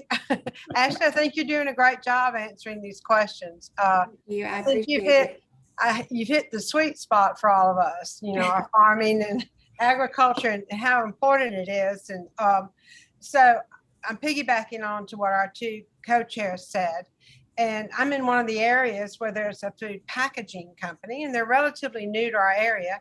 and I think they came in with their pre-approved suppliers of row crops and such as that. And just in a welcome to the community type thing, I had a visit with one of them and suggested that we are a state now rivaling California with our row crops and such as that. And do they know how to connect with our farmers? And the answer I got sort of was, well, we need to run that at the corporate ladder, but no, we don't know how to go about doing that. I mean, so we don't know what their parameters would be, nor do they know what we have. And throughout the day-to-day, we have heard more and more frequently how important agriculture is to our rural areas and how we need to maybe facilitate that a little bit more. And I was trying to think of a way to suggest it, and we've got the label. We already use it for Georgia grown, but maybe within that, when you're talking to a prospect or they've actually landed and they're in Georgia, we could say these are our row crop producers, and they have been certified as Georgia grown. In other words, they know we're going to meet a standard. I think that might break down some regional and national or international corporate requirements to show that we have standards too. I just think I think we've got the product to sell. I think it's like any salesman with anything, it's hard getting in the door. So I hope maybe with ag and with economic development, we can be a resource after they actually locate in our state. So I'm just passing that forward. But I mean, if you listen to any of our talks today, you will see that our large geographic area of our southern and western parts of our state are agriculture. And it's just an area we really need to address. And this might be one way to help it. So yes, ma'am. Thank you. And I appreciate it. I am a Noonan resident, born and raised. So thank you. Oh, you know what company I'm talking about. I do. So thank you. Thank you. And we have great farmers. We all know where to go get our fresh crops here, but I just noticed that there seems to be more of a regional removed aspect to the corporate places that come in. They don't even know what's in their backyard of the state of Georgia. So. Yes, ma'am. Thank you. Hey, and you did great, by the way. So, thank you. Thank you. Just a couple quick more follow-ups, Ashley, and then we'll let you go and you'll be out of the hot seat. Happy to help. But thank you, Chair Lady Smith, for your advocacy there. And I would like to see a map with the food processing projects at maybe that 50,000 or less number for population, just to see what it looks like. And then the final question, and I know you may not know the answer to this, but just curious. I know Dr. Bridges they were trying to work on a project with a group down there, and I'm assuming that a lot of the names on this list I see had some help from the state and facilitating and coordination and collaboration with the state. And evidently things went well because they're here now and they've expanded or done whatever they've done. Were y'all involved, or have y'all been involved, or do you know about anything they've got going on, or is that project or whatever they're doing not big enough, or are you aware of it or anything like that? And you may not be able to answer that, but just curious. We've talked about and he mentioned the coordination and collaboration, and just want to make sure that we're helping everybody and working with everybody, and the small ones are just as important as the big ones because they all add up at the end of the day. Yes, sir. Absolutely. No, sir, I'm not familiar with that project, but happy to follow up on that. But yes, sir, agreed. We look to help any and all projects. So happy to follow up on that. Good deal. All righty. Well, you did a great job, by the way, and tell the commissioner that he owes you one for filling in and being in the hot seat. So we'll circle up with him later, and thank y'all for what you're doing in the food processing world, and hopefully we can continue to grow that, and maybe at some point they'll continue to try to use some Georgia grown products and help our Georgia farmers and help Georgia agriculture. So well, thank you for all that you guys do. Yep. Have a good one. All right. I hope there wasn't any more questions because I kind of ended that, but that's going to be it for the day. We're actually finishing up a little bit early, and so thank everybody that has been with us all day. We've had great attendance. Thank you, the new members, being here. Be on the lookout for notification of our next meeting. We're trying to get some things nailed down. Thank you for working with us on this virtual model. We wanted to, this was the quickest, fastest, safest way to get kicked off and get some issues out in front of the council where we can start working on some stuff, because we do have a busy fall. And so we wanted to get rolling, and this was the best way to do it. So Chairman Jaspers, you want to add anything to that, or? Oh, no, just thank you for running this meeting. And back to, like I said at the very first, members, you have any issues, you hear us just ask questions, and that's what this is about, especially if you're new to this. And please call us and let us know what you think. And if you have any ideas, but I sure appreciate everybody's attendance today. Thank you. Yep, I do too. Thank y'all, and be on the lookout for more information, and I hope everybody stays safe, and we'll see you soon. And we thank Blake. Oh yeah, especially. Blake and Deidre. Yeah, Deidre. Thank Yay. y'all. Thank y'all. All right, meeting's adjourned.